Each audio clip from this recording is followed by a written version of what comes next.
ನಮಸ್ಕಾರ.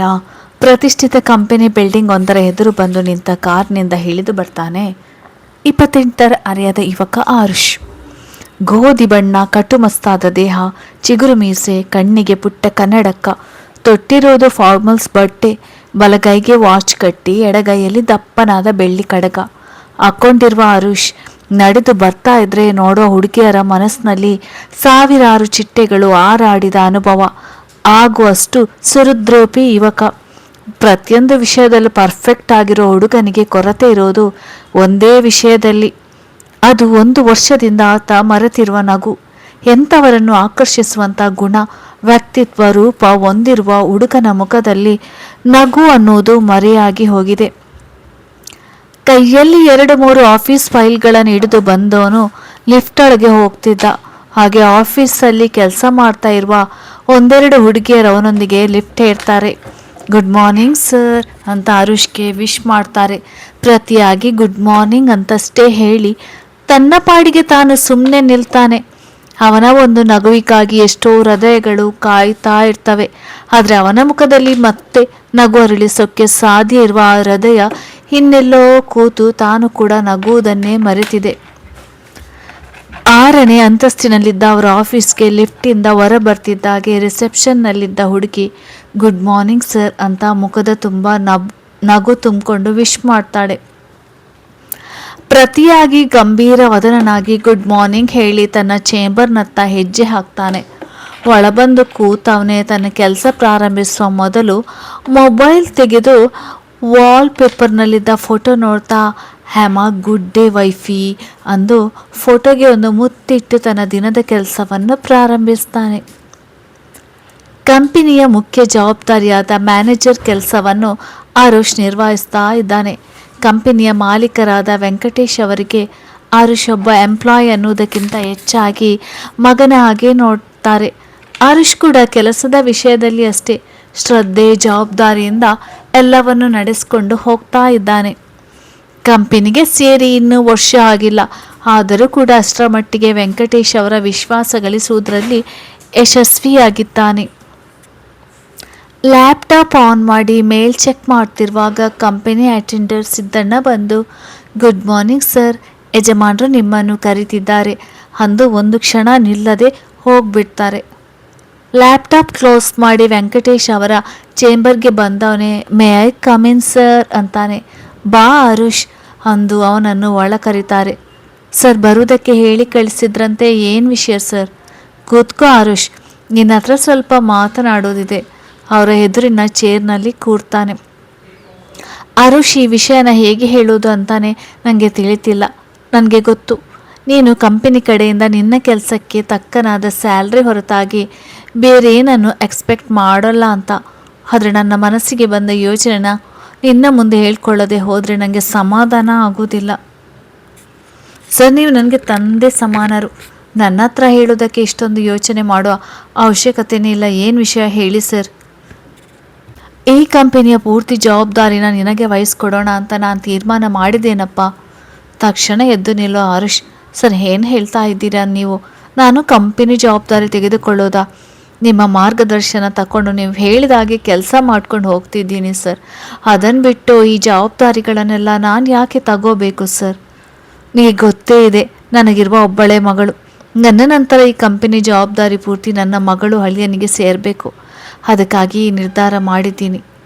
ಅಂದರೆ ನಿಮ್ಮ ಮಾತಿನ ಅರ್ಥ ನೀನು ನನ್ನ ಹಳೆಯಾಗಿ ಈ ಕಂಪನಿ ಜವಾಬ್ದಾರಿ ತಗೋ ಅಂತ ನಿಮಗೆ ಹೇಳ್ತಿದ್ದೀನಿ ಆರುಷ್. ಜೋರಾಗಿ ನಗೋಕ್ಕೆ ಶುರು ಮಾಡ್ತಾನೆ ಆರುಷ್. ನಗ್ತಾ ನಗ್ತಾ ಕಣ್ಣಿಂದ ನೀರು ಸುರಿಯೋಕ್ಕೆ ಶುರು ಆಗುತ್ತೆ. ವೆಂಕಟೇಶ್ ಅವರಿಗೆ ಒಮ್ಮೆಲೆ ಅವನ ನಡವಳಿಕೆ ಆಶ್ಚರ್ಯ ಹುಟ್ಟು ಹಾಕುತ್ತೆ. ಎದ್ದು ಬಂದವನ ಭುಜದ ಮೇಲೆ ಕೈ ಇಟ್ಟಾಗ ಅವರ ಕಡೆ ದೀನನಾಗಿ ನೋಡು ಆರುಷ್ ಕಣ್ಣಿನಲ್ಲಿ ನೋವನ್ನು ಗುರುತಿಸ್ತಾರೆ ವೆಂಕಟೇಶ್. ಅವರು ಅವನ ಕೈ ಹಿಡಿದು ತಂದು ಚೇರ್ ಮೇಲೆ ಕೂರಿಸಿ ನೀರಿನ ಗ್ಲಾಸನ್ನು ಅವನೇ ಮುಂದೆ ಹಿಡಿತಾರೆ. ನೀರು ಕುಡಿದು ಕಣ್ಣೊರೆಸಿ ತಲೆ ತಗ್ಗಿಸಿ ಕೂತ್ಬಿಡ್ತಾನೆ ಆರುಷ್. ಆರುಷ್, ಏನಾಯಿತು? ಯಾಕೆ ಹಾಗೆ ನಕ್ಕಿದ್ದು? ಜೊತೆಗೆ ಈ ಕಣ್ಣೀರು ಯಾಕೆ? ನಾನು ಕೇಳಿದ್ರಲ್ಲಿ ತಪ್ಪೇನಾದರೂ ಇದೆಯಾ? ಹೌದು ಸರ್, ನೀವು ಕೇಳಿದ್ದು ತಪ್ಪೆ. ಈಗಾಗಲೇ ಮದುವೆ ಆಗಿರುವ ಒಬ್ಬ ವ್ಯಕ್ತಿಗೆ ನಿಮ್ಮ ಮಗಳನ್ನು ಕೊಟ್ಟು ಮದುವೆ ಮಾಡಬೇಕು ಅಂತ ನೀವು ತೀರ್ಮಾನ ಮಾಡಿದ್ದು ತಪ್ಪಲ್ವಾ ಸರ್? ಏನು? ನಿಂಗೆ ಮದ್ವೆ ಆಗಿದೆಯಾ? ಆದ್ರೆ ಯಾವತ್ತು ಇದ್ರ ಬಗ್ಗೆ ನೀನು ಎಲ್ಲೂ ಹೇಳ್ಕೊಂಡಿಲ್ಲ. ನಿನ್ನ ರೆಸ್ಯೂಮ್ ಅಲ್ಲಿ ಕೂಡ ಸಿಂಗಲ್ ಅಂತಾನೆ ಇದೆ. ನಾನು ಈ ಕೆಲಸಕ್ಕೆ ಅಪ್ಲಿಕೇಶನ್ ಹಾಕುವಾಗ ನನಗಿನ್ನು ಮದುವೆ ಆಗಿರ್ಲಿಲ್ಲ ಸರ್. ಮತ್ತೆ ಕಂಪನಿಯಲ್ಲಿ ನಡೀತಿದ್ದ ಫಂಕ್ಷನ್ಗೆ ನೀನು ನಿನ್ನ ತಾಯಿನ ಮಾತ್ರ ಕರ್ಕೊಂಡು ಬರ್ತಾ ಇದ್ಯಾ? ಯಾಕೆ? ಜೊತೆಗೆ ಈಗ ನೀನು ಅಳ್ತಾ ಇದೆಯಾ ಬೇರೆ? ಅಂದ್ರೆ ನಿನ್ನ ಹೆಂಡತಿ ಬದುಕಿದಾಳಾ ಅಥವಾ ಅಂತ ವೆಂಕಟೇಶ್ ಅವರ ಮಾತು ನಿಲ್ಲಿಸ್ಬೇಕು. ನೋ ಸರ್, ನನ್ನ ಹೆಂಡತಿ ನನ್ನ ಅವನಿ ಬದುಕಿದ್ದಾಳೆ, ನನ್ನ ಹವಿ ಇದ್ದಾಳೆ ಸರ್, ಆದ್ರೆ ನನ್ನ ಜೊತೆಗಿಲ್ಲ ಅಷ್ಟೇ ಅಂದವನೇ ತಲೆ ತಗ್ಗಿಸಿ ಕೂರ್ತಾನೆ. ಆರುಷ್, ಏನ್ ಹೇಳ್ತಾ ಇದೀಯ ಆರುಷ್? ನೀನು ಮದ್ವೆ ಆಗಿದೆ ಅಂತೀಯಾ, ಹೆಂಡತಿ ಬದುಕಿದಾಳೆ ಅಂತೀಯಾ, ಆದ್ರೆ ಜೊತೆಗಿಲ್ಲ ಅಂದ್ರೆ ಏನ್ ಅರ್ಥ? ಎಲ್ಲಿದ್ದಾಳೆ ಹಾಗಾದ್ರೆ ನಿನ್ನ ಹೆಂಡತಿ ಇವಾಗ? ಯಾಕೆ ನಿನ್ನಿಂದ ದೂರ ಇದ್ದಾಳೆ ಅಂತ ಪ್ರಶ್ನೆ ಮಾಡ್ತಾರೆ ವೆಂಕಟೇಶ್ ಅವರು. ಸರದು ಅಂದೋನು ಬಾಯಿಂದ ಮತ್ತೆ ಮಾತೇ ಹೊರಡಲಿಲ್ಲ. ತಪ್ಪಿಸ್ತನಾಗೆ ತಲೆ ಕೆಳಗೆ ಹಾಕಿ ಕೂರ್ತಾನೆ. ಅವನ ಎದುರು ಚೇರ್ ಹಾಕಿ ಕೂತ್ಕೊಳ್ಳೋ ವೆಂಕಟೇಶ್ ಅವರು ಅವನ ಕೈ ಹಿಡ್ಕೊಂಡು, ಆರುಷ್, ನನ್ನನ್ನು ನಿನ್ನ ತಂದೆ ಸಮಾನರು ಅಂತ ಹೇಳಿದ್ಯಾ? ಹಾಗಿದ್ದಾಗ ನಿನ್ನ ನೋವು ನನ್ನ ಹತ್ರ ಹೇಳ್ಕೊಳ್ಬಹುದಲ್ವಾ? ಮನಸ್ಸಲ್ಲಿ ಇಟ್ಕೊಂಡು ಕೊರಗುವುದಕ್ಕಿಂತ ಒಬ್ಬರ ಹತ್ರ ಹೇಳ್ಕೊಂಡ್ರೆ ಎದೆ ಭಾರ ಕಡಿಮೆ ಆಗುತ್ತೆ ಅಂತಾರೆ. ಹೇಳು ಆರುಷ್, ಏನಾಯ್ತು? ಯಾಕೆ ನಿನ್ನ ಹೆಂಡತಿ ನಿನ್ನ ಜೊತೆಗಿಲ್ವಾ? ಹೇಳ್ತೀನಿ ಸರ್, ಹೇಳ್ತೀನಿ. 1 ವರ್ಷದಿಂದ ಯಾರ ಹತ್ರನೂ ನನ್ನ ನೋವು ಹೇಳ್ಕೊಳ್ಳೋಕೆ ಆಗದೆ ಮನಸ್ಸಿನಲ್ಲೇ ಬಚ್ಚಿಟ್ಕೊಂಡು ಒದ್ದಾಡ್ತಿದ್ದೀನಿ. ನಿಮ್ಮ ಹತ್ರ ಅದು ಹೇಳ್ಕೊಂಡ್ರೇನೆ ಮನಸ್ಸಿಗೆ ಸಮಾಧಾನ ಆಗೋದು ಅಂದವನು 6 ವರ್ಷದ ಹಿಂದಿನ ತನ್ನ ಕಾಲೇಜ್ ದಿನಗಳ ನೆನಪಿಗೆ ಬರ್ತಾನೆ. ಆರುಷ್ ಹೈಸ್ಕೂಲ್ನಲ್ಲಿ ಇರುವಾಗಲೇ ತಂದೆಯನ್ನು ಕಳ್ಕೊಂಡಿರ್ತಾನೆ. ಅವನ ತಂದೆ ರಾಜು ಅವರು ಸರ್ಕಾರಿ ಕೆಲಸದಲ್ಲಿದ್ದುದರಿಂದ ಅವರ ಹೆಂಡತಿ ಕವಿತಾ ಅವರಿಗೆ ಅದೇ ಕಚೇರಿಯಲ್ಲಿ 2ಯ ದರ್ಜೆ ಸಹಾಯಕಿಯಾಗಿ ಅನುಕಂಪದ ಆಧಾರದ ಮೇಲೆ ಕೆಲಸ ಸಿಕ್ಕಿರುತ್ತೆ. ತಾಯಿ ಮಗ ಇಬ್ಬರೇ ಇದ್ರೂ ನೆಮ್ಮದಿ ಜೀವನ ನಡೆಸಿರ್ತಾರೆ. ಆರುಷ್ ಆಗ ತಾನೇ ಪದವಿ ಮುಗಿಸಿ MBAಗೆ ಅದೇ ಕಾಲೇಜ್ನಲ್ಲಿ ಅಡ್ಮಿಷನ್ ಆಗಿರ್ತಾನೆ. ಓದೋದ್ರಲ್ಲಿ ಯಾವಾಗಲೂ ಮುಂದು. ಅಂತಿಮ ವರ್ಷದ ಪದವಿಯಲ್ಲಿ ಸ್ಟೂಡೆಂಟ್ ರೆಪ್ರೆಸೆಂಟೇಟಿವ್ ಆಗಿ ಕೆಲಸ ಮಾಡಿದವನಾಗಿದ್ದುದರಿಂದ ಈಗ ಹೊಸದಾಗಿ ಪ್ರಥಮ ವರ್ಷದ ಪದವಿಗೆ ಬರ್ತಾ ಇರುವ ವಿದ್ಯಾರ್ಥಿಗಳಿಗೆ ನಡೀತಿದ್ದ ಫ್ರೆಷರ್ಸ್ ವೆಲ್ಕಮ್ ಪ್ರೋಗ್ರಾಂನ ನಿರೂಪಣೆಯ ಜವಾಬ್ದಾರಿ ಆರುಷ್ಯಗಳಿಗೆ ಬಿದ್ದಿರುತ್ತದೆ. ಒಂದೊಂದೇ ಕಾರ್ಯಕ್ರಮಗಳನ್ನು ನಡೆಸಿಕೊಂಡಿರ್ತಾನೆ. ಹೊಸ ವಿದ್ಯಾರ್ಥಿಗಳು ಸಹ ಆ ದಿನ ಪ್ರೋಗ್ರಾಂ ಕೊಡ್ತಾ ಇರ್ತಾರೆ. ಸ್ಟೇಜ್ ಮೇಲೆ ಆಗಿನ ಕಾರ್ಯಕ್ರಮ ಕೊಡುವವರನ್ನು ಕರೆದು ಮುಂದಿನ ತಯಾರಿ ಫಸ್ಟ್ ಇಯರ್ BBM ಸ್ಟೂಡೆಂಟ್ ಅವನಿ ಅಂದು ಸ್ಟೇಜ್ ಮೇಲೆ ನಡೆದಿದ್ದ ಫೋಕ್ ಡ್ಯಾನ್ಸ್ನ ನೋಡ್ತಾ ನಿಂತಿರ್ತಾನೆ. ಹಿಂದಿನಿಂದ ಎಕ್ಸ್ಕ್ಯೂಸ್ ಮಿ ಸರ್ ಅಂತ ಧ್ವನಿ ಬಂದತ್ತ ತಿರುಗಿ ನೋಡಿದವನು ಒಂದು ಕ್ಷಣ ಸ್ತಬ್ಧನಾಗಿ ನಿಲ್ತಾನೆ. ಎದುರಲ್ಲಿ ಭರತನಾಟ್ಯ ಡ್ರೆಸ್ಸಲ್ಲಿ ನಿಂತಿದ್ದ ಹುಡುಗಿಯನ್ನು ನೋಡಿ ಕಳೆದೇ ಹೋಗ್ತಾನೆ. ಮುದ್ದಾದ ಮುಖ, ಹರಿತವಾದ ಕಣ್ಗಳು, ಚೂಪಾದ ಮೂಗು, ಹವಳದಂಥ ತುಟಿಗಳು, ಮೂಗಿನ ಕೆಳಗೆ ತುಟಿಯಿಂದ ಕೊಂಚ ಮೇಲಿದ್ದ ಮಚ್ಚೆ ಅವನನ್ನು ತುಂಬನೇ ಆಕರ್ಷಿಸುತ್ತದೆ. ಮೂಗಿನಲ್ಲಿದ್ದ ಮೂಗುತ್ತಿ ಆ ಕಲರ್ ಲೈಟಿಗೆ ಪಳಪಳ ಅಂತ ಹೊಳೆತಿರುತ್ತದೆ. ಕಿವಿಯಲ್ಲಿ ಜುಮ್ಕೆಯ ಜೊತೆ ಮೇಲ್ಭಾಗದಲ್ಲಿ ಪುಟ್ಟದಾದ ಬುಗುಡಿ ಹಾಕಿರ್ತಾಳೆ. ಹುಡುಗಿಯಲ್ಲಿ ಏನೋ ವಿಶೇಷತೆ ಕಂಡವನಾಗೆ ಅವಳನ್ನೇ ನೋಡ್ತಾ ನಿಂತಿರ್ತಾನೆ. ಆಕೆ ಮತ್ತೊಮ್ಮೆ excuse me sir, next program ನಂದೆ, ನೀವು ಸ್ವಲ್ಪ ಪಕ್ಕಕ್ಕೆ ಸರಿದ್ರೆ ಅಲ್ಲಿ ನನ್ನ ಹೆಸರು ಕರೆತಿದ್ದಾಗೆ ಹೋಗೋಕ್ಕೆ ಸುಲಭ ಆಗುತ್ತೆ ಅಂತಾಳೆ. ಸ್ಟೇಜ್ಗೆ ಎಂಟ್ರಿ ಆಗುವ ಬಾಗಿಲಿನಲ್ಲಿ ಅಡ್ಡದಾಗಿ ನಿಂತಿರ್ತಾನೆ ಆರುಷ್. ಆಕೆನ ನೋಡ್ತಾ ಪ್ರಪಂಚದ ಅರಿವೇ ಇಲ್ಲದವನಂತೆ ನಿಂತಿದ್ದವನ ನೋಡಿ ಅವನೀನೇ ಅವನ ಕೈ ಹಿಡಿದು ಪಕ್ಕಕ್ಕೆ ಸರಿಸಿ ಮುಂದೆ ಬಂದು ನಿಲ್ತಾಳೆ. ಯಾರೋ ತನ್ನನ್ನು ಮುಟ್ಟಿದಾಗಾದಾಗ ವಾಸ್ತವಕ್ಕೆ ಬಂದವನು ಸ್ಟೇಜ್ ಮೇಲಿನ ಡ್ಯಾನ್ಸ್ ಮುಗಿದದ್ದು ನೋಡಿ ಮೈಕ್ ಹತ್ರ ಬಂದು ನಿಂತವನು. ಮುಂದಿನ ಕಾರ್ಯಕ್ರಮ ಫಸ್ಟ್ ಇಯರ್ BBM ಸ್ಟೂಡೆಂಟ್ ಅವನಿ ಅವರಿಂದ ಭರತನಾಟ್ಯ ಅಂದವನು ಮನಸ್ಸಿನಲ್ಲಿ ಅವನಿ ಅಂತ ಅವಳ ಹೆಸರನ್ನು ಹೇಳ್ಕೊಳ್ತಾನೆ. ಬಜರಂಗಿ ಚಿತ್ರದ ಹಾಡಿಗೆ ಹೆಜ್ಜೆ ಹಾಕೋಕ್ಕೆ ಶುರು ಮಾಡ್ತಾಳೆ ಅವನಿ. ಹಾಡಿಗೆ ತಕ್ಕನಾಗಿ ಹೆಜ್ಜೆ ಹಾಕ್ತಿದ್ದ ಕಾಲೇಜ್ಗೆ ಬಂದಿದ್ದ ಹೊಸ ಹುಡುಗಿ ಅವನಿ. ಎಲ್ಲ ಹುಡುಗರ ಮನಸ್ಸಲ್ಲೂ ಜಾಗ ಪಡ್ಕೊಳ್ತಾಳೆ. ಆದ್ರೆ ಅದಾಗಲೇ ಆ ಹುಡುಗಿ ತನ್ನವಳು ಅಂತ ನಿಂತ ಜಾಗದಲ್ಲೇ ಮನಸ್ಸಿನಲ್ಲೇ ಗಟ್ಟಿಯಾಗಿ ನಿರ್ಧಾರ ಮಾಡ್ತಾನೆ ಆರುಷ್. ಪ್ರೋಗ್ರಾಮ್ ಎಲ್ಲ ತುಂಬಾನೇ ಚೆನ್ನಾಗಿ ನಡೆಯುತ್ತೆ. ಆದರೆ ಆರುಷ್ ಮಾತ್ರ ತನ್ನ ಹೃದಯ ಸ್ಟೇಜ್ ಮೇಲೇನೆ ಬಿಟ್ಟು ಬಂದಿರ್ತಾನೆ. ಕೂತರು ನಿಂತರು ಅವಳದೇ ಧ್ಯಾನ ಮಾಡ್ತಿರ್ತಾನೆ. ಮರುದಿನದಿಂದ ಕಾಲೇಜ್ನಲ್ಲಿ ತರಗತಿ ಇಲ್ಲದಾಗ ಅವಳೆಂದೇ ತಿರುಗುವುದು ಅವನ ಕಾಯಕದಲ್ಲಿ ಒಂದಾಗುತ್ತೆ. ಪ್ರತಿದಿನ ಆಕೆ ಮನೆ ತಲುಪುವವರೆಗೂ ಆಕೆನ ತನ್ನ ಗಾಡಿಯಲ್ಲಿ ಫಾಲೋ ಮಾಡ್ತಾ ಇರ್ತಾನೆ. ಒಂದು ದಿನ ಸಂಜೆ ಕಾಲೇಜ್ ಮುಗಿಸಿಕೊಂಡು ಹೊರಡುವ ಅವನಿ ತನ್ನ ಮುಂದೆ ಹೋಗ್ತಾ ಇದ್ದ ಜೀಪ್ ಒಂದು ಸಡನ್ ಆಗಿ ಬ್ರೇಕ್ ಹಾಕಿದ್ದರಿಂದ ತಕ್ಷಣ ಸ್ಕೂಟಿ ನಿಲ್ಲಿಸೋಕ್ಕೆ ಆಗದೆ ಜೀಪ್ಗೆ ಗುದ್ದುತ್ತಾಳೆ. ನಾಲಿಗೆ ಕಚ್ಕೊಂಡು ಕಣ್ಣು ಮುಚ್ಚಿದವಳು ಮತ್ತೆ ಕಣ್ಣು ಬಿಟ್ಟಾಗ ಅವಳ ಮುಂದೆ 4 ಜನ ಹುಡುಗರು ನಿಂತಿರ್ತಾರೆ. ಹುಡುಗಿ ಒಬ್ಬಳೇ ಇದ್ದಾಳೆ ಅಂತ ಸ್ವಲ್ಪ ಗೋಲ್ ಹೊಯ್ಕೊಳ್ಬೇಕು, ತಯಾರಾಗಿಯೇ ಬರ್ತಾರೆ ಅವರೆಲ್ಲ. ಸಾರಿ ಸರ್, ನೀವು ಸಡನ್ ಗಾಡಿ ನಿಲ್ಲಿಸಿಬಿಟ್ರಿ, ಗೊತ್ತಾಗ್ಲಿಲ್ಲ, ಗುದ್ಬಿಟ್ಟೆ. ಗಾಡಿ ಡ್ಯಾಮೇಜ್ ಆಗಿದ್ರೆ ರಿಪೇರಿ ಚಾರ್ಜ್ ನಾನೇ ಕೊಡ್ತೀನಿ ಸರ್. ಸಾರಿ ಸರ್ ಅಂತ ಭಯದಿಂದ ಹೇಳ್ತಾಳೆ. ಹೋಯ್, ಏನು ಗಾಡಿಗೆ ಹಿಂದಿನಿಂದ ಗುದ್ದಿದ್ದಲ್ದೆ ರಿಪೇರಿ ಚಾರ್ಜ್ ಕೊಡ್ತೀನಿ ಅಂತ ದೊಡ್ಡಸ್ತಿಕೆ ತೋರಿಸ್ತಿದ್ಯಾ ಅಂತಾನೆ ಅವರಲ್ಲೊಬ್ಬ. ತಗಿ ನಿನ್ನ RC DL ಎಲ್ಲನೂ ಲೈಸೆನ್ಸ್ ಇದೆಯಾ, ಹಾಗೆ ಗಾಡಿ ಹೊಡಿತಿದ್ಯಾ ಅಂತ ಓಪ್ ಆಗ್ತಾನೆ ಇನ್ನೊಬ್ಬ. ಭಯಕ್ಕೆ ಆಗಲೇ ಕಣ್ಣಲ್ಲಿ ನೀರು ತುಂಬಿಕೊಂಡಿರ್ತಾಳೆ ಅವನಿ. ಇಲ್ಲೋಡು, ಪಾಪ ಹುಡುಗಿ ಕಣ್ಣೀರು ಹಾಕೋಕ್ಕೆ ಶುರು ಮಾಡಿಬಿಟ್ಲು. ಚೇಚೆ, ಹೆಣ್ಮಕ್ಳು ಹಿಂಗೆಲ್ಲ ಹಳ್ಬಾರ್ದಮ್ಮ ಅಂತ ಅವಳ ಬೆನ್ನು ಸವರ್ತಾನೆ ಮತ್ತೊಬ್ಬ. ಅವನ ಕೈ ಪಕ್ಕಕ್ಕೆ ಸರಿಸಿ, ನೋಡಿ, ನನ್ನಿಂದ ತಿಳಿದೇ ತಪ್ಪಾಗಿದೆ, ಅದಕ್ಕೆ ಫೈನ್ ಕಟ್ಟಕ್ಕೆ ನಾನು ತಯಾರಿದ್ದೀನಿ. ನೀವು ಈಗೆಲ್ಲ ಬಿಹೇವ್ ಮಾಡೋದು ಸರಿ ಇರೋಲ್ಲ ಅಂತ ಧೈರ್ಯ ಮಾಡಿ ಮಾತನಾಡ್ತಾಳೆ. ಅವಳನ್ನು ಫಾಲೋ ಮಾಡ್ಕೊಂಡು ಬಂದಿದ್ದ ಆರುಷ್ ಸ್ವಲ್ಪ ದೂರದಲ್ಲಿ ನಿಂತು ಇವರನ್ನು ನೋಡ್ತಿರ್ತಾನೆ.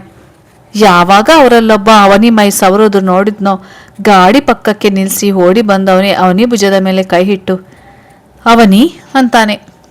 ತಕ್ಷಣ ತಿರುಗಿ ನೋಡಿದಳು. ಗಾಡಿ ಸ್ಟ್ಯಾಂಡ್ ಹಾಕಿ ಇಳಿದು ಆರುಷ್ ತೋಳು ಇಟ್ಕೊಂಡು, ಹಾರು ಬಾವ, ನೋಡು, ನನ್ನ ತಪ್ಪಿಲ್ಲದೆ ಇದ್ರು ಇವರೆಲ್ಲ ನನ್ನ ಜೊತೆ ಜಗಳ ಮಾಡ್ತಿದ್ದಾರೆ ಅಂತ ಅಳ್ತಾನೆ ಹೇಳ್ತಾಳೆ. ಅವನಿ ಆರುಷ್ ತೋಳು ಬಳಸಿ ಮಾತನಾಡಿದ್ದನ್ನು ನೋಡಿದ ಆ ಹುಡುಗರಲ್ಲಿ ಒಬ್ಬ, ಗಾಡಿಗೇನು ಡ್ಯಾಮೇಜ್ ಆಗಿಲ್ಲ ತಾನೆ, ಬಂದ್ರು ಹೋಗೋಣ ಅಂತಾನೆ. ಹುಡುಗಿ ಒಬ್ಬಳೇ ಇದ್ದಾಳಂತ ರೆಗಿಸೋಕ್ಕೆ ನೋಡಿದ್ರು. ಆದರೆ ಆಕೆಗೆ ಸಂಬಂಧಪಟ್ಟ ವ್ಯಕ್ತಿ ಜೊತೆಗಿದ್ದಾನೆ ಅಂದಾಗ ಸೈಲೆಂಟ್ ಆಗಿ ಅಲ್ಲಿಂದ ಜಾಗ ಖಾಲಿ ಮಾಡ್ತಾರೆ.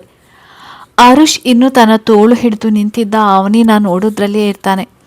ಅವರ ಜೀಪ್ ಕಣ್ಮರೆಯಾಗಿದ್ದನ್ನು ಖಾತ್ರಿ ಮಾಡಿಕೊಂಡವಳು ಹಿಡಿದಿದ್ದ ಆರುಷ್ ತೋಳನ್ನು ಬಿಟ್ಟವಳೆ. ಸಾರಿ, ಅದು ಅವರೆಲ್ಲ ನಾನು ಒಬ್ಬಳೇ ಇದ್ದೀನಿ ಅಂತ ಹಾಗೆ ನಡ್ಕೊಂಡ್ರು. ನಮ್ಮವರು ಒಬ್ಬರು ನಮ್ಮ ಜೊತೆ ಇದ್ದಾರೆ ಅಂದರೆ ಅವರೆಲ್ಲ ಹಿಂಜರಿತಾರೆ ಅಂತೇಳಿ ನಾನು ನಿಮ್ಮ ಜೊತೆ ಹಾಗೆ ನಡ್ಕೊಂಡೆ, ಕ್ಷಮಿಸಿ ಅಂತಾಳೆ. ಆರುಷ್ಗೆ ಆಶ್ಚರ್ಯ ಆಗುತ್ತೆ. ಯಾಕೆಂದರೆ ಅವನು ಕೂಡ ಅದನ್ನೇ ಮನಸ್ಸಿನಲ್ಲಿ ಅಂದ್ಕೊಂಡು ಬಂದು ಅವನಿನ್ನ ಮಾತನಾಡಿಸ್ತಿರ್ತಾನೆ.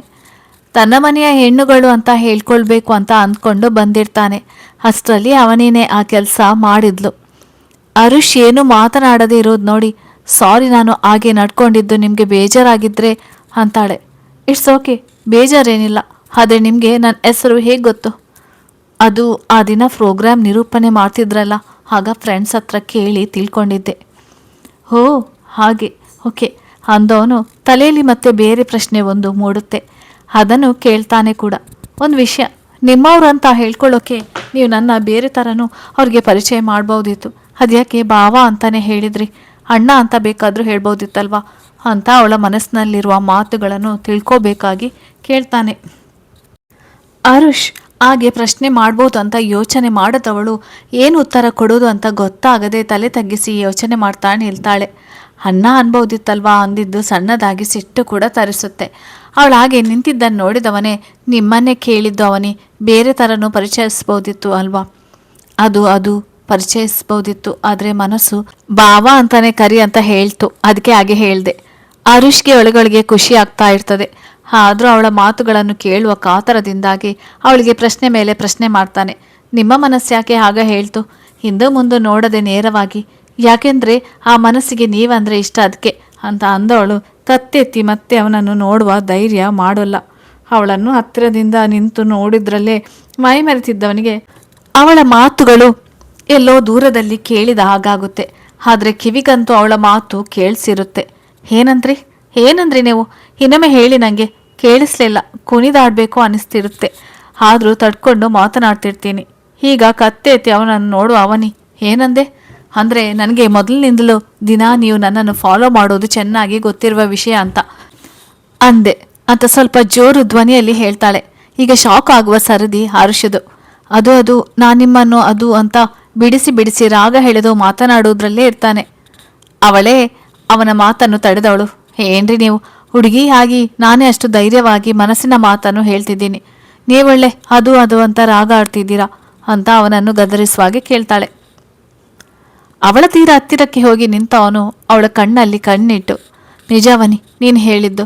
ಮೊದಲ ದಿನ ನಿನ್ನನ್ನು ಭರತನಾಟ್ಯ ಡ್ರೆಸ್ಸಲ್ಲಿ ನೋಡಿದಾಗ್ಲೇ ನಾನು ನನ್ನ ಹೃದಯ ಕಳ್ಕೊಂಡಾಗಿದೆ. ಅವತ್ತಿನಿಂದ ನಿನ್ನ ಹಿಂದೆನೇ ಸುತ್ತುತ್ತಾ ಇದ್ದೀನಿ. ನನಗೆ ನೀನಂದ್ರೆ ಇಷ್ಟ ಅವಿ ಅಂದ ಅವನು ಅವಳ 2 ಕೈಗಳನ್ನು ತನ್ನ ಕೈಯಲ್ಲಿ ಇಟ್ಕೊಳ್ತಾನೆ. ಅಮ್ಮ ಮಗ ಇಬ್ಬರೇ ಇರುವ ನಿಮ್ಮ ಪುಟ್ಟ ಪ್ರಪಂಚಕ್ಕೆ ನಾನು ಒಬ್ಬಳು ಸೇರ್ಕೋಬಹುದಾ? ಆರು ಅಷ್ಟೇ ಪ್ರೀತಿಯಿಂದ ಅವನ ಕೈಗಳ ಹಿಡಿತನ ಬಿಗಿ ಮಾಡಿ ಕೇಳ್ತಾಳೆ. ಅದಕ್ಕಿಂತ ಖುಷಿ ನನಗೆ ಬೇರೊಂದಿಲ್ಲ ಅವಿ. ಅಮ್ಮ ಖಂಡಿತ ನಮ್ಮಿಬ್ಬರನ್ನು ಒಪ್ಕೊಳ್ತಾಳೆ, ಆ ನಂಬಿಕೆ ನನಗಿದೆ. ನೀನು ಒಪ್ಪಿಸ್ತೀಯಾ ಅನ್ನೋ ನಂಬಿಕೆ ನನಗೂ ಇದೆ. ಅವಳ ಕೈ ಬಿಟ್ಟು ಅವಳ ಗಾಡಿಗೆ ಹೊರ್ಕೊಂಡು ನಿಂತವನು. ಅದು ಸರಿ, ನನ್ನ ಮನೆ ಬಗ್ಗೆ ಅಮ್ಮನ ಬಗ್ಗೆ ಎಲ್ಲ ನಿನಗೆ ಹೇಗೆ ಗೊತ್ತಾಯಿತು? ಅದಿರಲಿ, ನನ್ನ ಮೇಲೆ ಪ್ರೀತಿ ಆಗಿದ್ದಾದ್ರೂ ಯಾವಾಗ ನಿಂಗೆ? ಕುತೂಹಲದಿಂದ ಪ್ರಶ್ನೆ ಮಾಡ್ತಾನೆ. ಮೊದಲನೇ ದಿನ ಸ್ಟೇಜ್ ಮೇಲೆ ನಿರೂಪಣೆ ಮಾಡುವುದನ್ನು ನೋಡಿದಾಗಲೇ ನನ್ನನ್ನು ನೀನು ನಿನ್ನ ಕಡೆ ಸೆಳೆದು ಬಿಟ್ಟಿದ್ದೆ. ಸ್ಟೇಜ್ ಎಂಟ್ರೆನ್ಸ್ಗೆ ಅಡ್ಡವಾಗಿ ನಿಂತು ನನ್ನನ್ನೇ ನೋಡ್ತಾ ಕಳೆದು ಹೋಗಿದ್ಯಲ್ಲ ಅನ್ನೋಕೋ ಆರುಷ್ ತನ್ನ ಹಿಂದೆಲೆನ ಕೈಯಿಂದ ಸವರ್ಕೊಳ್ತಾ ನಾಚಿಕೊಂಡು ನಗ್ತಾನೆ. ಅವನಿ ಮತ್ತೆ ಮಾತು ಮುಂದುವರಿಸ್ತಾಳೆ. ಸಾಕು ನಾಚಿಕೊಂಡಿದ್ದು. ಈ ಕ್ಷಣನೇ ನಿನ್ನ ಕಣ್ಣಲ್ಲಿ ನನ್ನೆಡೆಗಿನ ಪ್ರೀತಿ ನನಗೆ ಕಾಣಿಸ್ತಾ ಇದೆ ಆರು. ಅದಾದ್ಮೇಲೆ ದಿನ ನೀನು ನನ್ನ ಹಿಂದೆ ಸುತ್ತುವುದು ಅದು ನನಗೆ ಗೊತ್ತಿದ್ದ ವಿಷಯನೂ ಗೊತ್ತಿಲ್ಲದಾಗೆ ಇದ್ದೆ. ನಾನು ಮನೆವರೆಗೂ ಫಾಲೋ ಮಾಡ್ಕೊಂಡು ಬರ್ತಿದ್ಯಲ್ವಾ? ನೀನು ನನ್ನ ಹಿಂದೆ ಬರುವುದನ್ನು ಮಿರರಲ್ಲಿ ನೋಡ್ತಾನೆ ಖುಷಿ ಪಡ್ತಿದ್ದೆ. ನೀನು ನನ್ನ ಬಗ್ಗೆ, ನನ್ನ ಕುಟುಂಬದ ಬಗ್ಗೆ ಎಷ್ಟು ತಿಳ್ಕೊಂಡಿದ್ಯೋ ನನಗೆ ಗೊತ್ತಿಲ್ಲ. ಆದರೆ ನಾನು ನಿನ್ನ ಬಗ್ಗೆ ಸಂಪೂರ್ಣವಾಗಿ ತಿಳ್ಕೊಂಡಿದ್ದೀನಿ. ನನಗೆ ನೀನು ಮಾತ್ರ ಮುಖ್ಯ ಅವಿ, ನಿನ್ನ ಮನೆಯವರು ಅಲ್ಲ. ಅಬ್ಬಾ, ನನ್ನ ಬೆನ್ನ ಹಿಂದೆ ಇಷ್ಟೆಲ್ಲ ನಡೆದಿದೆಯಾ? ನೋಡು, ನಾನಷ್ಟೇ ನಿನ್ನ ಹಿಂದೆ ಬಿದ್ದಿದ್ದು ಅಂದ್ಕೊಂಡಿದ್ದೆ. ನೀನು ಅದಕ್ಕಿಂತ ಜಾಸ್ತಿನೇ ನನ್ನ ಬೆನ್ನ ಹಿಂದೆ ಬಿದ್ದಿದ್ಯಾ ಅಂತ ಹೇಳಿ ನಗ್ತಾನೆ ಆರುಷ್. ಏನು ಮಾಡೋದಪ್ಪ, ಪ್ರೀತಿಸ್ತೀವಿ ಅಂದಾಗ ಹಿಂದೆ ಬೀಳಲೇಬೇಕಲ್ವಾ? ನೋಡು, ಕೊನೆಗೂ ನೀನಂತೂ ಪ್ರೀತಿ ಹೇಳ್ಕೊಳ್ಳಿಲ್ಲ, ನಾನೇ ಮೊದಲು ಹೇಳ್ಕೊಳ್ಬೇಕಾಯ್ತು ಅಂತ ಹುಸಿಮುನಿಸು ತೋರ್ತಾಳೆ ಅವನ ಮೇಲೆ. ಅವಳ ಕೆನ್ನೆ ಮೇಲೆ ಕೈ ಇಟ್ಟು, ಯಾರು ಹೇಳ್ಕೊಂಡ್ರೆ ಏನಂತೆ ಅವಿ, ಇಬ್ಬರ ಮನಸ್ಸಲ್ಲೂ ಪ್ರೀತಿ ಇರೋದು ಮುಖ್ಯ ಅಲ್ವಾ? ಸರಿ, ಹೊರಡು ನೀನು, ಲೇಟ್ ಆಯಿತು. ಹಾಂ ಹರು, ನಾನಿನ್ನು ಬರ್ತೀನಿ. ನೀನೇನು ನನ್ನ ಫಾಲೋ ಮಾಡೋದು ಬೇಡ, ಇನ್ಮೇಲೆ ಕಾಲೇಜ್ನಲ್ಲಿ ಸಿಗ್ತೀನಿ ಸರಿನಾ ಅಂತ ನಗ್ತಾನೆ ಹೇಳಿ ಹೊರಡ್ತಾಳೆ. ನಿರೀಕ್ಷೆನೇ ಮಾಡದ ಅವನ ಪ್ರೀತಿ ಅವನಿಗೆ ಸಿಕ್ಕ ಖುಷಿಯಲ್ಲಿ ಆರುಷ್ ಮನೆಯ ಕಡೆ ಗಾಡಿ ತಿರುಗಿಸ್ತಾನೆ. ಆರು ಮನೆಗೆ ಬರ್ತಿದ್ದಾಗೆ ಅಮ್ಮನ ಕೂಗ್ತಾ ಬರ್ತಾನೆ. ಅಮ್ಮ ಅಮ್ಮ ಎಲ್ಲಿದ್ಯಾ ಅಮ್ಮ? ಅಡುಗೆ ಮನೆಯಲ್ಲಿದ್ದೀನಿ, ಬಾರು ಆರು, ಅಲ್ಲಿಂದನೇ ಕೂಗಿ ಹೇಳ್ತಾರೆ. ಸೀದಾ ಅಡುಗೆ ಮನೆಗೆ ಹೋಗು ಆರು, ನಾನು ನಿನ್ನ ಹತ್ರ ಒಂದು ವಿಷಯ ಹೇಳಬೇಕು, ಬಾ ನೀನು ಅಂತ ಕವಿತಾ ಅವರನ್ನು ಕರೀತಾನೆ. ಇರೋ ಹಾಲು ಕಾಯಿಸ್ತಿದ್ದೀನಿ, ಆಮೇಲೆ ಕಾಯಿಸುವಂತೆ ಬಾ ಅಂತ ತಾನೇ ಸ್ಟವ್ ಆಫ್ ಮಾಡಿ ಕವಿತಾ ಅವರ ಕೈ ಹಿಡ್ಕೊಂಡು ಹಾಲ್ಗೆ ಕರ್ಕೊಂಡು ಬಂದು ಸೋಫಾ ಮೇಲೆ ಅಮ್ಮನನ್ನು ಕೂರಿಸಿ ತಾನು ಅವರ ಕಾಲಿನ ಹತ್ರ ಕೂತು ಅವರ ಕೈಯನ್ನು ತನ್ನ ಕೈಯಲ್ಲಿ ತಗೊಂಡು ಮಾತನಾಡೋಕ್ಕೆ ಶುರು ಮಾಡ್ತಾನೆ. ಅಮ್ಮ, ನಾನು ನಿನ್ನ ಹತ್ರ ಒಂದು ಮುಖ್ಯವಾದ ವಿಷಯ ಮಾತಾಡಬೇಕು. ಅದು ಯಾಕೋ ಹಿಂಗೆ ಆಡ್ತಿದ್ಯಾ, ಹೇಳು ಏನು ವಿಷಯ ಅಂತ. ಅಮ್ಮ, ಅದು ನಾನು ಒಂದು ಹುಡುಗಿನ, ನೀನೊಂದು ಹುಡುಗಿನ ಪ್ರೀತಿಸ್ತಿದ್ಯಾ ಅಷ್ಟೇ ತಾನೆ? ನಿಜಕ್ಕೂ ಶಾಕ್ ಆಗುತ್ತೆ ಅರುಷ್ಗೆ. ಅಮ್ಮ, ಈ ವಿಷಯ ನಿನಗೆ ಅಂತ ಅಷ್ಟಕ್ಕೆ ತನ್ನ ಮಾತು ನಿಲ್ಲಿಸ್ತಾನೆ. ನಾನು ನಿನ್ನ ಅಮ್ಮ ಕಣೋ ಆರು, ನಿನ್ನ ಬಗ್ಗೆ ಅಷ್ಟು ತಿಳ್ಕೊಳ್ದೇ ಇರ್ತೀನ ಹೇಳು? ಸಾಹೇಬ್ರ ದಿನ ಕಾಲೇಜ್ ಮುಗಿದ ಮೇಲೆ ಮೇಡಮ್ ಹಿಂದೆ ಫಾಲೋ ಮಾಡ್ಕೊಂಡು ಹೋಗೋದು ನನಗೆ ಗೊತ್ತಿರದ ವಿಷಯನ ಅಂತ ಬೇಸರ ಮಾಡ್ಕೊಂಡು ಹೇಳಿದಾಗೆ ಮಾತನಾಡ್ತಾರೆ. ಅಮ್ಮ ಸಾರಿಮ್ಮ, ನಾನು ನಿನ್ನ ಹತ್ರ ಮೊದಲೇ ಹೇಳಬೇಕಂತಿದ್ದೆ. ಮೊದಲು ಅವನಿ ಹತ್ರ ಮಾತಾಡೋಣ, ಆಮೇಲೆ ನಿನ್ನ ಹತ್ರ ಹೇಳೋಣ ಅಂತ ಸುಮ್ಮನಾಗಿದ್ದೇನೆ. ಸಾರಿಮ್ಮ. ಅರುಷ್ಗೆ ತಾಯಿ ಹತ್ರ ವಿಷಯ ಮುಚ್ಚಿಟ್ಟಿದ್ದು ಬೇಸರ ಆಗುತ್ತೆ. ತಪ್ಪು ಮಾಡಿಬಿಟ್ಟ ಅಂತ ಕಣ್ಣಲ್ಲಿ ಆಗಲೇ ನೀರು ತುಂಬಿಕೊಳ್ತಾನೆ. ತಾಯಿಯ ಹೊರತು ಅವನಿಗೆ ಬೇರೆ ಪ್ರಪಂಚನೇ ಇಲ್ಲ. ಈ ಪ್ರಪಂಚಕ್ಕೆ ಹೊಸದಾಗಿ ಬಂದವಳೆ ಅವನಿ.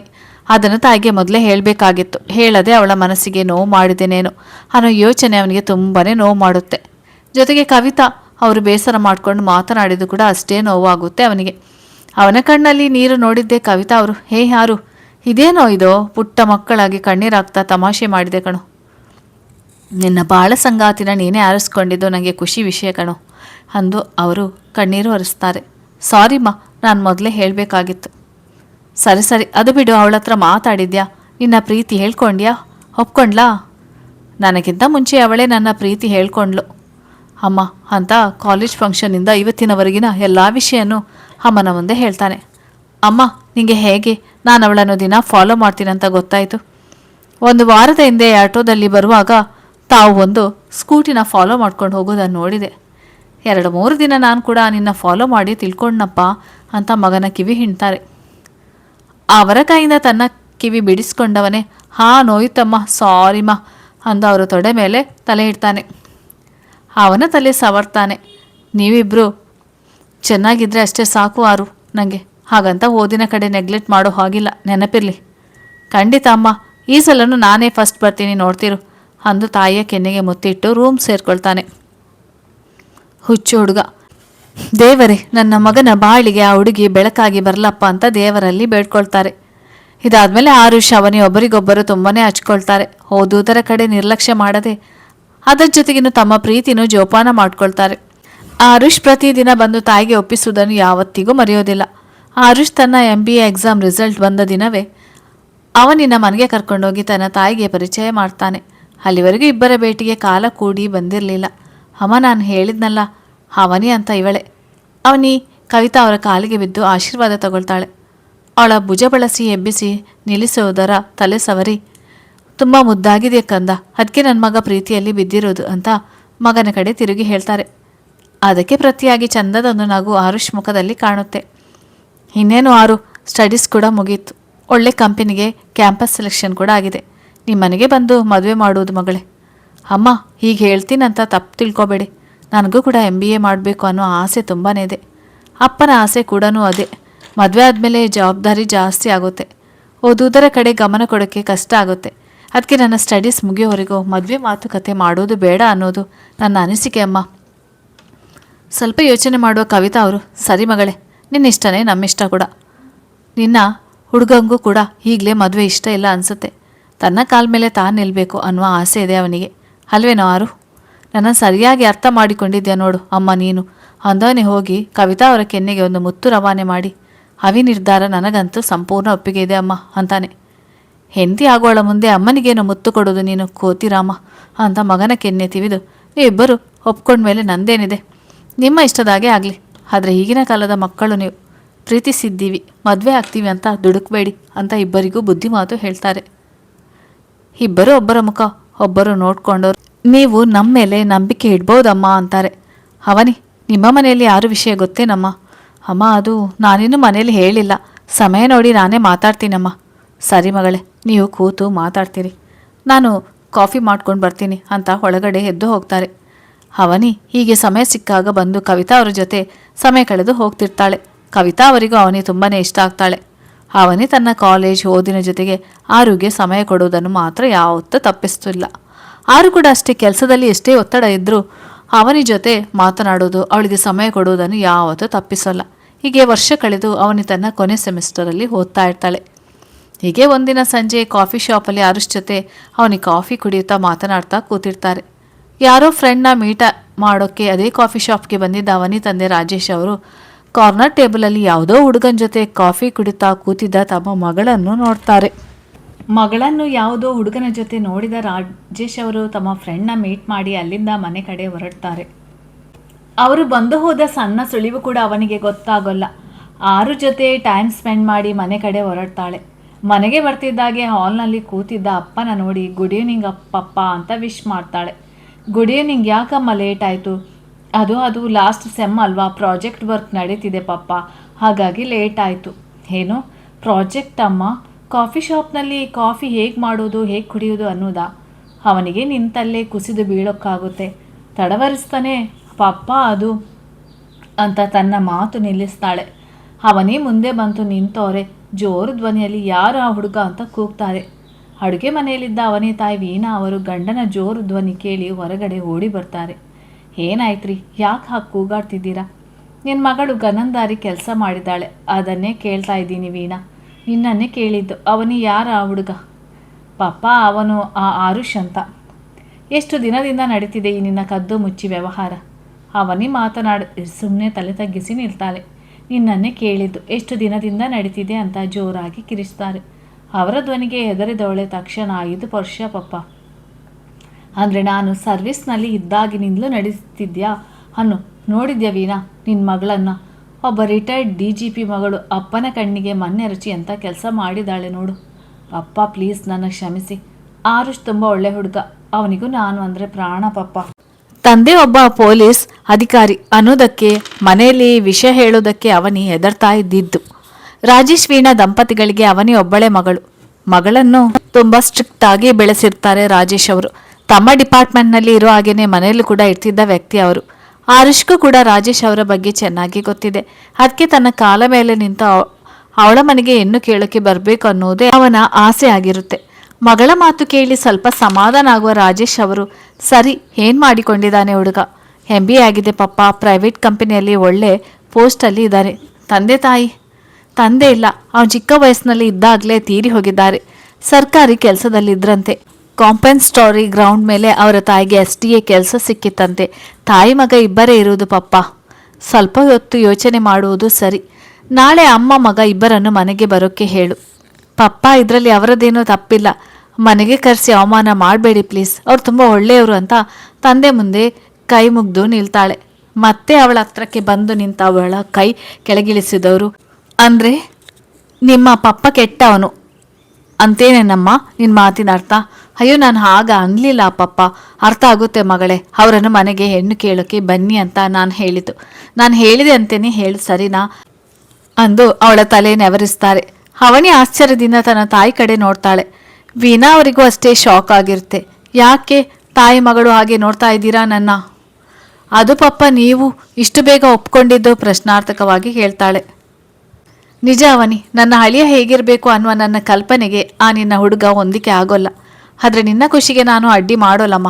ನಾಳೆನೇ ಬರಲಿಕ್ಕೆ ಹೇಳು. ವೀಣಾ ಎಲ್ಲ ತಯಾರಿ ಮಾಡ್ಕೊಳ್ಳಮ್ಮ ಅಂದವರು ಸೀದಾ ತಮ್ಮ ರೂಮ್ಗೆ ಹೋಗಿ ಬಾಗಿಲು ಹಾಕ್ಕೊಳ್ತಾರೆ. ಅವರ ಮನಸ್ಥಿತಿ ಬಗ್ಗೆ ಅಮ್ಮ ಮಗಳಿಬ್ಬರು ಯೋಚನೆ ಮಾಡೋಲ್ಲ. ಅವನಿ ಇನ್ನು ಶಾಕಲ್ಲಿ ಆಗಿ ನಿಂತಿರ್ತಾಳೆ. ವೀಣಾ ಅವರು ಬಂದು, ಅವನಿ ನನ್ನ ಹತ್ರನೂ ವಿಷಯ ಹೇಳಿಲ್ಲ ಅಲ್ವಾ ನೀನು ಅಂದು ಅವಳನ್ನು ತಪ್ಕೊಳ್ತಾರೆ. ಸಾರಿ ಅಮ್ಮ, ಎಲ್ಲಿ ಪಪ್ಪಂಗೆ ವಿಷಯ ಗೊತ್ತಾಗುತ್ತೋ ಅನ್ನೋ ಭಯಕ್ಕೆ ಹೇಳೋ ಧೈರ್ಯ ಬರಲಿಲ್ಲಮ್ಮ. ಅವಳಿಂದ ಹಿಂದೆ ಸರಿದವರು, ಅದು ಬಿಡು, ಹುಡುಗ ಹೇಗಿದ್ದಾನೆ, ಫೋಟೋ ತೋರಿಸಿ ಅಂತ ತುಂಬ ಕುತೂಹಲದಿಂದ ಆ ಹಳಿಯನನ್ನು ನೋಡಬೇಕಾಗಿ ಕೇಳ್ತಾರೆ. ನಾಳೆ ಮನೆಗೆ ಬರ್ತಾನಲ್ಲಮ್ಮ, ಆಗಲೇ ನೋಡ್ವಿರಂತೆ. ನಾನು ಮೊದಲು ಈ ವಿಷಯ ಅವನಿಗೆ ತಿಳಿಸ್ಬೇಕಂತ ರೂಮ್ಗೆ ಓಡಿ ಹೋಗ್ತಾಳೆ. ಹುಚ್ಚುಡುಗಿ, ದೇವರೇ, ಆ ಹುಡುಗ ನನ್ನ ಮಗಳ ಬಾಳಿನಲ್ಲಿ ಯಾವಾಗಲೂ ಬೆಳಕಾಗಿ ಇರ್ಲಪ್ಪ, ಇಬ್ಬರನ್ನು ಚೆನ್ನಾಗಿಟ್ಟಿರು ತಂದೆ ಅಂತ ದೇವರಲ್ಲಿ ಬೇಡಿಕೆ ಇಡ್ತಾರೆ. ರೂಮ್ಗೆ ಬಂದವಳೆ ಆರುಷ್ಗೆ ಫೋನ್ ಮಾಡ್ತಾಳೆ. ಅವನನ್ನು ಸ್ವಲ್ಪ ಗೋಳು ಹೊಯ್ಕೊಳ್ಳೋಣ ಅಂತ ಅಂದ್ಕೊಂಡು ಮಾತು ಶುರು ಮಾಡ್ತಾಳೆ. ಹಲೋ ಹವಿ, ಹೇಳು, ಮನೆಗೆ ಹೋದ್ಯಾ? ಏನಿವತ್ತು ಮನೇಲಿದ್ದಾಗ ಫೋನ್ ಮಾಡ್ತಿದ್ಯಾ? ನಿಮ್ಮ ಅಪ್ಪ ಮನೇಲಿಲ್ವಾ? ಅವನ ಪ್ರಶ್ನೆಗೆ ಉತ್ತರ ಕೊಡದೆ ಸುಮ್ಮನೆ ಅತ್ತಾಗ ಮೂಗೇರಿಸುವಾಗೆ ಸುರ್ಸುರು ಅಂತ ಸೌಂಡ್ ಮಾಡ್ತಾಳೆ. ಮಂಚದ ಮೇಲೆ ಕೂತು ಮಾತನಾಡ್ತಿದ್ದವನು ತಕ್ಷಣ ಎದ್ದು ನಿಲ್ತಾನೆ. ಅವಿ, ಏನಾಯಿತು, ಯಾಕೆ ಅಳ್ತಿದ್ಯಾ? ಅದು ಅಪ್ಪ ನಮ್ಮನ್ನು ಕಾಫಿ ಶಾಪ್ನಲ್ಲಿ ನೋಡಿದ್ರಂತೆ ಅಂತ ಅಳ್ತಾನೆ ಹೇಳಿದ ಹಾಗೆ ಮಾಡ್ತಾಳೆ. ಅವಿ, ಅವರು ಏನಾದರೂ ಅಂದ್ರ? ಅದಕ್ಕೆ ಅಳ್ತಿದ್ದೇನೆ, ಏನಾಯಿತು ಹೇಳು ಪುಟ್ಟ ಅಂತ ಗಾಬರಿಯಲ್ಲಿ ಕೇಳ್ತಾನೆ. ಅಪ್ಪ ಅಂದರು ನಾಳೆ ನೀನು ಮತ್ತು ಅಮ್ಮ ಹೆಣ್ಣು ಕೇಳೋಕ್ಕೆ ನಮ್ಮನೆಗೆ ಬರಬೇಕಂತೆ. ಹೌದಾ ಅಂದವನು ಅವಳು ಏನಂದ್ಲು ಅಂತ ಅರ್ಥ ಮಾಡ್ಕೊಂಡವನು. ಅವಿ, ಏನಂದೆ ನೀನು? ನಿಮ್ಮ ಅಪ್ಪ ನಮ್ಮನ್ನು ಮನೆಗೆ ಬರೋಕೆ ಹೇಳಿದ್ರಾ? ನಿಜ ಹೇಳ್ತಿದ್ದೇನೆ? ಹ್ಞೂ ಕಣ್ವಾರು ಅಂತ ನಗ್ತಾಳೆ. ಮತ್ತ್ಯಾಕೆ ಅಳ್ತಾ ಇದ್ದೀಯ ನೀನು? ಸುಮ್ಮನೆ ಚಮಕ್ ಕೊಟ್ಟೆ ಅಂತ ಫೋನ್ನಲ್ಲಿ ಮುಖ ಕಾಣಿಸೋದ್ರನ್ನು ಕಣ್ಣು ಹೊಡಿತಾಳೆ. ನಿನ್ನ ಅಜ್ಜಿ ಒಂದು ಕ್ಷಣ ಉಸಿರೇ ನಿಲ್ಲಿಸಿಬಿಡ್ತಿದ್ಯಲ್ಲೇ, ಸಿಗು ನನ್ನ ಕೈಗೆ, ಬಡ್ಡಿ ಸಮೇತ ವಸೂಲಿ ಮಾಡ್ತೀನಿ. ಏನು ವಸೂಲಿ ಮಾಡ್ತೀಯ ಅಂತ ಹಾಡು ಹೇಳಿದಾಗೆ ಕೇಳ್ತಾಳೆ. ಏನು ವಸೂಲಿ ಮಾಡ್ತೀನಾ? ಸಿಕ್ತಿಯಲ್ಲ ಆಗ ತೋರಿಸ್ತೀನಿ ಅಂತ ತನ್ನ ತುಟಿ ಮೇಲೆ ಬೆರಳಾಡಿಸ್ತಾನೆ. ಅವನು ಹೇಳಿದ್ದನ್ನು ಅರ್ಥ ಮಾಡಿಕೊಂಡವಳು ನಾಚ್ಕೊಂಡು, ಹೋಗೋ, ಮೊದಲು ಅಮ್ಮಂಗೆ ವಿಷಯ ಹೇಳು, ನಾಳೆ ನಮ್ಮನೇಲಿ ಸಿಗ್ತೀನಿ, ಸರಿ ಬಾಯಾರು, ಐ ಲವ್ ಯು ಅಂತ ಹೇಳ್ತಾಳೆ. ಲವ್ ಯು ಟೂ ಅವಿ, ಹುಮ್ಮ ಅಂತ ಫೋನಲ್ಲಿ ಮುತ್ತಿಡ್ತಾನೆ. ಕೋತಿ ಅಂದವಳು ಫೋನ್ ಕಟ್ ಮಾಡ್ತಾಳೆ. ಕವಿತಾ ಅವರ ಹತ್ರ ಬಂದು ಅವನೇ ಹೇಳಿದ್ದನ್ನು ಹೇಳಿ ತಾಯಿನ ಒಂದು ರೌಂಡ್ ಎತ್ಕೊಂಡು ತಿರುಗಾಡಿಸ್ತಾನೆ. ಅಷ್ಟು ಖುಷಿಯಾಗಿರುತ್ತೆ ಆರುಷ್ಗೆ. ಕವಿತಾ ಅವರು ನಿಂತಲ್ಲೇ, ನನ್ನ ಮಗ ಮತ್ತೆ ಅವನಿನ ಚೆನ್ನಾಗಿಟ್ಟಿರಪ್ಪ ದೇವರೇ ಅಂತ ಬೇಡ್ಕೊಳ್ತಾರೆ. ಇಬ್ಬರು ತಾಯಂದಿರ ಆರೈಕೆನೂ ಒಂದೇ ಆಗಿದೆ. ಆದರೆ ದೇವರ ಆಟ ಬೇರೆನೇ ಆಗಿತ್ತು ಅನಿಸುತ್ತೆ. ಅದಕ್ಕೆ ಮದುವೆ ಆದ ಮಾರನೇ ದಿನವೇ ಆರುಷ್ ಮತ್ತು ಅವನಿ ಇಬ್ಬರು ದೂರ ಆಗಿದ್ದಾರೆ. ಅವನಿ ಹೇಳಿದಂತೆ ಮಾರನೇ ದಿನವೇ ತಾಯಿ ಮಗ ಫಲ ತಾಂಬೂಲದೊಂದಿಗೆ ಅವನಿ ಮನೆಗೆ ಹೋಗ್ತಾರೆ. ವೀಣಾ ಅವರು ಬಾಗಿಲಿನಲ್ಲಿ ನಿಂತು ಅವರನ್ನು ಬರಮಾಡ್ಕೊಳ್ತಾರೆ. ಹಾಲಲ್ಲಿ ಕೂತಿದ್ದ ರಾಜೇಶ್ ಅವರನ್ನು ನೋಡಿ ಕವಿತಾ ಅವರು ಕೈಮುಗಿದು ನಮಸ್ಕಾರ ಅಂತಾರೆ. ಬನ್ನಿಯಮ್ಮ ಕುತ್ಕೊಳ್ಳಪ್ಪ ಅಂತ ಇಬ್ಬರನ್ನು ಸತ್ಕರಿಸೋಕ್ಕೆ ನಿಲ್ತಾರೆ ರಾಜೇಶ್ ಅವರು. ಉಭಯ ಕುಶಲೋಪಚಾರಿ ವಿಚಾರಿಸಿ ಮುಗಿಸುವಷ್ಟರಲ್ಲಿ ಅವನಿ ಕಾಫಿ ಕಪ್ ಜೊತೆ ಬರ್ತಾಳೆ. ಮೊದಲು ತಂದೆಗೆ ಕೊಟ್ಟು ನಂತರ ಕವಿತಾ ಮತ್ತೆ ಅರುಷ್ಗೆ ಕೊಟ್ಟು ತಂದೆ ಪಕ್ಕದಲ್ಲಿ ಹೋಗಿ ಕೂರ್ತಾಳೆ. ಕಾಫಿ ಕುಡಿದ ಮೇಲೆ ರಾಜೇಶ್ ಅವರೇ ಮಾತು ಪ್ರಾರಂಭಿಸ್ತಾರೆ. ಇನ್ನೇನು ಹುಡುಗ ಹುಡುಗಿ ನೋಡ್ಕೊಂಡಾಗಿದೆ, ಮದುವೆ ಯಾವಾಗ ಇಟ್ಕೊಳ್ಳೋಣಮ್ಮ ಅಂತ ಕವಿತಾ ಅವರ ಕಡೆ ತಿರುಗಿ ಕೇಳ್ತಾರೆ. ಕವಿತಾ ಅವರು ಸರ್ ಅಂತ ಕರೆದು ಮಾತು ಶುರು ಮಾಡುವಾಗ ಮೊದಲೇ ಅವರ ಮಾತನ್ನು ತಡೆಯುವ ರಾಜೇಶ್ ಅವರು, ಏನಮ್ಮ ಇನ್ನೂ ಸರ್ ಅಂತ ಕರ್ಕೊಂಡು ಬಾಯ್ ತುಂಬ ಅಣ್ಣ ಅನ್ನಮ್ಮ, ನಮ್ಮ ಮಗಳು ನಿನ್ನ ಮನೆ ಸೊಸೆ ಆಗಿರ್ತಾಳೆ. ಸಂಬಂಧದಲ್ಲಿ ನೀನು ನನಗೆ ತಂಗಿನೇ ಆಗಬೇಕಲ್ವಾ? ಕವಿತಾ ಅವರಿಗೆ ಕಣ್ಣು ತುಂಬಿ ಬರುತ್ತೆ. ಸರಿ ಅಣ್ಣ ಅಂದವರು ಮಾತು ಮುಂದರಿಸ್ತಾರೆ. ಅವನೇ ಎಕ್ಸಾಮ್ 2 ತಿಂಗಳಿದೆ. ಅದಾದ್ಮೇಲೆ ಒಂದು ದಿನ ನಿಶ್ಚಿತಾರ್ಥ ಮಾಡಿ ಮದುವೆ ದಿನ ಗೊತ್ತು ಮಾಡಿದ್ರಾಯ್ತು. ಅವನಿ ಓದಿಗೆ ತೊಂದರೆ ಆಗೋದು ಬೇಡ ಅಂತ ಅಂದವರು ಅವರ ಉತ್ತರಕ್ಕೆ ಕಾಯ್ತಾರೆ. ಮಗಳ ತಲೆ ಸವರಿದವರು, ಸೊಸೆನ ಈಗಲೇ ಬಹಳ ಚೆನ್ನಾಗಿ ಅರ್ಥ ಮಾಡಿಕೊಂಡಿದ್ಯಮ್ಮ, ಹಾಗೇ ಆಗಲಿ. ಸರಿ ಅಣ್ಣ, ನಾವಿನ್ನು ಬರ್ತೀವಿ ಅಂತ ತಾಯಿ ಮಗ ಎದ್ದು ನಿಲ್ತಾರೆ. ಅಯ್ಯೋ, ಹೀಗೆ ಬಂದು ಹಾಗೆ ಹೋದರೆ ಹೇಗೆ? ಊಟ ಮಾಡ್ಕೊಂಡು ಹೋಗ್ವಿರಂತೆ, ಕೂತ್ಕೊಳ್ಳಿ ಅಂತ ವೀಣಾ ಅವರು ಹೊರಟು ನಿಂತವರನ್ನು ತಡಿತಾರೆ. ಹೌದಮ್ಮ, ಮೊದಲನೇ ಸಲ ಬಂದಿದ್ದೀರಾ, ಊಟ ಮಾಡ್ಕೊಂಡು ಹೋಗ್ವಿರಂತೆ, ಕೂತ್ಕೊಳ್ಳಿ ಅಂತ ರಾಜೇಶ್ ಅವರು ಸಹ ಹೆಂಡತಿ ಮಾತನ್ನೇ ಅನುಮೋದಿಸ್ತಾರೆ. ಅವರ ಬಲವಂತಕ್ಕೆ ಕವಿತಾ ಅವರು ಒಪ್ಕೊಳ್ತಾರೆ. ವೀಣಾ ಕವಿತಾ ಅವರ ಅಡುಗೆ ಮನೆ ಕಡೆ ಹೋಗ್ತಾರೆ. ರಾಜೇಶ್ ಅವರು ಆರುಷ್ ಜೊತೆ ಕಂಪನಿ ಬಗ್ಗೆ, ಅವನ ಕೆಲಸದ ಬಗ್ಗೆ ಎಲ್ಲ ವಿಚಾರಿಸ್ತಾ ಕೂತ್ಕೊಳ್ತಾರೆ. ವೀಣಾ ಅವರು ಒಳಗಿನಿಂದಲೇ, ಅವನಿ ಆರುಷ್ಗೆ ಮನೆಯೆಲ್ಲ ತೋರಿಸ್ಕೊಂಡು ಬಾರಮ್ಮ ಅಂತಾರೆ. ಅವನಿ ತಂದೆ ಕಡೆ ಒಮ್ಮೆ ತಿರುಗಿ ನೋಡ್ತಾಳೆ. ಕರ್ಕೊಂಡು ಹೋಗ ಅವನಿ ಅಂತ ತಂದೆ ಒಪ್ಪಿಗೆ ಸಿಕ್ಕ ಮೇಲೇ ಅವನಿ ಕೂತ ಜಾಗದಿಂದ ಹೇಳೋದು. ಇಡೀ ಮನೆಯೆಲ್ಲ ತೋರಿಸಿ ಕೊನೆಯದಾಗಿ ತನ್ನ ರೂಮ್ ತೋರಿಸೋಕ್ಕೆ ಕರ್ಕೊಂಡು ಬರ್ತಾಳೆ. ಬಾಗಿಲಲ್ಲೇ ನಿಂತು, ಅರು ಇದು ನನ್ನ ರೂಮ್ ಹೇಗಿದೆ? ಒಳಗಡೆ ಬಂದವನು ರೂಮ್ನ ಪೂರ್ತಿ ನೋಡಿ, ಚೆನ್ನಾಗಿದೆ ಅವಿ, ಆದರೆ ಅದೇನದು ಅಂತ ಬಾಲ್ಕನಿ ಕಡೆ ಕೈ ಮಾಡಿ ತೋರಿಸ್ತಾನೆ. ಯಾವುದರು ಅಂತ ಬಾಗಿಲಿನಿಂದ ಅವನಿ ಮುಂದೆ ಬರ್ತಿದ್ದಾಗೆ ಅವಳ ಕೈ ಹಿಡಿದು ಹೇಳ್ಕೊಳ್ತಾನೆ. ತಕ್ಷಣ ಅವನಿ ಹಾ ಅಂತ ಕೂಗೋಕ್ಕೆ ಬಾಯಿ ತೆರೆದವಳ ಬಾಯಿ ಮೇಲೆ ಕೈ ಇಟ್ಟವನು ಅವಳನ್ನು ಗೋಡೆಗೆ ಒರಗಿಸ್ಕೊಂಡು ನಿಂತ್ಕೊಳ್ತಾನೆ. ನಿನ್ನೆ ಹೇಳಿದ್ದು ಮರೆತು ಬಿಟ್ಟಿಯ ಮೈ ಡಿಯರ್ ರವಿ ಅಂತ ಹುಬ್ಬಿ ಕುಣಿಸಿ ಕೇಳ್ತಾನೆ. ಬಾಯಿ ಮೇಲೆ ಇಟ್ಟಿದ್ದ ಅವನ ಕೈ ಸರಿಸಿದವಳು, ಯಾವ ವಿಷಯ ಯಾರು? ಯಾವ ವಿಷಯನಾ? ಈ ವಿಷಯ ಅಂತ ಅವಳ ತುಟಿನ ತನ್ನ ಬೆರಳಿನಿಂದ ಸವರ್ತಾನೆ. ನಾಚಿ ತಲೆ ತಗ್ಗಿಸುವ ಅವನಿ ಹೋಗೋ ಅಂತ ಅವನ ಮುಖ ಪಕ್ಕಕ್ಕೆ ತಿರುಗಿಸ್ತಾಳೆ. ಅದೆಲ್ಲ ಆಗೋಲ್ಲ, ಬಡ್ಡಿ ಸಮೇತ ವಸೂಲಿ ಮಾಡ್ತೀನಿ ಅಂತಿದ್ದೀನಿ, ಮಾಡೋದೆ, ಬಿಡೋ ಮಾತಿಲ್ಲ ಅಂತ ಅವಳ 2 ಕೈನೂ ತನ್ನ ಕೈಯಿಂದ ಲಾಕ್ ಮಾಡ್ತಾನೆ. ಅವಳ ಆಚೆ ಈಚೆ ಹೋಗದಾಗೆ ಅವಳ ಮುಖನ ತನ್ನ ಕಡೆ ತಿರುಗಿಸ್ತಾನೆ. ಆದರೆ ಅವನಿ ಪ್ರತಿರೋಧ ಒಡ್ಡದೆ ತನ್ನ ಒಪ್ಪಿಗೆ ಇದೆ ಅನ್ನುವಾಗೆ ಕಣ್ಣು ಮುಚ್ಚಿ ನಿಲ್ತಾಳೆ. ಅವಳನ್ನು ಆಗ ನೋಡಿದವನೇ ಅವಳ ಕೈ ಬಿಟ್ಟು ಮುಖನ ಬೊಗಸೆಯಲ್ಲಿ ಇಟ್ಕೊಂಡು ತುಂಬು ಪ್ರೀತಿಯಿಂದ ಹನೆಗೆ ಮುತ್ತಿಡ್ತಾನೆ. ತಕ್ಷಣ ಕಣ್ಣು ಬಿಡುವ ಅವನಿ ಅವನ ಎದೆಗೆ ಹೊರಗೆ ತಬ್ಬಿಕೊಂಡು ನಿಂತು, I love you Haru, I love you so much ಅಂತಾಳೆ. ಸಣ್ಣದಾಗಿ ನಗು Arush, I love you Havi ಅಂತ ಇನ್ನಷ್ಟು ಗಟ್ಟಿಯಾಗಿ ತಪ್ಕೊಳ್ತಾನೆ. ಪಟ್ ಅಂತ ಎಚ್ಚೆತ್ತುಕೊಳ್ಳುವ ಅವನಿ ಅವನ ಅಪ್ಪುಗೆಯಿಂದ ಹೊರಗೆ ಬಂದು, ಕೆಳಗೆ ಎಲ್ಲರೂ ಕಾಯ್ತಿರ್ತಾರೆ ಬಾಹರು ಅಂತ ಅವನ ಕೈ ಹಿಡ್ಕೊಂಡೆ ಕೆಳಗಿಳಿದು ಬರ್ತಾಳೆ. ಎಲ್ಲರೂ ಜೊತೆಯಾಗಿ ಕೂತು ಊಟ ಮಾಡಿದ ಮೇಲೆ ಕವಿತಾ ಮತ್ತು ಆರುಷ್ ಅವರ ಮನೆಗೆ ಹೊರಡ್ತಾರೆ. ಕವಿತಾ ಅವರಿಗೆ ರಾಜೇಶ್ ಅವರು ಇಲ್ಲಿ ಸಂಬಂಧಕ್ಕೆ ವಿರೋಧ ಮಾಡ್ತಾರ ಅನ್ನೋ ಭಯ ಇರುತ್ತೆ.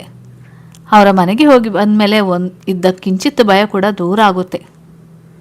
ದಿನಗಳು ಹುರುಳುತ್ತೆ. ಅವನಿ ಪರೀಕ್ಷೆಗೆ 1 ವಾರ ಇರುತ್ತೆ. ಆರುಷ್ ಹುಟ್ಟಿದ ದಿನ ಅನ್ನೋದಕ್ಕಾಗಿ ಬೆಳ್ಳಂಬೆಳಗ್ಗೆ ಅವರ ಮನೆಯಲ್ಲಿ ಕೇಕ್ ಸಮೇತ ಹಾಜರಾಗಿರ್ತಾಳೆ ಅವನಿ. ಆರುಷ್ ಕೈಲಿ ಕೇಕ್ ಕಟ್ ಮಾಡಿಸಿ ಅತ್ತೆ ಸೊಸೆ ಖುಷಿಯಿಂದ ಅವಾಗೆ ಕೇಕ್ ತಿನ್ನಿಸ್ತಾರೆ. ಅವನಿ ಬ್ಯಾಗ್ನಿಂದ ದಪ್ಪದಾದ ಬೆಳ್ಳಿ ಕಡಕ ತೆಗೆದು, ಇದು ಈ 5 ವರ್ಷದಲ್ಲಿ ನಾನು ನಿಂಗೆ ಕೊಡ್ತಿರುವ ಮೊದಲನೇ ಕಾಣಿಕೆ. ಅಪ್ಪ ಕೊಟ್ಟಿರುವ ಪಾಕೆಟ್ ಮನೆಯಲ್ಲಿ ಸೇವ್ ಮಾಡಿ ನಿಂಗೆ ಅಂತ ತಂದಿದ್ದೀನಿ. ಇದು ಯಾವಾಗಲೂ ನಿನ್ನ ಕೈಲಿ ಇರಬೇಕಾರು ಅಂತ ಅವನ ಕೈಗೆ ತನ್ನ ಕೈಯಾರೆ ತೊಡಿಸ್ತಾಳೆ. ಪ್ರೀತಿಯಿಂದ ಅದನ್ನೊಮ್ಮೆ ಸವರಿದವನು ತಾಯಿ ಎದುರಲ್ಲಿ ನನಗೆ ಮುತ್ತಿಟ್ಟು ಥ್ಯಾಂಕ್ ಯು ವೈಫಿ ಅಂತಾನೆ. ಅವರ ಮನೆಯಲ್ಲಿ ಮದುವೆಗೆ ಒಪ್ಪಿಕೊಂಡಾಗಿನಿಂದ ಅವಿ ಅನ್ನುವುದಕ್ಕಿಂತ ಹೆಚ್ಚಿಗೆ ವೈಫಿ ಅಂತಾನೆ ಅವಳನ್ನು ಕರೆತಿರ್ತಾನೆ.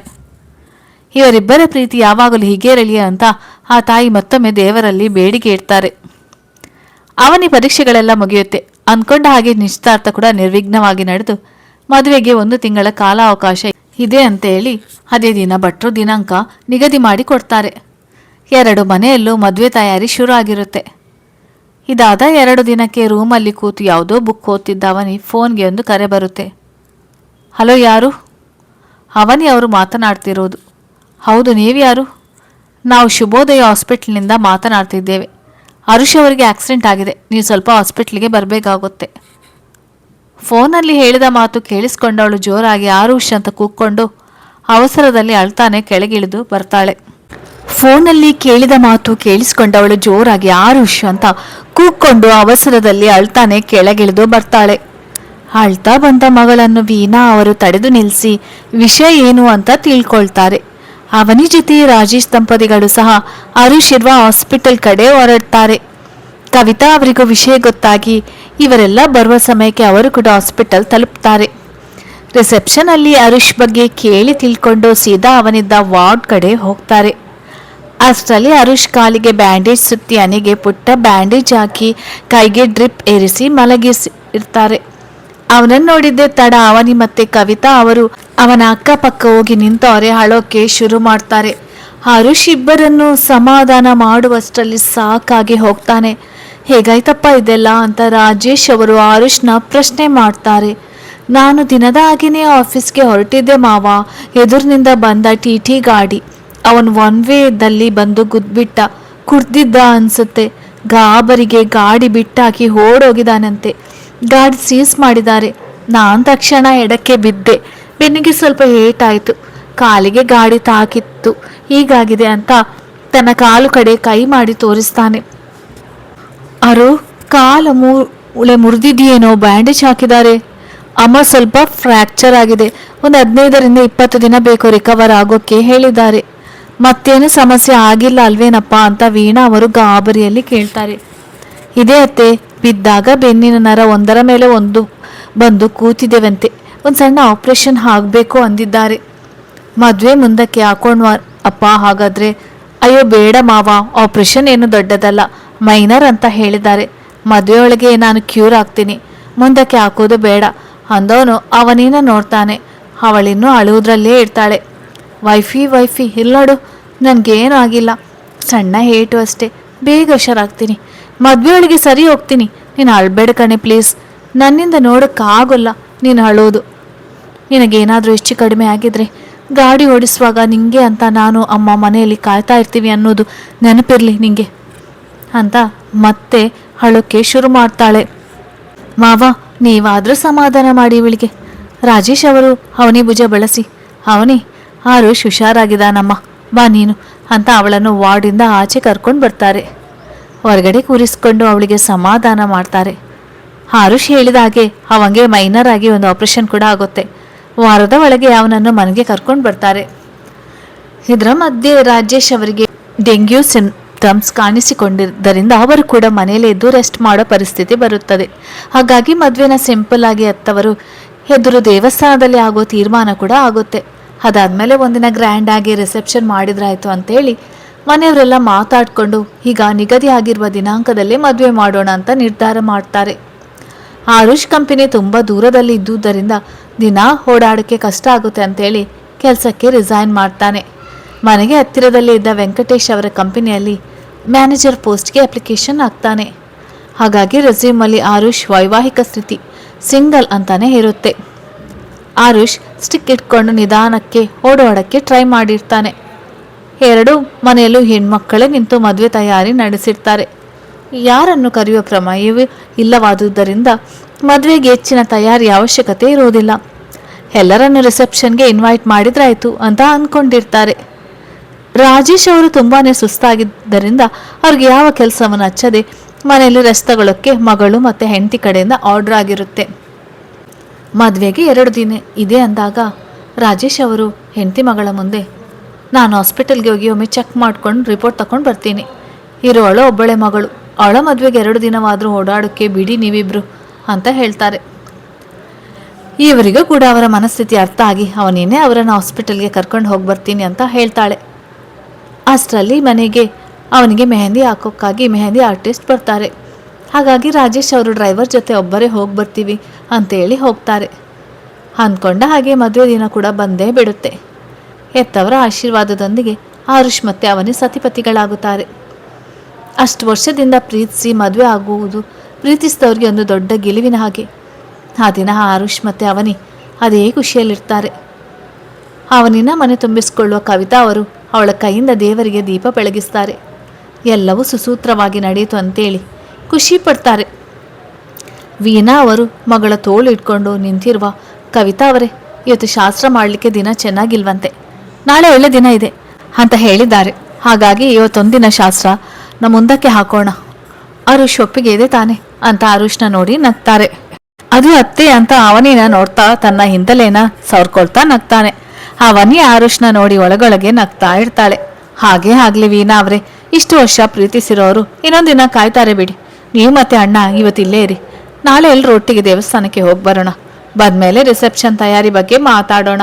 ಎಲ್ಲರೂ ಸುಸ್ತಾಗಿದ್ದೀರಾ, ಊಟ ಮಾಡ್ಕೊಂಡು ರೆಸ್ಟ್ ಮಾಡ್ವಿರಂತೆ, ಬನ್ನಿ ಬಾ ಅವನಿ ಅಂತ ಕವಿತಾ ಅವರು ಅವನಿನ ಕೈ ಹಿಡ್ಕೊಂಡು ಒಳಗೆ ಕರ್ಕೊಂಡು ಹೋಗ್ತಾರೆ. ಅವರ ಜೊತೆ ಹೋಗ್ತಾನೆ ಅವನಿ ಹಿಂದೆ ತಿರುಗಿ ಆರುಷ್ನ ನೋಡಿ ಅಣಕಿಸಿ ನಗ್ತಾ ಹೋಗ್ತಾಳೆ. ರಾಜೇಶ್ ಅವ್ರು ಬಂದು ಆರುಷ್ ಭುಜ ಬಳಸಿ, ಯಾಕ ಪಳಿಮಯ್ಯ ಮುಖ ಹಿಂಗ್ ಮಾಡ್ಕೊಂಡಿದ್ಯಾ? ನಿನ್ನ ಹೆಂಡ್ತಿನ ನಾವೇನು ವಾಪಸ್ ಕರ್ಕೊಂಡು ಹೋಗೋಲ್ಲ, ನಾಳೆಯಿಂದ ಇಲ್ಲೇ ನಿನ್ ಜೊತೆಗೆ ಇರ್ತಾಳೆ, ಸರಿನಾ? ಬಾ ಊಟ ಮಾಡೋಣ ಅಂತ ಹಳಿಯನನ್ನು ಕರ್ಕೊಂಡು ಊಟಕ್ಕೆ ಹೋಗ್ತಾರೆ. ಮಾರನೇ ದಿನ ಎಲ್ಲರೂ ಬೆಳಿಗ್ಗೆನೆ ತಿಂಡಿ ತಿಂದು ದೇವಸ್ಥಾನಕ್ಕೆ ಹೋಗೋಕೆ ತಯಾರಾಗಿರ್ತಾರೆ. ಆರುಷ್ ರೂಮ್ ಅಲ್ಲಿ ಅವನಿ ರೆಡಿ ಆಗಿರ್ತಾಳೆ. ಮಾಮೂಲಾಗಿ ಯಾವಾಗ್ಲೂ ರೂಮ್ಗೆ ಬರೋ ಹಾಗೆ ಆರುಷ್ ಒಂದೇ ಸರಿಗೆ ನುಗ್ಬಿಡ್ತಾನೆ. ಬಾಗಿಲ್ನ ಸದ್ದಿಗೆ ತಿರುಗಿ ನೋಡು ಅವನಿ ಅಲ್ಲಿ ಆರುಷ್ನ ನೋಡಿ ಅವನಿಗೆ ಬೆನ್ನು ಮಾಡಿ ನಿಂತ್ಕೊಳ್ತಾಳೆ. ಬಾಗಿಲು ಹಾಕಿ ಒಳಗೆ ಬಂದವನು ಅವಳ ಹತ್ರಕ್ಕೆ ಹೋಗಿ ಹಿಂದಿನಿಂದ ಅವಳನ್ನು ತಪ್ಕೊಂಡು, ವೈಪಿ ನಾನು ಸೀರೆ ಉಡಿಸ್ಲಾ ಅಂತ ಅವಳ ಕಿವಿಯಲ್ಲಿ ಮೆತ್ತಗೆ ಹೇಳ್ತಾನೆ. ನಾಚ್ಕೊಂಡು ನೆರಿಗೆ ಆಗ್ತಿದ್ದ ಸೀರೆ ಸೆರಗಲ್ಲಿ ಮುಖ ಮುಚ್ಕೊಂಡು ನಿಂತ್ಕೊಳ್ತಾಳೆ. ಅವಳನ್ನು ತನ್ನ ಕಡೆ ತಿರುಗಿಸಿಕೊಂಡು ಮುಖ ಮುಚ್ಚಿಕೊಂಡಿದ್ದ ಅವಳ ಕೈಗಳನ್ನು ಸರಿಸಿ, ಇಷ್ಟೊಂದು ನಾಚ್ಕೊಂಡ್ರೆ ಹೇಗೆ ವೈಫಿ? ರಾತ್ರಿ ನನ್ನ ಜೊತೆ ಅಂತ ಮಾತು ಮುಂದುವರಿಸ್ತಾ ಇದ್ದವನು ಬಾಯನ್ನು ತನ್ನ ಕೈಯಿಂದ ಮುಚ್ಚಿ, ಹರು ಬರ್ತಾ ಬರ್ತಾ ಸಿಕ್ಕಾಪಟ್ಟೆ ಪೋಲಿ ಆಗ್ತಿದ್ಯಾ ನೀನು, ನಡಿ ನೀನು ಹೊರಗಡೆ, ನಾನೇ ಸೀರೆ ಉಟ್ಕೊಂಡು ರೆಡಿಯಾಗಿ ಬರ್ತೀನಿ ಅಂತ ಮತ್ತೆ ಅವನಿಗೆ ಬೆನ್ನು ಮಾಡಿ ನಿಂತು ನೆರಿಗೆ ಹಾಕೋಕ್ಕೆ ಶುರು ಮಾಡ್ತಾಳೆ. ಅವಳ ಹಿಂದೆ ಬಂದು ಅವಳ ನಡುಸುತ್ತಾ ತನ್ನ ಕೈಯಿಂದ ಬಳಸಿ ಅವಳ ಭುಜದ ಮೇಲೆ ತನ್ನ ಗದ್ದ ಊರಿ ನಿಂತವನು, ಈಗ ಬಿಡ್ತಿದ್ದೀನಿ, ರಾತ್ರಿ ನನ್ನ ಪೋಲಿ ಆಟ ತೋರಿಸ್ತೀನಿ, ಬೇಗ ರೆಡಿಯಾಗಿ ಬಾ ಅಂದವನು ಅವಳ ಕೆನ್ನೆಗೊಂದು ಮುತ್ತಿಟ್ಟು ಹೊರಗಡೆ ಹೋಗ್ತಾನೆ.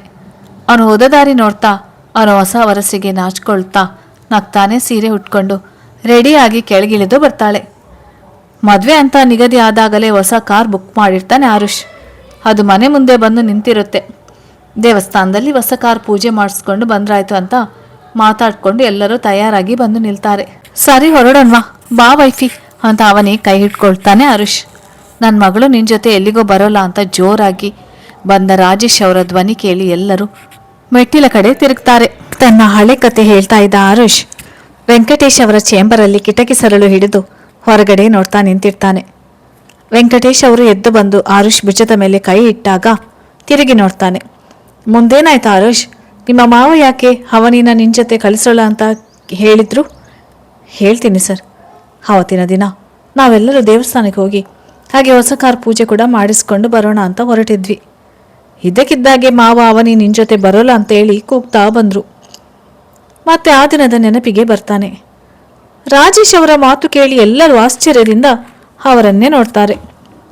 ಮೆಟ್ಟಿಲಿಳಿದು ಬಂದಿರುವ ಅವನಿ ಮುಂದೆ ನಿಂತು, ಅವನಿ ಯಾರುಷ್ ನಿಂಗೆ ಮೋಸ ಮಾಡಿ ಸುಳ್ಳು ಹೇಳಿ ಮದುವೆ ಆಗಿದ್ದಾನೆ ಕಣಮ್ಮ ಅಂತ ಸಿಟ್ಟಿನಲ್ಲಿ ಹೇಳ್ತಾರೆ. ಮಾವ ಏನು ಹೇಳ್ತಿದ್ದೀರಾ ನೀವು? ನಾನು ಸುಳ್ಳು ಹೇಳಿ ಮದುವೆ ಆಗಿದ್ದೀನಾ? ಹೌದಪ್ಪ, ನೀನೇ ನನ್ನ ಮಗಳಿಗೆ ಹಾಗೆ ನಮಗೆಲ್ಲ ಸುಳ್ಳು ಹೇಳಿ ವಿಷಯ ಮುಚ್ಚಿಟ್ಟು ಮದುವೆ ಆಗಿದೆಯಾ? ರೀ, ಏನು ಹೇಳ್ತಿದ್ದೀರಾ ನೀವು? ಆರುಷ್ ಯಾಕೆ ಸುಳ್ಳು ಹೇಳ್ತಾನೆ ಅಂತ ವೀಣಾ ಅವರು ಕೂಡ ಗಾಬರಿಯಲ್ಲಿ ಗಂಡನ ಮುಂದೆ ಪ್ರಶ್ನೆ ಮಾಡ್ತಾರೆ. ಹೌದು ಪಪ್ಪ, ಆರು ಯಾಕೆ ಸುಳ್ಳು ಹೇಳ್ತಾನೆ ಅಂತ ಅವನಿ ಕೂಡ ತಂದೆಯನ್ನ ಕೇಳ್ತಾಳೆ. ಆ ವಿಷಯನ ನೀನು ಇವನನ್ನೇ ಕೇಳಬೇಕು ಅಂತ ಆರುಷ್ ಕಡೆ ಮುಖ ಮಾಡಿ ನಿಂತು ಹೇಳ್ತಾರೆ. ಮಾವ, ಯಾಕೆ ಏನೇನು ಮಾತಾಡ್ತಿದ್ದೀರಾ?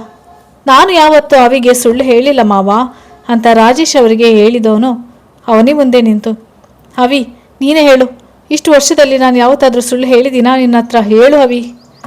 ಇಲ್ಲ ಆರು, ನೀನು ಯಾವತ್ತೂ ನನ್ನ ಹತ್ರ ಸುಳ್ಳು ಹೇಳಿಲ್ಲ ಅಂತ ಅವನ ಕೈ ಹಿಡ್ಕೊಂಡು ನಿಂತ್ಕೊಳ್ತಾಳೆ. ಇಷ್ಟೊತ್ತು ಸುಮ್ಮನೆ ಇವರ ಮಾತು ಕೇಳಿಸ್ಕೊಳ್ತಿದ್ದ ಕವಿತಾ ಅವರು, ಅಣ್ಣ ಹೀಗೆ ಏನಾಯಿತು ಅಂತ ನೀವು ಹೀಗೆ ಮಾತಾಡ್ತಿದ್ದೀರಾ? ಅಷ್ಟಕ್ಕೂ ಆರು ಏನು ಸುಳ್ಳು ಹೇಳಿದ್ದಾನೆ, ಏನು ಮೋಸ ಮಾಡಿದ್ದಾನೆ ಅಂತ ನೀವು ಹೇಳ್ತಿರೋದು? ಸಾಕ್ಷಿ ಇಲ್ಲದೆ ನಾನು ಮಾತನಾಡ್ತಿಲ್ಲಮ್ಮ ಕವಿತಾ. ನಿನ್ನ ಮಗ ನಮ್ಮಗಳ ಜೊತೆ ನಿನಗೂ ಸುಳ್ಳು ಹೇಳಿದ್ದಾನೆ. ಅವನಿಗೆ ತಗೋ ಈ ರಿಪೋರ್ಟ್, ನೋಡು ಇವನು ಸುಳ್ಳು ಹೇಳಿದಾನೋ ಇಲ್ವೋ ಅನ್ನೋದು ನಿಂಗೆ ಗೊತ್ತಾಗುತ್ತೆ ಅಂತ ಆರುಷ್ ಆಕ್ಸಿಡೆಂಟ್ ಆದಾಗಿನ ಅವನ ಹೆಲ್ತ್ ರಿಪೋರ್ಟ್ನ ಅವನಿ ಕೈಗೆ ಕೊಟ್ಟು ತಾವು ಕೈಕಟ್ಟಿ ನಿಂತ್ಕೊಳ್ತಾರೆ. ರಿಪೋರ್ಟ್ ತೆಗೆದು ನೋಡು ಅವನಿ ಒಂದು ಕ್ಷಣ ಸ್ತಬ್ಧಳಾಗಿ ಕಲ್ಲಿನ ಹಾಗೆ ನಿಂತು ಬಿಡ್ತಾಳೆ. ಕೈಯಲ್ಲಿರುವ ರಿಪೋರ್ಟ್ ನೆಲ ಸೇರುತ್ತೆ.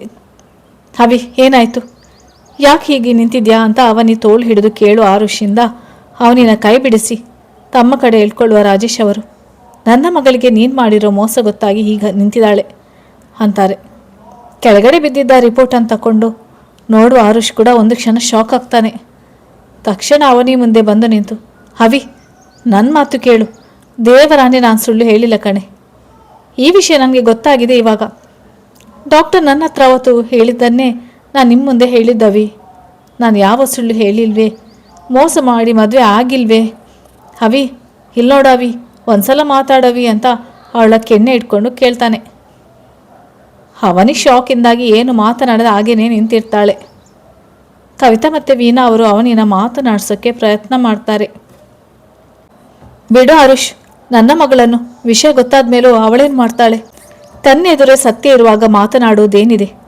ಈ ರಿಪೋರ್ಟ್ ಇದ್ದಿದ್ದು ನಿನ್ನ ರೂಮಲ್ಲಿ, ನಿನ್ನ ರೂಮ್ ಬಾಲ್ಕನಿಯಲ್ಲಿ ನಿಂತು ನನ್ನ ಫೋನ್ನಲ್ಲಿ ಮಾತನಾಡ್ತಿದ್ದೆ. ಗಾಳಿಗೆ ನಿನ್ನ ಸ್ಟಡಿ ಟೇಬಲ್ ಮೇಲಿದ್ದ ರಿಪೋರ್ಟ್ ಕೆಳಗಡೆ ಬಿತ್ತು. ಏನೋ ಬಿದ್ದು ಸೌಂಡ್ ಆಗಿದೆ. ಒಳಗಡೆ ಬಂದು ರಿಪೋರ್ಟ್ ಕೈ ತೆಗೆದುಕೊಂಡೆ. ಓಪನ್ ಆಗಿ ಬಿದ್ದಿದ್ದರಿಂದ ಏನು ನೋಡೋಣ ಅಂತ ತೆಗೆದು ನೋಡಿದ್ದೇನೆ. ಇವತ್ತು ನೀನು ಮುಚ್ಚಿಟ್ಟಿರುವ ವಿಷಯ ಎಲ್ಲರಿಗೂ ತಿಳಿದದ್ದು. ಮಾವ, ನಾನು ಸುಳ್ಳು ಹೇಳ್ತಿಲ್ಲ. ನಾನು ಅವತ್ತು ನಿಮ್ಮ ಮುಂದೆ ಏನು ಹೇಳಿದ್ನೋ ಅಷ್ಟನ್ನೇ ಡಾಕ್ಟರ್ ನನಗೆ ಹೇಳಿದ್ದು. ಈ ರಿಪೋರ್ಟಲ್ಲಿ ಏನಿತ್ತು ಅಂತಾನೂ ನಾನು ಇವತ್ತೇ ನೋಡ್ತಿರೋದು ಮಾವ. ನನ್ನ ನಂಬಿ, ನಾನು ಸುಳ್ಳು ಹೇಳಿಲ್ಲ ಮಾವ. ವಿಷಯ ಗೊತ್ತಾದ ಮೇಲೂ ಮತ್ತೆ ಅದನ್ನೇ ವಾದಿಸ್ತೀಯಲ್ಲ ಆರುಷ್. ನಿನ್ನ ಹೆಲ್ತ್ ರಿಪೋರ್ಟ್ ನೀನೇ ನೋಡಲಿಲ್ಲ ಅಂತ ಹೇಳ್ತಿದ್ಯಾ. ಇದು ನಂಬೋ ಮಾತಾ? ಎಜುಕೇಟೆಡ್ ಆಗಿರುವ ನೀನು ನಿನಗೇನಾಗಿತ್ತು ಅಂತ ತಿಳ್ಕೊಳ್ಳೋಕ್ಕಾದ್ರೂ ರಿಪೋರ್ಟ್ ನೋಡದೇ ಇರೋಕ್ಕೂ ಹೇಗೆ ಸಾಧ್ಯ? ವಿಷಯ ಗೊತ್ತಿದ್ದೆ ಅದನ್ನು ಮುಚ್ಚಿಟ್ಟು ನೀನು ನನ್ನ ಮಗಳನ್ನು ಮದುವೆ ಆಗಿದ್ಯಾ. ಇದೇ ಸತ್ಯ. ಇಲ್ಲ, ಇದು ಸುಳ್ಳು. ಮದುವೆ ತಯಾರಿ ಅದು ಇದು ಅನ್ನೋದ್ರಲ್ಲಿ ನಾನು ರಿಪೋರ್ಟ್ ನೋಡಲೇ ಇಲ್ಲ. ಅಷ್ಟಕ್ಕೂ ಡಾಕ್ಟರ್ ಅವತ್ತೇ ಈ ವಿಷಯ ನನಗೆ ಹೇಳಿದರೆ ನಾನು ಅವನೇ ಮುಂದೆ ಅವತ್ತೇ ಈ ವಿಷಯ ಹೇಳಿರ್ತಿದ್ದೆ. ಅವಳ ಹತ್ರ ನಾನು ಯಾವ ವಿಷಯನೂ ಮುಚ್ಚಿಡೋದಿಲ್ಲ ಅಂತ ಕೂಗಿ ಹೇಳ್ತಾನೆ. ಸಾಕು ಮಾಡ್ತೀರಾ ನೀವಿಬ್ರು? ಆಗ್ಲಿಂದ ನೀವಿಬ್ಬರೇ ಮಾತನಾಡ್ತಿದ್ದೀರಾ. ಇವಳು ನೋಡಿದರೆ ಶಾಕಲ್ಲಿ ಮತ್ತೆ ಆಡ್ತಿಲ್ಲ. ಏನಿದೆ ಈ ರಿಪೋರ್ಟಲ್ಲಿ ಅಂಥದ್ದು? ಅಣ್ಣ ಹೇಳಿ ಆರುಷ್ಗೆ ಏನಾಗಿದೆ? ಆವತ್ತು ಆದ ಆಕ್ಸಿಡೆಂಟ್ನಲ್ಲಿ ನಿನ್ನ ಮಗ ಮಕ್ಕಳಾಗುವ ಭಾಗ್ಯನೇ ಕಳ್ಕೊಂಡಿದ್ದಾನಮ್ಮ. ಒಂದು ಸಣ್ಣ ಮೈನರ್ ಆಪರೇಷನ್ ಅಷ್ಟೇ ಅಂತ ನಮ್ಮನ್ನೆಲ್ಲ ನಂಬಿಸಿ ನನ್ನ ಮಗಳ ನಂಬಿಕೆಗೆ ಎಷ್ಟು ದೊಡ್ಡ ಅನ್ಯಾಯ ಮಾಡಿಬಿಟ್ನಲ್ಲಮ್ಮ ನಿನ್ನ ಮಗ ಅಂತ ಅವನೇನ ತಮ್ಮ ಎದೆಗೊರಗಿಸಿಕೊಂಡು ಅಳೋಕ್ಕೆ ಶುರು ಮಾಡ್ತಾರೆ. ವಿಷಯ ಕೇಳಿ ಕವಿತಾ ಹಾಗೆ ವೀಣಾ ಅವರು ಕೂಡ ಶಾಕ್ ಆಗಿ ನಿಲ್ತಾರೆ. ವಿಷಯ ಕೇಳಿ ಶಾಕ್ ಆಗಿ ನಿಂತಿದ್ದ ಕವಿತಾ ಅವರು ಆರುಷ್ ಹತ್ರ ಬಂದು, ಆರು ಅವರೇನೋ ಹೇಳ್ತಾ ಇದ್ದಾರೆ, ನಿಜನೇನೋ? ರಿಪೋರ್ಟಲ್ಲಿ ಹಾಗೆ ಇದೆಯೇನೋ ಹೇಳು ಆರು. ಅಮ್ಮ, ರಿಪೋರ್ಟಲ್ಲಿ ಹಾಗೇನೇ ಇದೆ. ಆದರೆ ಡಾಕ್ಟರ್ ಆವತ್ತು ನನ್ನ ಹತ್ರ ಈ ವಿಷಯ ಹೇಳಿಲ್ಲಮ್ಮ. ನಾನು ಸುಳ್ಳು ಹೇಳಿ ಮದುವೆ ಆಗಿಲ್ಲಮ್ಮ ಅಂದವನ ನೋಟ ಅವನಿ ಕಡೆನೇ ಇರುತ್ತೆ. ಮತ್ತು ಸುಳ್ಳು ಹೇಳಬೇಡ ಆರುಷ್. ನೀನು ಗೊತ್ತಾಯ್ತಲ್ಲ ನೀನು ಎಷ್ಟು ನಂಬಿಕೆಗೆ ಅರ್ಹನಾದ ವ್ಯಕ್ತಿ ಅನ್ನೋದು. ನನ್ನ ಮಗಳು ಇನ್ನೊಂದು ಕ್ಷಣ ನಿನ್ನ ಜೊತೆ ಇಲ್ಲಿರೋಕ್ಕೆ ನಾನು ಬಿಡಲ್ಲ ಅಂದವರು ಅವನಿ ಭುಜ ಬಳಸಿ ಹೊರಡೋಕ್ಕೆ ಹೆಜ್ಜೆ ಇಡುತ್ತಾರೆ. ಅವ್ರಿಗೆ ಎದುರಾಗಿ ಬಂದು ನಿಲ್ಲು ಆರುಷ್. ಮಾವ, ನನ್ನ ಮಾತು ನಂಬಿ ಪ್ಲೀಸ್. ಅವನಿನ ನನ್ನಿಂದ ದೂರ ಮಾಡಬೇಡಿ. ಅವಳಿಲ್ಲದೆ ನಾನಿಲ್ಲ ಮಾವ. ನಾನು ಅವಳ ನಂಬಿಕೆಗೆ ಯಾವತ್ತೂ ದ್ರೋಹ ಮಾಡಿಲ್ಲ. ಒಂದ್ಸಲ ಅವಳು ಮಾತಾಡಲಿ ಪ್ಲೀಸ್ ಮಾವ ಅಂತ ಕೈ ಮುಗಿದು ಬೇಡ್ಕೊಳ್ತಾನೆ. ಈ ಎರಡು ಹೆತ್ತ ಜೀವಗಳು ಇಲ್ಲಿ ನಡೀತಿರುವುದನ್ನು ನೋಡಿ ಕಣ್ಣೀರು ಹಾಕ್ತಾ ನಿಂತು ಬಿಡ್ತಾರೆ. ನೋಡು, ಈಗ ನೀನು ಮಾಡಿರುವ ಮೋಸನೇ ಸಾಕು. ಪ್ರತಿ ಹೆಣ್ಣು ಪರಿಪೂರ್ಣ ಅನಿಸೋದು ಹಾಗೆ ತಾಯಿ ಆದಾಗ್ಲೇ. ನಿನ್ನಿಂದ ಆ ಭಾಗ್ಯ ನನ್ನ ಮಗಳಿಗೆ ಇಲ್ಲ ಅಂದಮೇಲೆ ನಿನ್ನ ಜೊತೆ ನನ್ನ ಮಗಳು ಜೀವನ ನಡೆಸುವ ಅವಶ್ಯಕತೆ ಏನಿದೆ ಅಂತ ಅಸಮಾಧಾನದಲ್ಲೇ ಮಾತನಾಡ್ತಾರೆ. ಅವಿ, ಒಂದ್ಸಲ ಮಾತಾಡು. ನಾನು ಮೋಸ ಮಾಡೋನಲ್ಲ ಅಂತ ನೀನಾದರೂ ಹೇಳು ಅವಿ ಅಂತ ಅವಳ ಕೈ ಹಿಡ್ಕೊಂಡಾಗ ಕಣ್ಣೀರು ಸುರಿಸ್ತಾನೆ ಅವನ ಕಡೆ ನೋಡ್ತಾಳೆ. ಅಲ್ಲಿನ ಪರಿಸ್ಥಿತಿಗೆ ಆಕೆಗೆ ಹೇಗೆ ಪ್ರತಿಕ್ರಿಯಿಸಬೇಕು ಅನ್ನೋದೇ ತಿಳಿಯದಾಗಿರುತ್ತೆ. ಅರು ಅಂದ್ರೇ ನಂಬಿಕೆ ಅಂತ ಅಂದ್ಕೊಂಡವಳು ಅವನಿ. ಈ ದಿನ ಅವನು ಇಷ್ಟು ದೊಡ್ಡ ವಿಷಯ ಮುಚ್ಚಿಟ್ಟು ಮದುವೆ ಆಗಿದ್ದಾನೆ ಅನ್ನುವ ತಂದೆಯ ಮಾತು ಅವಳ ಮೇಲೆ ತುಂಬಾ ಪ್ರಭಾವ ಬೀರುತ್ತೆ. ಏನು ಮಾತನಾಡದೆ ಸುಮ್ಮನೆ ಕಣ್ಣೀರು ಸುರಿಸ್ತಾ ನಿಲ್ತಾಳೆ. ನನ್ನ ಮಗಳು ಏನೂ ಮಾತನಾಡಲಿಲ್ಲ ಅನ್ನೋದ್ರಲ್ಲಿ ಅರ್ಥ ಮಾಡ್ಕೊ ನೀನು ಅವಳ ನಂಬಿಕೆ ಕಳ್ಕೊಂಡಾಗಿದೆ ಅಂತ. ನೀನು ಮಾಡಿರೋ ಮೋಸಕ್ಕೆ ಖಂಡಿತ ನೀನು ಅನುಭವಿಸ್ತೀಯ. You will pay for this ಅಂದವರು ಮಗಳನ್ನು ಕರ್ಕೊಂಡು ಮನೆಯಿಂದ ಆಚೆ ಹೋಗಿಬಿಡ್ತಾರೆ. ಜೋರಾಗಿ ನಡೆಯೋಕ್ಕೆ ಓಡೋಕ್ಕೆಲ್ಲ ಆಗದ ಆರುಷ್ ಅವರ ಹಿಂದೆ ಹೋದಾನು. ಬಾಗಿಲ ಹತ್ರ ಎಡವಿ ಬಿದ್ದಿರ್ತಾನೆ. ತಕ್ಷಣ ವೀಣಾ ಹಾಗೆ ಕವಿತಾ ಅವರು ಬಂದು ಆರುಷ್ಗೆ ನಿಲ್ಲುವುದಕ್ಕೆ ಸಹಾಯ ಮಾಡ್ತಾರೆ. ಅಷ್ಟರಲ್ಲಿ ಹೊರಗಿನಿಂದ ರಾಜೇಶ್ ಅವರು ವೀಣಾ ಅಂತ ಕೂಗಿದ ತಕ್ಷಣ ಕವಿತಾ ಅವರನ್ನಾಗೆ ಆರುಷ್ನ ಒಮ್ಮೆ ನೋಡಿ ಕಣ್ಣೀರು ಹಾಕ್ತಾನೆ. ಮನೆಯಿಂದ ಹೋಗ್ತಾರೆ ವೀಣಾ ಅವರು. ಮದುವೆ ಮನೆಯಾಗಿದ್ದ ಮನೆ ಈಗ ಕಣ್ಣೀರಿನ ಮನೆಯಾಗಿ ಆಗಿಬಿಡುತ್ತೆ. ಆರುಷ್ಗೆ ಆ ಕ್ಷಣಕ್ಕೆ ಅವನಿ ತನ್ನನ್ನು ಬಿಟ್ಟು ಹೋದ್ಲು ಅನ್ನೋದಷ್ಟೇ ತಲೆಗೆ ತುಂಬಿಕೊಂಡು ಕೂತ್ ಬಿಡ್ತಾನೆ. ಅವನ ಹತ್ರ ಬಂದು ಕೂರುವ ಕವಿತಾ ಅವರು ಅವನ ತಲೆ ಸವರ್ತಾರೆ. ಆರು, ನೀನು ಹೀಗೆ ಕೂತ್ರೆ ಸಮಸ್ಯೆ ಬಗೆಯಿರಲ್ಲ ಮಗನೇ. ಡಾಕ್ಟ್ರ್ ಅವತ್ತು ನಿನ್ನ ಹತ್ರ ಇದರ ಬಗ್ಗೆ ಹೇಳದೇ ಇರೋಕ್ಕೆ ಕಾರಣ ಏನು ಅನ್ನೋದು ಮೊದಲು ತಿಳ್ಕೊಳ್ಬೇಕು. ಮಕ್ಕಳು ಆಗೋಲ್ಲ ಅನ್ನೋ ವಿಷಯ ಬೇರೆ, ಅದಕ್ಕಿಂತ ಹೆಚ್ಚಿಗೆ ನೀನು ಮೋಸ ಮಾಡಿಲ್ಲ ಅನ್ನೋದನ್ನು ನೀನು ಅವರಿಗೆ ಮನವರಿಕೆ ಮಾಡಬೇಕು. ಮೊದಲ ಡಾಕ್ಟರ್ನ ಭೇಟಿ ಮಾಡಿ ಮಾತನಾಡುವಾರು, ಆಮೇಲೆ ಅವನಿ ಹತ್ರ ಮಾತನಾಡುವೆಯಂತೆ ಅಂತ ಮಗನಿಗೆ ಧೈರ್ಯದ ಮಾತುಗಳ ಜೊತೆ ಮುಂದಿನ ದಾರಿಯನ್ನು ತೋರಿಸ್ತಾರೆ. ತಕ್ಷಣ ಕಾರ್ ಕೀ ತಗೊಂಡವನು ಹಾಸ್ಪಿಟಲ್ಗೆ ಹೋಗಿ ಸಂಜೆ ವೇಳೆ ಮನೆಗೆ ಬರ್ತಾನೆ. ಸೋತ ಮುಖ ಹಾಕೊಂಡು ಬಂದ ಮಗನನ್ನು ನೋಡಿ ಕವಿತಾ ಅವರು ಅವನ ಬಳಿ ಬಂದು, ಏನಾಯಿತು ಆರು, ಡಾಕ್ಟರ್ ಸಿಕ್ಕಿದ್ರಾ, ಮಾತನಾಡಿದ್ಯಾ? ಇಲ್ಲ ಅಮ್ಮ, ಅವರ ಊರಿನಲ್ಲಿರುವ ಹಾಸ್ಪಿಟಲ್ಗೆ ಶಿಫ್ಟ್ ಆಗಿದ್ದಾರಂತೆ. ಅಲ್ಲಿನ ಅಡ್ರೆಸ್ ತಗೊಂಡಿದ್ದೀನಿ, ಫೋನ್ ನಂಬರ್ ತಗೊಂಡೆ, ಆದರೆ ಕನೆಕ್ಟ್ ಆಗ್ತಿಲ್ಲ. ಅವ್ರು ಮೈಸೂರಿನವರು, ಅಲ್ಲಿಗೇ ಹೋಗಿ ಅವರನ್ನು ಮೀಟ್ ಮಾಡಬೇಕು. ನಾನು ನಾಳೆನೇ ಹೋಗಿ ಬರ್ತೀನಿ ಅಮ್ಮ ಅಂದವನು ಸೀದಾ ತನ್ನ ರೂಮ್ಗೆ ಹೋಗಿ ಬಾಗಿಲು ಹಾಕ್ಕೊಂಡು ಕೂತಿರ್ತಾನೆ. ಮಗನನ್ನು ಆ ಸ್ಥಿತಿಯಲ್ಲಿ ಎಂದೂ ನೋಡದ ತಾಯಿಗೆ ಕರಳು ಕಿವಿಚಿದಾಗುತ್ತೆ. ದೇವರ ಮನೆ ಮುಂದೆ ಬಂದು ನಿಂತು ಮಗನ ಜೀವನ ಸರಿ ಹೋಗಲಿ ಅಂತ ಬೇಡ್ಕೊಳ್ತಾರೆ. ಇತ್ತ ರೂಮ್ಗೆ ಬಂದವನು ಮೊಬೈಲ್ ತೆಗೆದು ಅವನಿಗೆ ಕಾಲ್ ಮಾಡ್ತಾನೆ. ಸ್ವಿಚ್ ಆಫ್ ಅಂತ ಬರುತ್ತೆ. ಮನೆ ಹತ್ರ ಹೋಗೋಣ ಅಂದ್ಕೊಳ್ತಾನೆ. ಆದರೆ ತನ್ನ ಪರವಾಗಿ ಯಾವುದೇ ಸಾಕ್ಷಿ ಇಲ್ಲದೆ ಅಲ್ಲಿಗೆ ಹೋದರೆ ಮತ್ತದೇ ಮಾತು ಕೇಳಬೇಕಾಗುತ್ತೆ ಅಂತ ಅವನಿ ಫೋಟೋ ನೋಡ್ತಾ ಹಾಗೇನೆ ಮಲಗಿಬಿಡ್ತಾನೆ. ಬೆಳಿಗ್ಗೆ 6 ಎದ್ದವನೇ ಫ್ರೆಶ್ ಆಗಿ ಕೆಳಗೆ ಬರ್ತಾನೆ. ಆಗಲೇ ಕವಿತಾ ಅವರು ತಿಂಡಿ ಮಾಡಿಟ್ಕೊಂಡು ಅವನಿಗಾಗಿ ಕಾಯ್ತಿರ್ತಾರೆ. ಅಮ್ಮ, ನಾನು ಡಾಕ್ಟರ್ ಊರಿಗೆ ಹೋಗ್ತಿದ್ದೀನಿ. ಅಲ್ಲಿ ಅವರು ಕೆಲಸ ಮಾಡುವ ಹಾಸ್ಪಿಟಲ್ ಅಡ್ರೆಸ್ ಸಿಕ್ಕಿದೆ. ಅವರನ್ನು ಮೀಟ್ ಮಾಡ್ಕೊಂಡು ಬರ್ತೀನಿ. ನೀನು ಹುಷಾರು, ಇದರ ಬಗ್ಗೆನೇ ಯೋಚನೆ ಮಾಡ್ತಾ ಕೂರಬೇಡ. ತಿಂಡಿ ತಿನ್ನು, ನಾನು ಬರ್ತೀನಿ ಅಂತ ತಾಯಿಗೆ ಹೇಳಬೇಕಾದದನ್ನು ಹೇಳಿ ಹೊರಟು ನಿಲ್ತಾನೆ. ಆರು, ತಿಂಡಿ ತಿನ್ಕೊಂಡು ಹೋಗೋ. ಹಸಿವಿಲ್ಲಮ್ಮ, ಬಲವಂತ ಮಾಡಬೇಡ ಪ್ಲೀಸ್. ಅಷ್ಟು ದೂರ ಪ್ರಯಾಣ, ಹೊಟ್ಟೆಗೂ ಏನು ತಿನ್ನದೆ ಹೋಗಬೇಡ ಮಗನೇ, ಸ್ವಲ್ಪ ತಿಂದ್ಕೊಂಡು ಹೋಗು ಅಂತ ಬಲವಂತ ಮಾಡಿ 4 ತುತ್ತು ತಮ್ಮ ಕೈಯಾರೆ ತಿನ್ನಿಸಿ ಕಳಿಸ್ತಾರೆ. ಮೈಸೂರು ತಲುಪು ಆರುಷ್ ಅವನು ಕಲೆಕ್ಟ್ ಮಾಡಿಕೊಂಡಿದ್ದ ಹಾಸ್ಪಿಟಲಲ್ಲಿ ವಿಚಾರಿಸಿದರೆ ಅಲ್ಲಿ ಆ ಹೆಸರಿನ ಡಾಕ್ಟರ್ ಯಾರೂ ಇಲ್ಲ ಅಂತ ಹೇಳಿಬಿಡ್ತಾರೆ. ಅಲ್ಲಿಂದಲೇ ಅವನು ಟ್ರೀಟ್ಮೆಂಟ್ ತಗೊಂಡ ಹಾಸ್ಪಿಟಲ್ಗೆ ಫೋನ್ ಮಾಡಿ ಮತ್ತೊಮ್ಮೆ ವಿಚಾರಿಸಿದಾಗ ಅವರ ಕಡೆಯಿಂದ ಹಿಂದೆ ಹೇಳಿದ ಅದೇ ಉತ್ತರನೇ ಬಂದಾಗ ಅಲ್ಲೂ ಕೂಡ ಸೋತ ಅನುಭವ ಆಗುತ್ತೆ. ಆದ್ರೂ ಕೆಲವು ಫೇಮಸ್ ಹಾಸ್ಪಿಟಲ್ಗಳಿಗೆಲ್ಲ ಭೇಟಿ ಮಾಡಿ ವಿಚಾರಿಸಿ ಎಲ್ಲೂ ಅವರ ಬಗ್ಗೆ ಸುಳಿವು ಸಿಗದೇ ಇದ್ದಾಗ ಮನೆ ಕಡೆ ಹೊರಡ್ತಾನೆ. ಮನೆಯೊಳಗೆ ಬಂದವನ ಕಣ್ಣಿಗೆ ಸೊಪ್ಪ ಮೇಲೆ ಕೂತು ಸೂರು ತಿಟ್ಟಿಸಿದ ಕಣ್ಣೀರು ಸುರಿಸ್ತಿದ್ದ ಕವಿತಾ ಅವರು ಕಾಣ್ತಾರೆ. ಅವರ ಹತ್ರ ಹೋದವನು ಅವರ ಮಡಿಲಲ್ಲಿ ತಲೆ ಇಟ್ಟು ಮಲಗ್ತಾನೆ. ಅವನನ್ನು ನೋಡಿ ಅವನ ತಲೆ ಸವರ್ತನೆ. ಡಾಕ್ಟರ್ ಸಿಕ್ಕಿದ್ರಾ ಆರು ಅಂತ ಯಾವುದೋ ಒಂದು ಆಶಾಭಾವನೆಯಲ್ಲಿ ಕೇಳ್ತಾರೆ. ಇಲ್ಲಮ್ಮ, ಅವರು ಈ ಹಾಸ್ಪಿಟ್ಲಲ್ಲಿ ಕೊಟ್ಟು ಹೋಗಿರೋ ಅಡ್ರೆಸ್ ತಪ್ಪಿದೆ ಅನಿಸುತ್ತೆ ಅಂದು ಮಾತು ನಿಲ್ಲಿಸಿದವನು, ಅಮ್ಮ ನನಗೆ ಅವಿನ ನೋಡಬೇಕು ಅನಿಸ್ತಿದೆ ಅಮ್ಮ ಅಂದವನ ಕಣ್ಣೀರು ನೋಡಿ ಕವಿತಾ ಅವರು ತಮ್ಮ ಪಕ್ಕದಲ್ಲಿ ಇಟ್ಕೊಂಡಿದ್ದ ಪೇಪರ್ಸ್ನ ಮಗನಿಗೆ ಹೇಗೆ ಕೊಡೋದು ಅಂತ ಯೋಚನೆಗೆ ಬೀಳ್ತಾರೆ. ಎದ್ದು ಕೂತ್ಕೊಳ್ಳುವ ಆರುಷ್, ಅವಿ ನನ್ನ ನಂಬ್ತಾಳೆ ಅಲ್ವಾ ಅಮ್ಮ, ನಾನು ಹೋಗಿ ಕರೆದ್ರೆ ನನ್ನ ಜೊತೆ ಬರ್ತಾಳೆ ಅಲ್ವಾ ಅಮ್ಮ ಅಂತ ಆಸೆಯಿಂದ ಕೇಳ್ತಾನೆ. ಬರೋಲ್ಲ ಅನ್ಸುತ್ತೆ ಅವಿ ಅಂತ ಹೇಳಲೋ ಬೇಡವೋ ಅಂತ ಹೇಳ್ತಾರೆ. ಯಾಕಮ್ಮ ಆಗಂತ್ಯಾ? ಅವಿ ನನ್ನ ನಂಬ್ತಾಳಮ್ಮ, ನನ್ನ ಅವಿ ನನ್ನ ನಂಬ್ತಾಳೆ. ತಗೋ ಇದನ್ನು, ನಿಮ್ಮ ಮಾವ ಕಳಿಸಿರುವ ಡೈವರ್ಸ್ ಪೇಪರ್ಸ್. ನಿಮಗೆ ಮಕ್ಕಳಾಗೋಲ್ಲ ಅನ್ನೋದನ್ನೇ ಕಾರಣ ಕೊಟ್ಟು ಅವನಿ ಕೈಯಲ್ಲಿ ಸೈನ್ ಮಾಡಿಸಿನೇ ನಿಮಗೆ ಕಳಿಸಿದ್ದಾರೆ. ವಾಟ್? Divorce papers?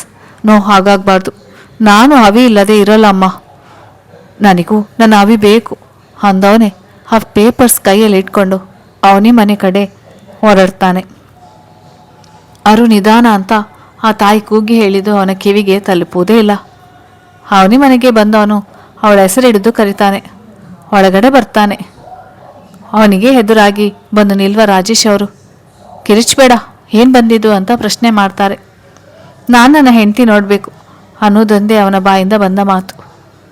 ನೋಡು ಆರುಷ್, ಅರ್ಥ ಮಾಡ್ಕೊ, ನನ್ನ ಮಗಳು ನಿನ್ನ ಜೊತೆ ಇದ್ರೂ ಕೂಡ ಅವಳ ಜೀವನ ಅವಳಿಷ್ಟಪಟ್ಟಾಗೆ ನಡೆಸೋಕ್ಕೆ ಆಗೋಲ್ಲ. ಅವಳಿಗೆ ಮಕ್ಕಳಂದರೆ ಪ್ರಾಣ, ಅದು ನಿಂಗೂ ತುಂಬ ಚೆನ್ನಾಗಿ ಗೊತ್ತಿರುವ ವಿಷಯ. ನನ್ನ ಮಗಳ ಜೀವನ ಹಾಳು ಮಾಡಬೇಡ ಪ್ಲೀಸ್.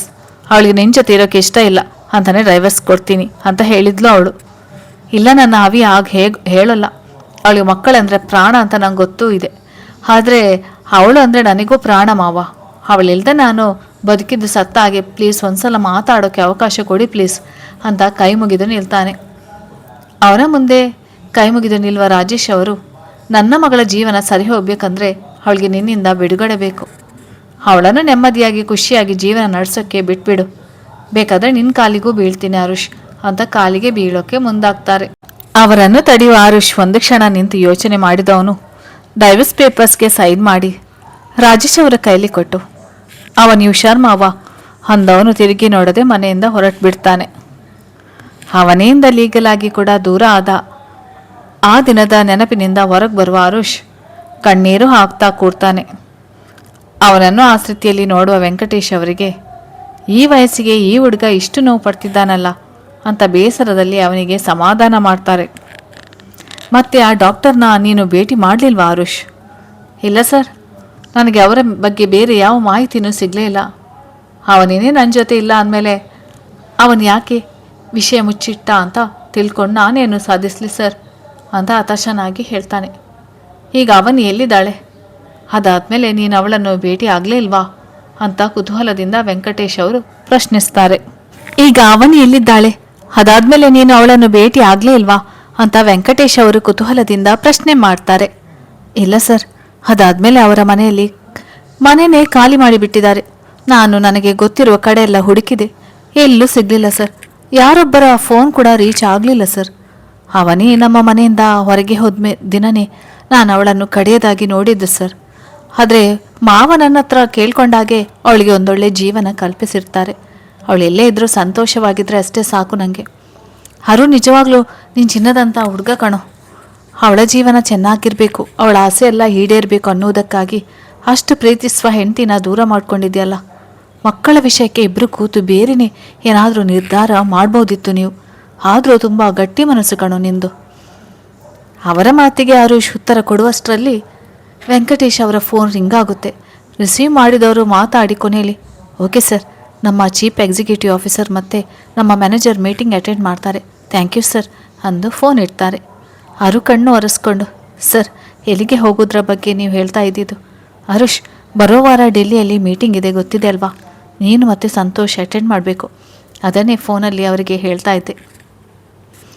ಓಕೆ ಸರ್, ನಾನು ಸಂತೋಷ್ ಅವರ ಹತ್ರ ಮಾತಾಡಿ ಮೀಟಿಂಗ್ಗೆ ಪ್ರಿಪೇರ್ ಆಗ್ತೀನಿ ಸರ್ ಅಂದವನು ಹೊರಡಕ್ಕೆ ಅಂತ ತಿರುಗ್ತಾನೆ. ಹರುಷ್ ಅಂತ ಕರೆದ ವೆಂಕಟೇಶ್ ಅವರ ಧ್ವನಿ ಮತ್ತೆ ಅವನನ್ನು ತಡೆಯುತ್ತೆ. ಹೇಳಿ ಸರ್ ಅಂತ ಅವನ ಕಡೆ ತಿರುಗಿ ನಿಲ್ತಾನೆ. ಒಂದು ಮಾತು ಹೇಳಬೇಕು ಅನಿಸ್ತಿದೆ, ತಪ್ಪು ತಿಳಿಬೇಡ ಅಂತ ಸಂಕೋಚದಿಂದನೇ ಕೇಳ್ತಾರೆ. ಹೇಳಿ ಸರ್, ಅದಕ್ಕೆ ಯಾಕೆ ಇಷ್ಟೊಂದು ಹಿಂಜರಿಯುತ್ತೀರಾ? ನೀನು ಆ ರಿಪೋರ್ಟ್ ನೋಡಿ ಸುಮ್ಮನಾಗಿಬಿಟ್ಟೆ. ನಿನ್ನ ಹತ್ರ ವಿಷಯ ಹೇಳಿಲ್ಲ ಅಂತ ಡಾಕ್ಟರ್ನ ಹುಡುಕುವ ಪ್ರಯತ್ನ ಮಾಡಿದೆ. ಆದರೆ ಇನ್ನೊಂದ್ಸಲ ಟೆಸ್ಟ್ ಮಾಡಿಸ್ಕೊಂಡು ರಿಪೋರ್ಟ್ ಅಲ್ಲಿರೋದು ನಿಜನಾ ಅಲ್ವಾ ಅಂತ ಕನ್ಫರ್ಮ್ ಮಾಡ್ಕೊಂಡಿದ್ಯಾ ಅಂತ ಕೇಳ್ತಾರೆ. ಸರ್, ರಿಪೋರ್ಟ್ ನನ್ನದೇ ಅನ್ನೋದ್ರಲ್ಲಿ ನನಗೆ ಅನುಮಾನ ಬರಲಿಲ್ಲ. ಆದರೆ ಡಾಕ್ಟರ್ನ ವಿಷಯನ ಹೇಳಿಲ್ಲ ಅಲ್ವಾ ಅನ್ನೋದಷ್ಟೇ ನನ್ನ ಯೋಚನೆ ಆಗಿತ್ತು. ಆದರೂ ಇನ್ನೊಮ್ಮೆ ಟೆಸ್ಟ್ ಮಾಡ್ಬೋದಿತ್ತಲ್ವಾ? ಯಾರಿಗೂ ಗೊತ್ತು ರಿಪೋರ್ಟ್ ನಕಲಿ ಆಗಿದ್ದರೆ. ನನಗೆ ನಿಮ್ಮ ಮಾವ ಏನಾದರೂ ಅಂತ ಇನ್ನೂ ಮಾತನಾಡ್ತಿದ್ದವರನ್ನು ತಡೆಯುವ ಆರುಷ್, ಸರ್, ಮಾವ ಹಾಗೇನಾದರೂ ಮಾಡೋದಾಗಿದ್ದರೆ ಮದುವೆಯೊಳಗೆ ಮಾಡ್ತಿದ್ರಲ್ವ? ಅವ್ರಿಗೆ ವಿಷಯ ಗೊತ್ತಾಗಿ ಹತ್ರ 3 ತಿಂಗಳು ಟೈಮ್ ಇತ್ತಲ್ವ ಸರ್? ಹಾಗೇನೂ ಆಗಿರಲಿಲ್ಲ. ನನಗೆ ಬೆನ್ನಿಗೆ ಏಟಾಗಿದ್ದು ನಿಜ, ಸಣ್ಣದಾಗಿ ಆಪ್ರೇಷನ್ ಆಗಿದ್ದು ಕೂಡ ನಿಜ ಸರ್. ಮಾವನ ಮೇಲೆ ನನಗೆ ಅನುಮಾನ ಇಲ್ಲ ಸರ್. ಮಗಳ ಜೀವನ ಚೆನ್ನಾಗಿರ್ಬೇಕಂತ ನನ್ನಿಂದ ದೂರ ಕರ್ಕೊಂಡು ಹೋಗಿದ್ದಾರೆ. ಅವಳು ಚೆನ್ನಾಗಿದ್ದರೆ ಅಷ್ಟೇ ಸಾಕು ಅಂದವನು ಮತ್ತೆ ಅವರಿಗೆ ಮಾತಾಡೋಕ್ಕೆ ಅವಕಾಶನೇ ಕೊಡದೆ ಅವರ ಚೇಂಬರಿಂದ ಹೊರಗೆ ಹೋಗಿಬಿಡ್ತಾನೆ. ಈ ಹುಡುಗನಿಗೆ ಎಲ್ಲೋ ಏನೋ ಮೋಸ ಆಗಿದೆಯೇನೋ ಅಂತ ನನಗೆ ಯಾಕೋ ಅನಿಸ್ತಿದೆ. ಇಂಥ ಹುಡುಗ ನನ್ನ ಹಳೆಯ ಮಾಡ್ಕೋಬೇಕು ಅನ್ನೋ ನನ್ನ ಆಸೆಯಾಗಿ ಉಳಿಯಿತು. ನನ್ನ ಮಗಳಿಗೆ ಆ ಅದೃಷ್ಟ ಇಲ್ಲ ಅಷ್ಟೇ ಅಂತ ಆರುಷ್ ಹೋದ ಕಡೆಗೆ ನೋಡ್ತಾ ಅಂದ್ಕೊಳ್ತಾರೆ.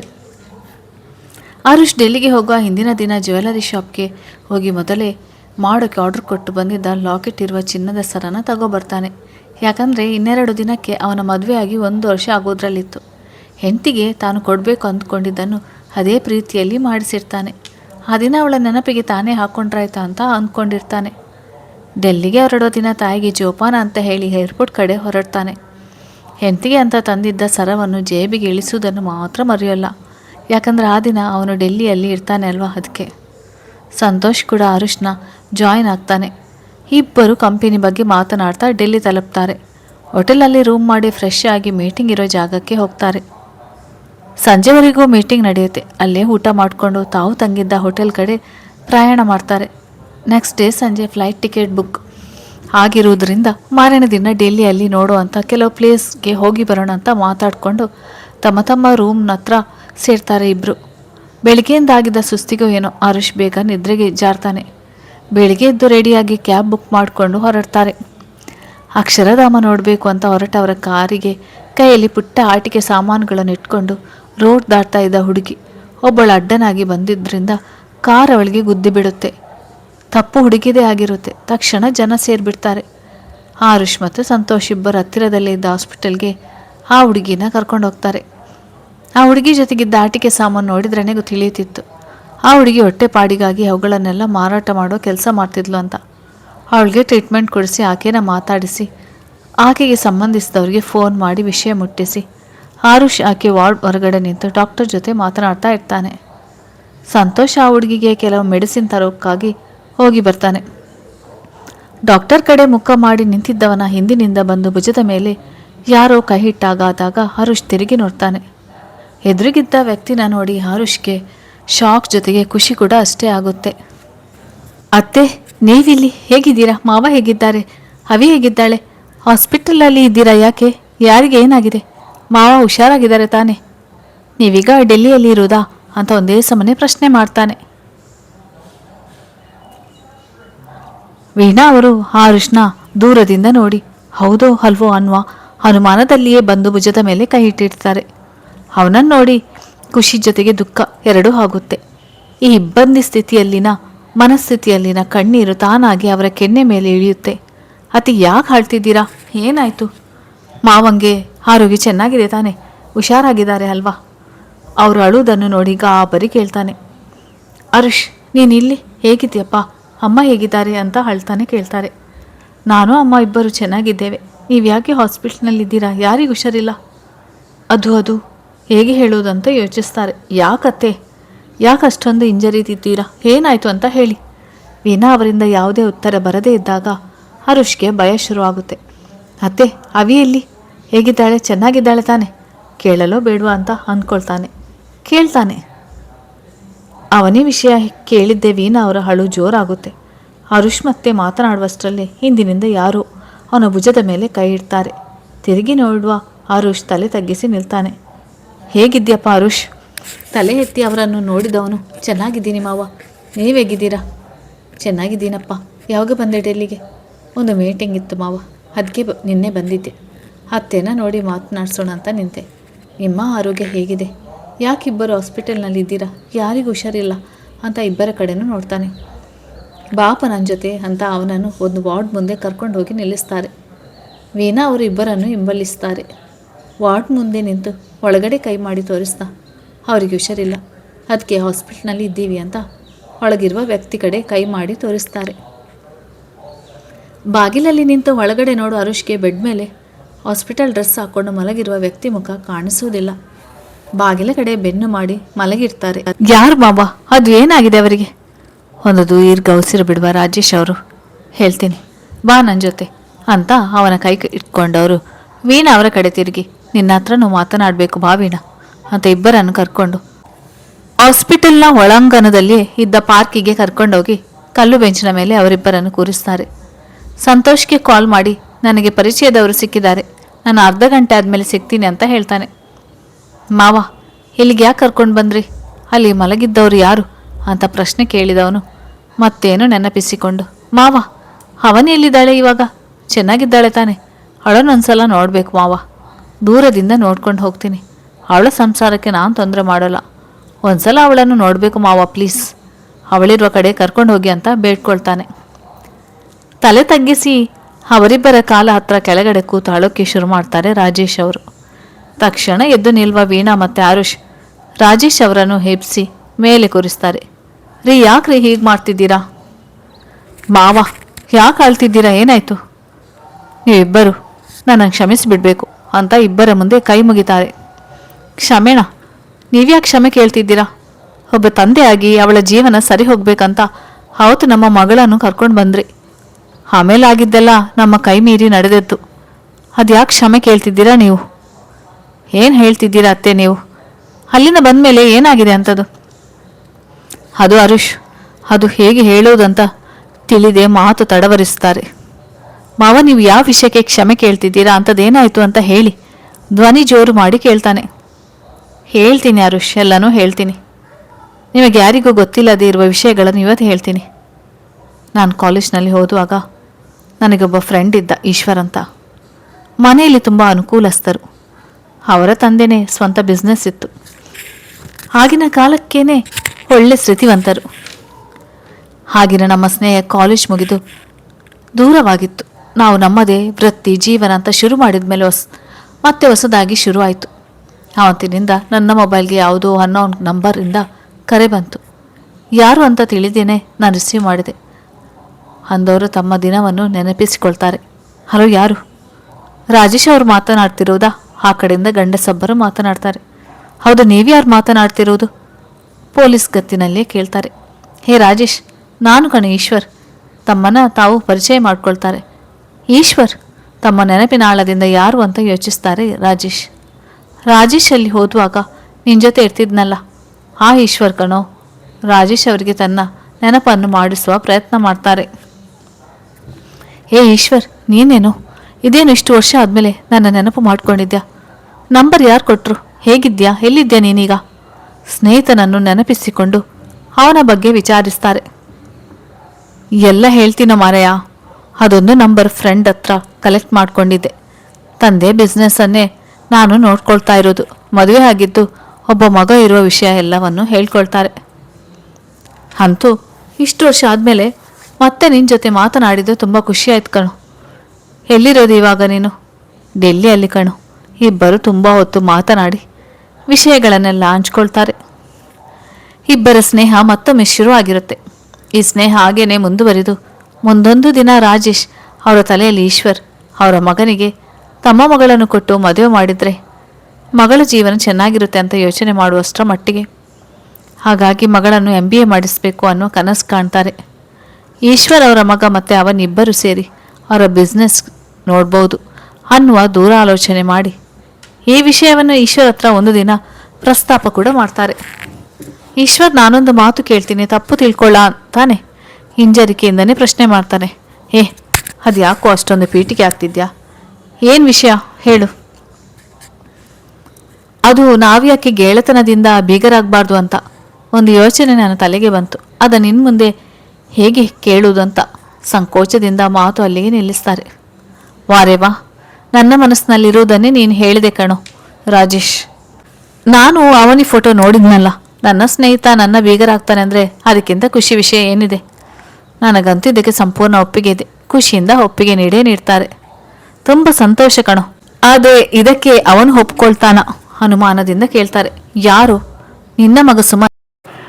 ರಾಜೇಶ್ ಮತ್ತು ಈಶ್ವರ್ ಅವರು ತಮ್ಮ ಮಕ್ಕಳ ಮದುವೆ ಬಗ್ಗೆ ಮಾತನಾಡಿದಾಗ ರಾಜೇಶ್ ಅವರಿಗೆ ಸುಮಂತಿ ಮದುವೆಗೆ ಒಪ್ಕೊಳ್ತಾನ ಇಲ್ವಾ ಅನ್ನುವ ಅನುಮಾನ ಬಂದು ಕೇಳ್ತಾರೆ. ಯಾಕೋ ಒಪ್ಪಲ್ಲ. ನಿನ್ನ ಮಗಳು ಅವನಿ ನೋಡೋಕ್ಕೆ ಗೊಂಬೆ ಥರ ಇದ್ದಾಳೆ. ನನ್ನ ಮಗ ನೋಡ್ತಿದ್ದಾಗೆ ಕಳೆದೇ ಹೋಗ್ತಾನೆ. ನೀನೇನು ಯೋಚಿಸ್ಬೇಡ. ನಿನ್ನಾಸೆ ಹಾಗೆ ನಿನ್ನ ಮಗಳು ಈ ಮನೆ ಸೊಸೆ ಆಗ್ತಾಳೆ. ಭರವಸೆಯ ಮಾತನಾಡ್ತಾರೆ ಈಶ್ವರ್ ಅವರು. ಆದರೆ ಅವಳಿನ್ನು ಓದ್ತಿದ್ದಾಳೆ ಕಣೋ. ಅವಳು ಓದು ಮುಗಿಯೋವರೆಗೂ ಈ ಮದುವೆ ಪ್ರಸ್ತಾಪ ಮಾಡುವುದು ಬೇಡ. ಆಮೇಲೆ ಇಬ್ಬರ ಹತ್ರನೂ ಮಾತನಾಡಿ ಮನೆಯಲ್ಲಿ ವಿಷಯ ಹೇಳೋಣ, ಏನಂತೀಯ? ಹಾಗೆ ಆಗಲಿ ಕಣೋ ರಾಜೇಶ ಅಂದವರು ಫೋನ್ ಕಟ್ ಮಾಡ್ತಾರೆ. ಈತ ರಾಜೇಶ್ ಅವರಿಗೆ ಮಗಳು ಒಂದೊಳ್ಳೆ ಮನೆ ಸೇರ್ತಾಳೆ ಅನ್ನೋ ಖುಷಿ ಆಗುತ್ತೆ. ಆದರೆ ಯಾರ ಮುಂದೇನೂ ಅದನ್ನು ತೋರಿಸ್ಕೊಳ್ದೆ ಮುಂಚಿನ ಹಾಗೆ ಮಾಮೂಲಾಗಿ ಇರ್ತಾರೆ. ಆದರೆ ಆ ದಿನ ಅವನಿನ ಕಾಫಿ ಶಾಪ್ನಲ್ಲಿ ಆರುಷ್ ಜೊತೆ ನೋಡಿದಾಗ ಅವರಿಗೆ ತಿಳಿದೇನೆ ಕೋಪ ಬರುತ್ತೆ. ಆದರೂ ಕೂಡ ಯಾರೋ ಫ್ರೆಂಡ್ ಇರ್ಬೋದಂತ ಅವರಿಗೆ ಅವರೇ ಸಮಾಧಾನ ಮಾಡಿಕೊಂಡು ಮನೆಗೆ ಬಂದಿರ್ತಾರೆ. ಅವಳು ಬಂದ ಮೇಲೆ ವಿಚಾರಿಸಿದಾಗ ಅವನಿ ಕಡೆಯಿಂದ ಬಂದ ಉತ್ತರ ರಾಜೇಶ್ ಅವರ ಇಷ್ಟು ವರ್ಷದ ಕನಸನ್ನು ಒಂದೇ ಸರಿಗೆ ನೆಲಸಮ ಮಾಡುವ ಹಾಗೆ ಮಾಡಿಬಿಡುತ್ತೆ. ಹಳೆ ಕಥೆಯನ್ನೆಲ್ಲ ಹೇಳ್ತಿದ್ದ ರಾಜೇಶ್ ಅವರನ್ನು ವೀಣಾ ಅವರು ತಡೀತಾರೆ. ಹಾಗಿದ್ರೆ ಆ ದಿನ ಅವನಿ ಬಂದು ಆರುಷ್ ಬಗ್ಗೆ ಹೇಳಿದಾಗ ನೀವು ಯಾಕೆ ಒಪ್ಕೊಂಡ್ರಿ? ಅವತ್ತೇ ನಿಮ್ಮ ಫ್ರೆಂಡ್ ಮಗನ ಬಗ್ಗೆ ಹೇಳ್ಬೋದಿತ್ತಲ್ವಾ?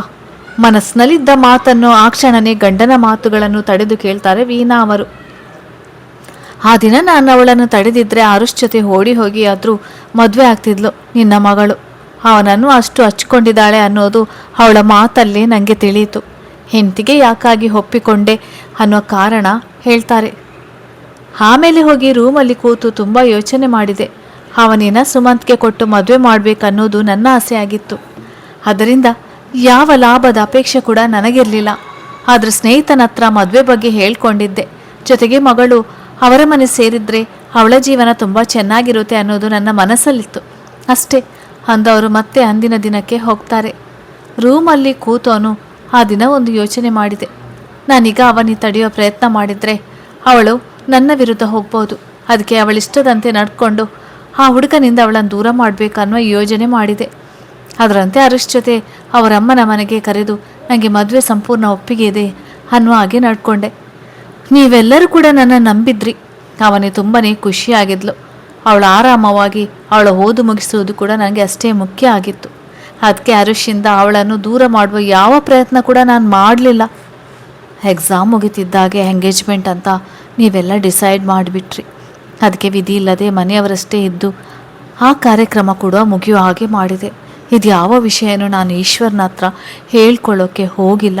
ಅವನಿಗೆ ವಿಷಯ ಗೊತ್ತಾಗದಾಗಿ ನೋಡಿಕೊಂಡು ಅರುಷ್ನಿಂದ ಅವನಿಂದ ದೂರ ಮಾಡೋದಷ್ಟೇ ನನ್ನ ಯೋಚನೆಯಾಗಿತ್ತು. ಅದಾಗ್ತಿದ್ದಾಗೆ ಅರುಷ್ಗೆ ಆಕ್ಸಿಡೆಂಟ್ ಆಯಿತು. ಆ ದಿನ ಡಾಕ್ಟ್ರ್ ಅವನ ಹತ್ರ ಹೇಳಿದ ಮಾತನ್ನೇ ಅವನು ನಮಗೆಲ್ಲ ಹೇಳಿದ್ದ. ಅವರ ಮಾತು ಮುಗಿಯೋದ್ರೊಳಗೆ ಅರುಷ್ನಿಂದ ಬಾಣದಂತೆ ಒಂದು ಪ್ರಶ್ನೆ ಬರುತ್ತೆ. ಅಂದರೆ ನಾನು ಸುಳ್ಳು ಹೇಳಿಲ್ಲ, ಮೋಸ ಮಾಡಿ ಮದುವೆ ಆಗಿಲ್ಲ ಅನ್ನೋದು ನಿಮಗೆ ಗೊತ್ತಿತ್ತು. ಮುಖದಲ್ಲಿ ಸಿಟ್ಟು ತುಂಬಿಕೊಂಡು ಮಾವನನ್ನು ಕೇಳ್ತಾನೆ. ಹೌದಪ್ಪ, ನೀನು ಸುಳ್ಳು ಹೇಳಿಲ್ಲ ಅನ್ನೋದು ನನಗೆ ಗೊತ್ತಿತ್ತು. ಆ ಕ್ಷಣಕ್ಕೆ ಮದುವೆನ ಮುಂದಕ್ಕೆ ಹಾಕಿ ಏನಾದರೂ ಮಾಡೋಣ ಅಂತ ಅಂದ್ಕೊಂಡು ಮದುವೆ ಮುಂದಕ್ಕೆ ಹಾಕ್ಲಾ ಅಂತ ನಿನ್ನನ್ನು ಕೇಳಿದೆ. ಆದರೆ ನೀನು ಬೇಡ ಅಂದ್ಬಿಟ್ಟೆ. ಆಗ ನೀನು ಅವನಿನ ಸಮಾಧಾನ ಮಾಡಿ ಅಂತ ನನಗೂ ಹೇಳಿದೆ. ನಾನು ಅವಳನ್ನು ಹೊರಗೆ ಕರ್ಕೊಂಡು ಬಂದು ಕೂರಿಸ್ಕೊಂಡು ಸಮಾಧಾನ ಮಾಡುವಾಗ ಒಂದು ಪುಟ್ಟ ಮಗು ಬಂದು ಅವನೇ ಹತ್ರ ಅವಳ ಕೈ ಹಿಡ್ಕೊಂಡು ನಿಂತ್ಕೊಂಡು ಅವಳನ್ನೇ ನೋಡ್ತಾ ಇತ್ತು. ಅವನಿ ಕೂಡ ಮಗು ಜೊತೆ ಕಾಲು ಕಳಿತಾ ಗೆಲುವಾಗಿದ್ದುದನ್ನು ನಾನು ಗಮನಿಸಿದೆ. ಆ ಕ್ಷಣಕ್ಕೆ ನಿನ್ನ ಆಕ್ಸಿಡೆಂಟ್ನ ಬೇರೆ ರೀತಿಯಲ್ಲಿ ನಾನು ಉಪಯೋಗಿಸಬೇಕು ಅನ್ನೋದು ನನ್ನ ತಲೆಗೆ ಬಂತು. ನಮಗೆ ಗೊತ್ತಿರುವ ಹಾಗೆ ಅವನಿಗೆ ಮಕ್ಕಳು ಅಂದರೆ ಪ್ರಾಣ. ಎಲ್ಲೇ ಹೋದರೂ ಮಕ್ಕಳನ್ನು ಕಂಡ್ರೆ ಅವರನ್ನು ಎತ್ಕೊಂಡು ಮುದ್ದಾಡೋದನ್ನು ನಾನು ಎಷ್ಟೋ ಸಲ ಕಣ್ಣಾರೆ ಕಂಡಿದ್ದೆ. ಹಾಗಾಗಿ ಅದನ್ನೇ ದಾಳವಾಗಿ ಉಪಯೋಗಿಸ್ಬೇಕಂತ ನಿರ್ಧಾರ ಮಾಡಿದ್ದೆ. ಹಾಗಿದ್ರೆ ಅದಾದಮೇಲೆ ಹತ್ರ ತಿಂಗಳ ಕಾಲ ಸಮಯ ಇತ್ತಲ್ಲ ಮಾವ ನಿಮಗೆ. ಅದು ಆದರೂ ಮದುವೆ ತಡೆಯುವ ಪ್ರಯತ್ನ ಯಾಕೆ ಮಾಡಲಿಲ್ಲ ನೀವು? ಅನುಮಾನದಿಂದ ಕೇಳ್ತಾನೆ ಆರುಷ್. ಹೌದಪ್ಪ ಇತ್ತು, ಆದರೆ ಆ ದಿನ ನಾನು ಅವಳ ಜೊತೆ ನಿನ್ನ ಜೊತೆಗೇನೆ ಇರಬೇಕಾಯಿತು. ಡಾಕ್ಟರ್ ನಿಮಗೆ ಹೇಳಿದ್ದ ಒಂದು ಮಾತನ್ನು ಇಟ್ಕೊಂಡು ಅದರಲ್ಲೇ ನಿನ್ನನ್ನು ಸಿಕ್ಕಿಸಿ ಹಾಕಿ ಮದುವೆ ನಿಲ್ಲಿಸ್ಬೇಕಂತ ಅಂದ್ಕೊಂಡಿದ್ದೆ. ಆದರೆ ದೇವರಿಗೂ ಅದು ಇಷ್ಟ ಇರಲಿಲ್ವೇನೋ. ಆ ದಿನ ರಾತ್ರಿನೇ ಇದ್ದಕ್ಕಿದ್ದಾಗೆ ನನಗೆ ಜ್ವರ ಶುರುವಾಯಿತು. ಅದು ಡೆಂಗ್ಯೂ ಅಂತಾಗಿ ಗೊತ್ತಾಗಿ ನನಗೆ ಕಂಪ್ಲೀಟ್ ಬೆಡ್ ರೆಸ್ಟ್ ತಗೋಬೇಕು ಅಂತ ಪರಿಸ್ಥಿತಿ ಬಂದ್ಬಿಡ್ತು ಅಂತ ಮಾತು ನಿಲ್ಲಿಸ್ತಾರೆ. ಆದರೆ ನೀವು ನಿಮ್ಮ ಮಗಳ ಮದುವೆನ ನಿಲ್ಲಿಸಿ ಆರುಷ್ನಿಂದ ದೂರ ಕರ್ಕೊಂಡೋಗಿ ನಿಮ್ಮ ಸ್ನೇಹಿತನ ಮಗನ ಜೊತೆ ಮದುವೆ ಮಾಡಬೇಕು ಅಂದ್ಕೊಂಡಿದ್ರಾ? ನೋಡಿ, ನೀವು ಮಾಡಬೇಕಂತಿದ್ದ ಕೆಲಸ ಆಗಬಾರ್ದಂತಾನೆ ದೇವರು ನಿಮಗೆ ಕಾಯಿಲೆ ತಂದು ಕೊಟ್ಟಿದ್ದು ಅಂತ ಗಂಡನ ಮೇಲೆ ಕೋಪ ತೋರಿಸ್ತಾರೆ ವೀಣಾ ಅವರು. ನಿಜ ವೀಣಾ, ದೇವರಿಗೂ ಕೂಡ ನಾನು ಇವರನ್ನು ಬೇರೆ ಮಾಡೋದು ಇಷ್ಟ ಇರಲಿಲ್ಲ ಅನಿಸುತ್ತೆ. ಅದಕ್ಕೆ ನನ್ನನ್ನೇ ಮಲಗಿಸಿಬಿಟ್ಟ. ಮದುವೆ ತಯಾರಿ ಎಲ್ಲ ನಡೀತಾನೆ ಇತ್ತು. ಮದುವೆಗೆ 2 ದಿನ ಇರುವಾಗ ಸ್ವಲ್ಪ ಸುಧಾರಿಸಿಕೊಂಡಿದ್ದೀನಿ ಅಂತೇಳಿ ನಾನು ಹಾಸ್ಪಿಟಲ್ಗೆ ಹೋಗಿ ಬರಬೇಕು ಅಂತ ಹೊರಟೆ. ಆದರೆ ಅವನಿ ತಾನು ನನ್ನ ಜೊತೆ ಬರ್ತೀನಿ ಅಂದ್ಲು. ನಾನು ಹೊರಟ ಕೆಲಸ ಅವಳು ಬಂದರೆ ಆಗೋಲ್ಲ ಅಂತಾನೆ ಅವಳನ್ನು ಮನೆಯಲ್ಲಿರುವ ಹಾಗೆ ಮಾಡೋಕ್ಕೆ ಏನು ಮಾಡೋದು ಅನ್ನೋಷ್ಟರಲ್ಲಿ ಮೆಹಂದಿ ಹಾಕೋರು ಬಂದು ನನ್ನ ಕೆಲಸ ಹಗುರ ಮಾಡಿದರು. ಆ ದಿನ ಹಾಸ್ಪಿಟಲ್ಗೆ ಹೋದ ನಾನು ಆರುಷ್ನ ಟ್ರೀಟ್ ಮಾಡಿದ ಡಾಕ್ಟರ್ನ ಭೇಟಿ ಮಾಡಿ ಅವನ ರಿಪೋರ್ಟ್ ನನಗೆ ಬೇಕಾದಾಗೆ ಬೇರೆ ಥರನೇ ರೆಡಿ ಮಾಡೋಕ್ಕೆ ಕೇಳಿಕೊಂಡೆ. ಮೊದಲು ಡಾಕ್ಟರ್ ಒಪ್ಪಿಲ್ಲ. ಆಗ ಅವನಿಗೆ ಏನಾದರೂ ಡಿಮಾಂಡ್ ಇದ್ದರೆ ಕೇಳು ಅಂತ ಹೇಳಿದ ಮೇಲೆ ದುಡ್ಡು ಡಿಮಾಂಡ್ ಮಾಡಿದ. ಅವನು ಕೇಳಿದಷ್ಟು ದುಡ್ಡು ಕೊಡೋಕ್ಕೆ ನಾನು ರೆಡಿ ಇದ್ದೆ. ಜೊತೆಗೆ ನನ್ನ ಬಗ್ಗೆ ಅವನಿಗೆ ಗೊತ್ತಿರುವುದರಿಂದ ಏನೋ ಅವನು ಕೇಳಿದ ಹಾಸ್ಪಿಟ್ಲಲ್ಲಿ ಅವನಿಗೆ ಕೆಲಸ ಕೊಡಬೇಕಂತ ತಾಕೀತು ಮಾಡಿದ. ನನಗೆ ನನ್ನ ಪವರ್ ಯೂಸ್ ಮಾಡಿ ಆ ಕೆಲಸ ಮಾಡಿಸೋದು ಅಂತ ಗೊತ್ತಾಗಿ ಹ್ಞೂ ಅಂತ ಒಪ್ಪಿಕೊಂಡೆ. ಅವತ್ತೇ ರಿಪೋರ್ಟ್ ಬೇಕಂತನೂ ಹೇಳಿದ.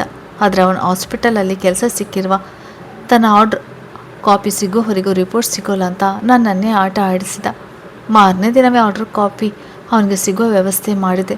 ಆದರೆ ಅದು ಸ್ವಲ್ಪ ತಡವಾಗಿರೋದ್ರಿಂದ ಆ ದಿನ ನಾನು ಆರುಷ್ ರಿಪೋರ್ಟ್ನಿಂದ ಅವನಿಂದ ಪಡ್ಕೊಳ್ಳೋಕ್ಕೆ ಆಗಲಿಲ್ಲ. ಮದುವೆ ಒಳಗೆ ಆ ರಿಪೋರ್ಟ್ ತೋರಿಸಿ ಮದುವೆ ತಡಿಬೇಕು ಅಂತ ನಾನು ಅಂದ್ಕೊಂಡಿದ್ದೆ. ಮೊಬೈಲ್ಗೆ ರಿಪೋರ್ಟಿದು ಸಾಫ್ಟ್ ಕಾಪಿ ಕಳಿಸ್ಬಿಟ್ಟ ಡಾಕ್ಟರ್.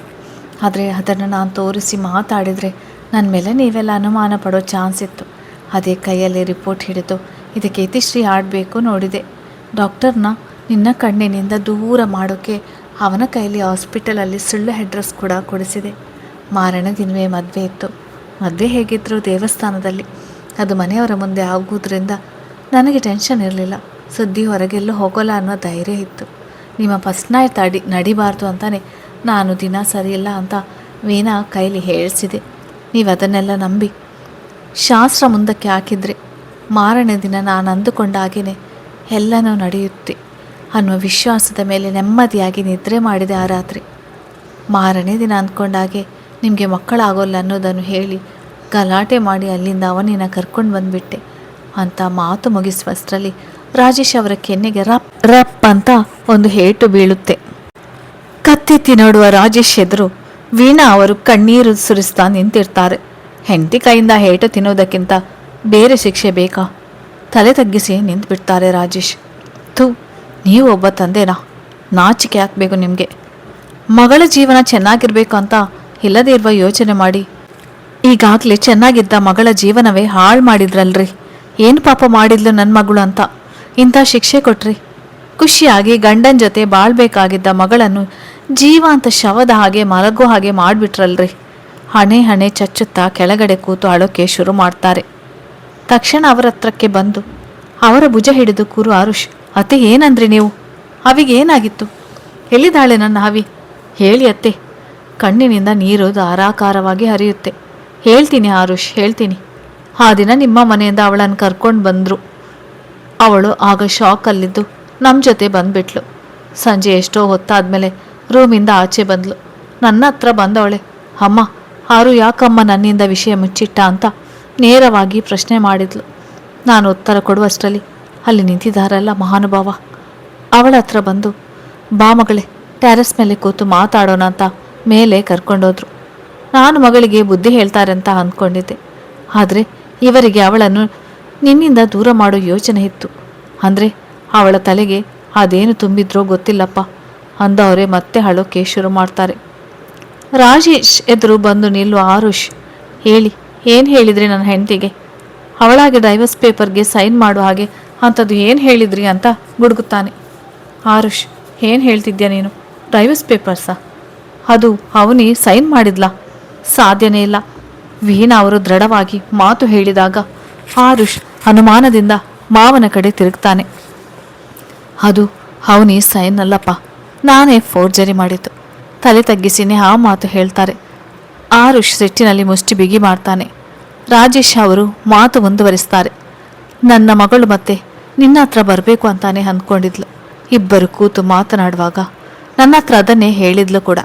ಪಪ್ಪ ಮಕ್ಕಳಾಗಿಲ್ಲ ಅಂದರೆ ಅಡ್ಡಿ ಇಲ್ಲ, ಯಾವುದಾದ್ರೂ ಅನಾಥ ಮಗು ದತ್ತು ತಗೊಂಡ್ರಾಯ್ತು. ನನಗೆ ಆರುಷ್ ನಾನು ಬಿಟ್ಟಿರೋಕ್ಕೆ ಆಗೋಲ್ಲ. ನಾನು ಮನೆಗೆ ಹೋಗ್ತೀನಿ ಪಪ್ಪ, ನನ್ನ ಕಳಿಸ್ಕೊಡಿ ಪ್ಲೀಸ್ ಅಂತ ಕೇಳ್ಕೊಂಡ್ಲು.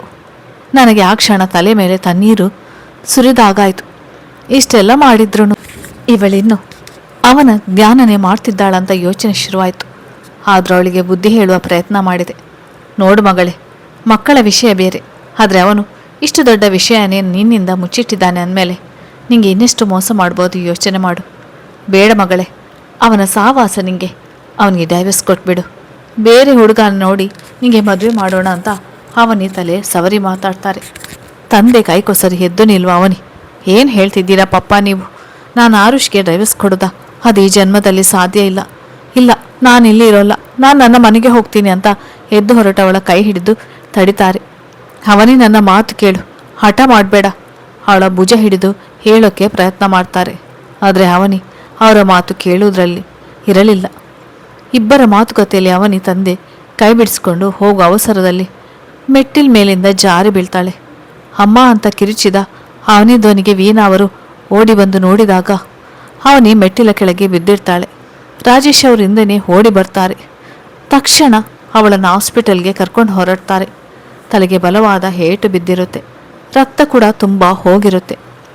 ಹೋಗ್ತಾ ಚೆನ್ನಾಗಿ ಹೋದ್ರಲ್ಲ, ಏನಾಯ್ತು ಇವಳಿಗೆ? ಯಾಕೆ ಹಾಗೆ ಮೇಲಿನಿಂದ ಬಿದ್ಲು? ಆ ಕ್ಷಣಕ್ಕೆ ಆರುಷ್ ಮೇಲೆ ವೀಣಾ ಅವರಿಗಿದ್ದ ಅಭಿಪ್ರಾಯ ಬದಲಾಯಿಸೋಕ್ಕೋಗಿ ಸುಳ್ಳು ಪೋಣಿಸಿ ಹೇಳ್ತಾರೆ ರಾಜೇಶ್. ಆರುಷ್ ನನಗೆ ಮೋಸ ಮಾಡಿಬಿಟ್ಟ. ಇಷ್ಟು ದೊಡ್ಡ ವಿಷಯ ನನ್ನಿಂದ ಮುಚ್ಚಿಡುವ ಅವಶ್ಯಕತೆ ಏನಿತ್ತು ಅಂತ ನನ್ನ ಹತ್ರ ಹೇಳ್ಕೊಂಡು ಹತ್ಬಿಟ್ಲು ವೀಣಾ. ನಮ್ಮ ಮಗಳು ಅನ್ಯಾಯವಾಗಿ ನನ್ನ ಮಗಳ ಜೀವನ ಹಾಳಾಗೋಯ್ತು. ಆ ಬೇಸರದಲ್ಲಿ ಕೆಳಗಿಳಿದು ಬರುವಾಗ ಹೀಗೆ ಮಾಡ್ಕೊಂಡಿದ್ದಾಳೆ. ಇಲ್ಲದ ಸಲ್ಲದ ಸುಳ್ಳೆಲ್ಲವನ್ನು ವೀಣಾ ಅವರು ನಂಬುವ ಹಾಗೆ ಹೇಳ್ತಾರೆ.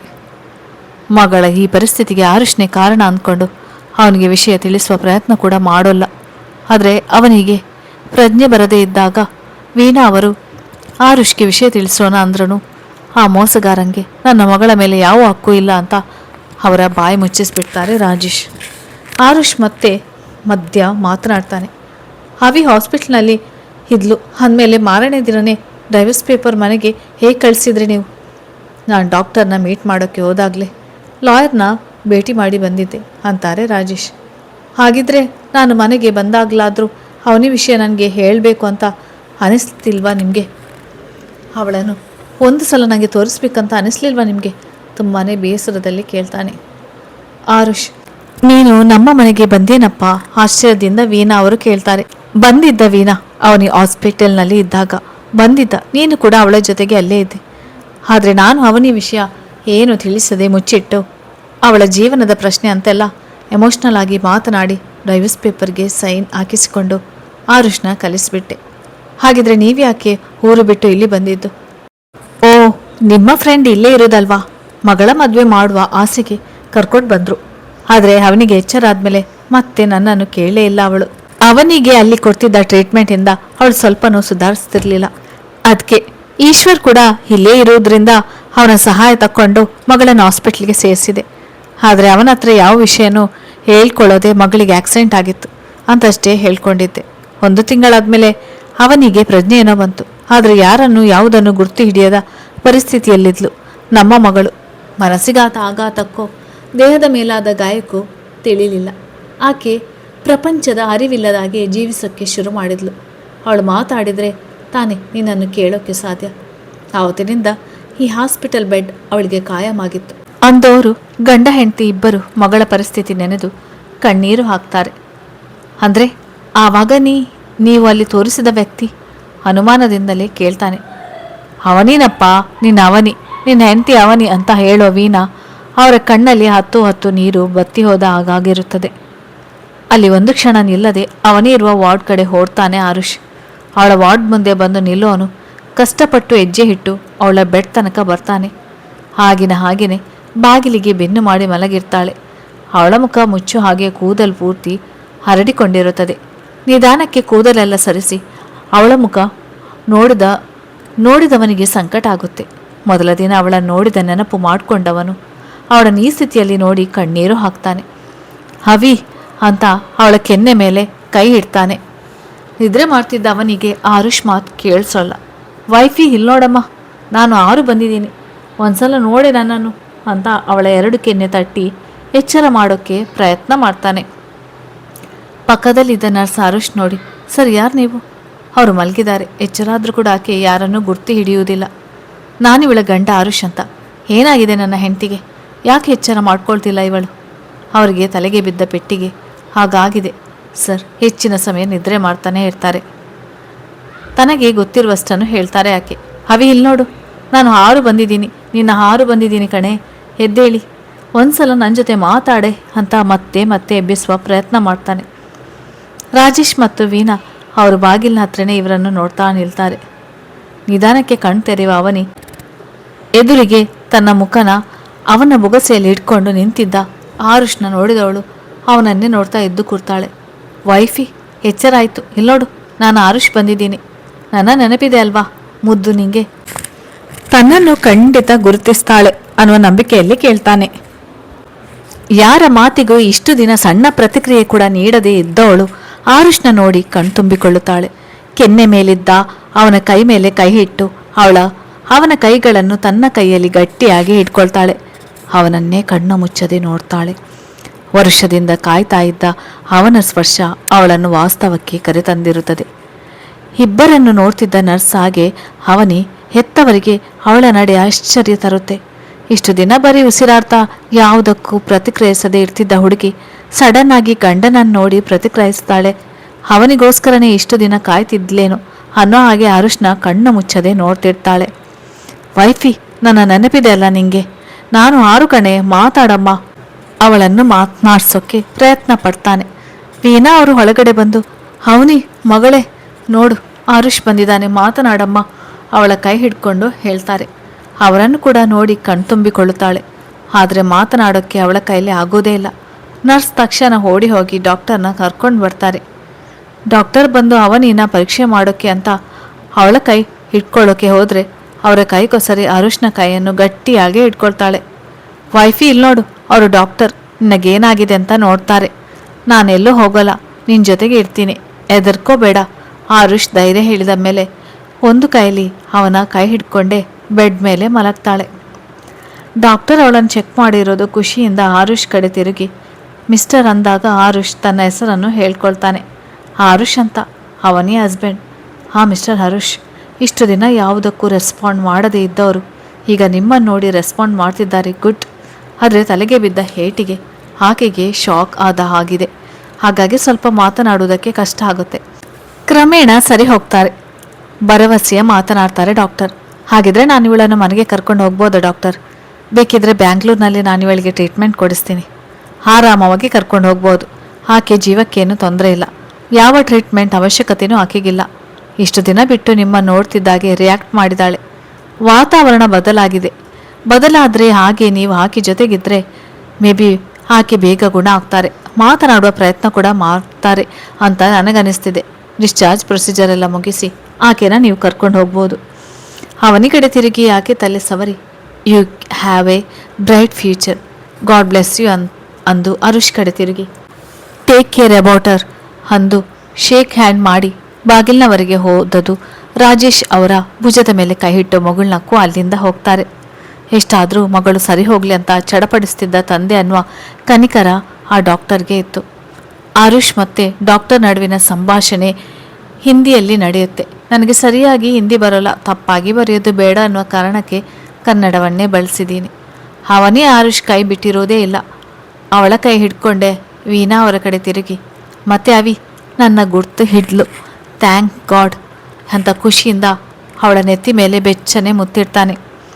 ರಾಜೇಶ್ ಕಡೆ ತಿರುಗಿ, ಮಾವ, ನಾನು ನನ್ನ ಹೆಂಡತಿ ನನ್ನ ಜೊತೆ ಕರ್ಕೊಂಡು ಹೋಗ್ತೀನಿ, ದಯವಿಟ್ಟು ನನ್ನ ಜೊತೆ ಕಳಿಸಿಕೊಡಿ ಅನ್ನೋ ಬೇಡಿಕೆ ಇಡ್ತಾನೆ. ಹರುಷ್, ಅವರನ್ನೇನು ಕೇಳೋದು, ಇವಳು ನನ್ನ ಮಗಳು, ನಿನ್ನ ಹೆಂಡತಿ, ಅವಳನ್ನು ಕರ್ಕೊಂಡು ಹೋಗೋಕ್ಕೆ ನೀನು ಇಲ್ಲಿ ಯಾರ ಅನುಮತಿನೂ ಕೇಳೋ ಅವಶ್ಯಕತೆ ಇಲ್ಲ. ನಾನು ನಿನ್ನ ಜೊತೆ ಬರ್ತೀನಿ. ನೋಡಿದೆಯಲ್ಲ ನೀನೇ, ಅವಳು ಹಿಂಗೋಸ್ಕರನೇ ಕಾಯ್ತಾ ಇದ್ಲು ಅನಿಸುತ್ತೆ. ಇದನ್ನು ಅರ್ಥ ಮಾಡಿಕೊಳ್ಳದೆ ಇರೋ ಮೂರ್ಖರು ಮಗಳು ಅಂತನೂ ನೋಡದೆ ನಿನ್ನಿಂದ ದೂರ ಮಾಡಿ ಅವಳ ಜೀವನವೇ ಹಾಳು ಮಾಡೋದಕ್ಕೆ ನೋಡ್ತಾರೆ. ರಾಜೇಶ್ ಅವರನ್ನು ನೋಡ್ತಾ ವ್ಯಂಗ್ಯವಾಗಿ ಮಾತನಾಡ್ತಾರೆ. ನಾನು ಮಾಡಿದ್ದು ತಪ್ಪು ಅನ್ನೋದು ನನಗೆ ಯಾವಾಗಲೂ ಅರ್ಥ ಆಗಿದೆ ವೀಣಾ. ಇಷ್ಟೆಲ್ಲ ಮಾಡಿದ್ದು ಇವಳನ್ನು ಈಶ್ವರ್ ಮನೆ ಸೊಸೆ ಮಾಡಬೇಕಂತ. ಆದರೆ ಸ್ವಲ್ಪ ದಿನಗಳ ಹಿಂದೆ ಈಶ್ವರ್ ಫೋನ್ ಮಾಡಿ ನನಗೆ ಮಾತನಾಡೋಕ್ಕೂ ಬಿಡದೆ ಕ್ಷಮೆ ಕೇಳಿದ. ಸುಮಂತ್ ಯಾವುದೋ ಹುಡುಗಿನ ಪ್ರೀತಿಸ್ತಿದ್ದಾನಂತೆ, ಮದುವೆ ಅಂತ ಆದರೆ ಅವಳನ್ನೇ ಅಂತ ಹೇಳಿದ್ನಂತೆ. ಅದನ್ನು ಹೇಳೋಕ್ಕೆ ನನಗೆ ಫೋನ್ ಮಾಡಿದ್ದ. ಈಶ್ವರ್ ಫೋನ್ ಮಾಡಿ ನಾವು ಬಲವಂತ ಮಾಡಿ ಮಕ್ಕಳಿಗೆ ಮದುವೆ ಮಾಡಿದರೆ ಅವರ ಜೀವನ ಹಾಳಾಗುತ್ತೆ, ನನ್ನನ್ನು ಕ್ಷಮಿಸು ಅಂತ ಕೇಳ್ಕೊಂಡ. ಅವಳ ಮದುವೆ ಜವಾಬ್ದಾರಿ ನಂದು. ಅವನಿಗೆ ಒಳ್ಳೆಯ ಸಂಬಂಧ ನೋಡಿ ಮದುವೆ ಮಾಡೋಣ. ಮಗನ ಪ್ರೀತಿ ವಿರುದ್ಧವಾಗಿ ಅವನಿ ಜೊತೆ ಮದುವೆ ಮಾಡೋಕ್ಕೆ ನನ್ನ ಮನಸ್ಸು ಒಪ್ತಿಲ್ಲ ಅಂತ ಹೇಳಿದ. ಪ್ರೀತಿಸ್ತಿರುವ ಮಗನಿಗೆ ಅವನು ಬೆನ್ನಲ್ಲು ಬಾಗಿ ನಿಂತು ಸಪೋರ್ಟ್ ಮಾಡಿದ. ಆದರೆ ನಾನು ಮದುವೆಯಾಗಿ ಸುಂದರವಾದ ಸಂಸಾರದ ಕನಸು ಕಂಡಿದ್ದ ನನ್ನ ಮಗಳ ಜೀವನ ಹಾಳು ಮಾಡಿಬಿಟ್ಟೆ, ಪಾಪಿ ನಾನು ಅಂದು ಅವರು ಅಣೆ ಚಚ್ಕೊಂಡು ಅಳೋಕೆ ಶುರು ಮಾಡ್ತಾರೆ. ಈಗ ಹತ್ತು ಏನು ಪ್ರಯೋಜನ? ಕೊನೆ ಪಕ್ಷ ಈ ವಿಷಯ ಗೊತ್ತಾಗ್ಲಾದ್ರೂ ಆರುಷ್ಗೆ ಈ ವಿಷಯ ತಿಳಿಸ್ಬೇಕು ಅಂತ ನಿಮಗೂ ಅನ್ನಿಸ್ಲಿಲ್ವಾ? ನನ್ನ ಫೋನ್ ಕೂಡ ನೀವೇ ಹಾಳು ಮಾಡಿ ಹೊಸ ಫೋನ್ ಅಂತ ತಂದು ಕೊಟ್ರಿ. ಇವನ ನಂಬರ್ ನನಗೆ ಸಿಗದಾಗೆ ಮಾಡಿಬಿಟ್ರಿ ಅಲ್ವಾ ನೀವು ನನಗೆ. ಈಗ ಇದೆಲ್ಲ ಅರ್ಥ ಆಗ್ತಿದೆ, ಅಸಮಾಧಾನದಲ್ಲಿ ಹೇಳ್ತಾರೆ ವೀಣಾ. ಯಾವ ಮುಖ ಇಟ್ಕೊಂಡು ಫೋನ್ ಮಾಡಬೇಕಾಗಿತ್ತು ವೀಣಾ? ನಾನು ಇವನಿಗೆ ಅವನ ಮನೆಯಿಂದ ಕರ್ಕೊಂಡು ಬರ್ತಾ ಚೆನ್ನಾಗಿದ್ದ ಅವನ ಹೆಂಡತಿ ಈ ಪರಿಸ್ಥಿತಿಯಲ್ಲಿ ಕರ್ಕೊಂಡು ಹೋಗಿ ಎದುರಿಗೆ ಹೇಗೆ ನಿಲ್ಲಿಸಲಿ ನಾನು? ಅದಕ್ಕೆ ಅವನಿ ಗುಣ ಆದಮೇಲೆ ಅವಳನ್ನು ಕರ್ಕೊಂಡು ಹೋಗಿ ಆರುಷ್ಗೆ ಕೈಗೆ ಒಪ್ಪಿಸ್ಬೇಕು ಅಂದ್ಕೊಂಡಿದ್ದೆ. ಆದರೆ ಇವಳು ಗುಣ ಆಗೋಕ್ಕೆ ಬೇಕಾಗಿದ್ದು ಮತ್ತು ಅವಳ ಪ್ರೀತಿ ಆರುಷ್ ಅನ್ನೋದು ನನಗೆ ತಿಳಿದೇ ಹೋಯಿತು. ಕ್ಷಮಿಸ್ಬಿಡಮ್ಮ ವೀಣಾ. ಹೆಂಡತಿ ಮುಂದೆ ಕೈ ಮುಗಿದು ಕೇಳ್ಕೊಳ್ತಾರೆ.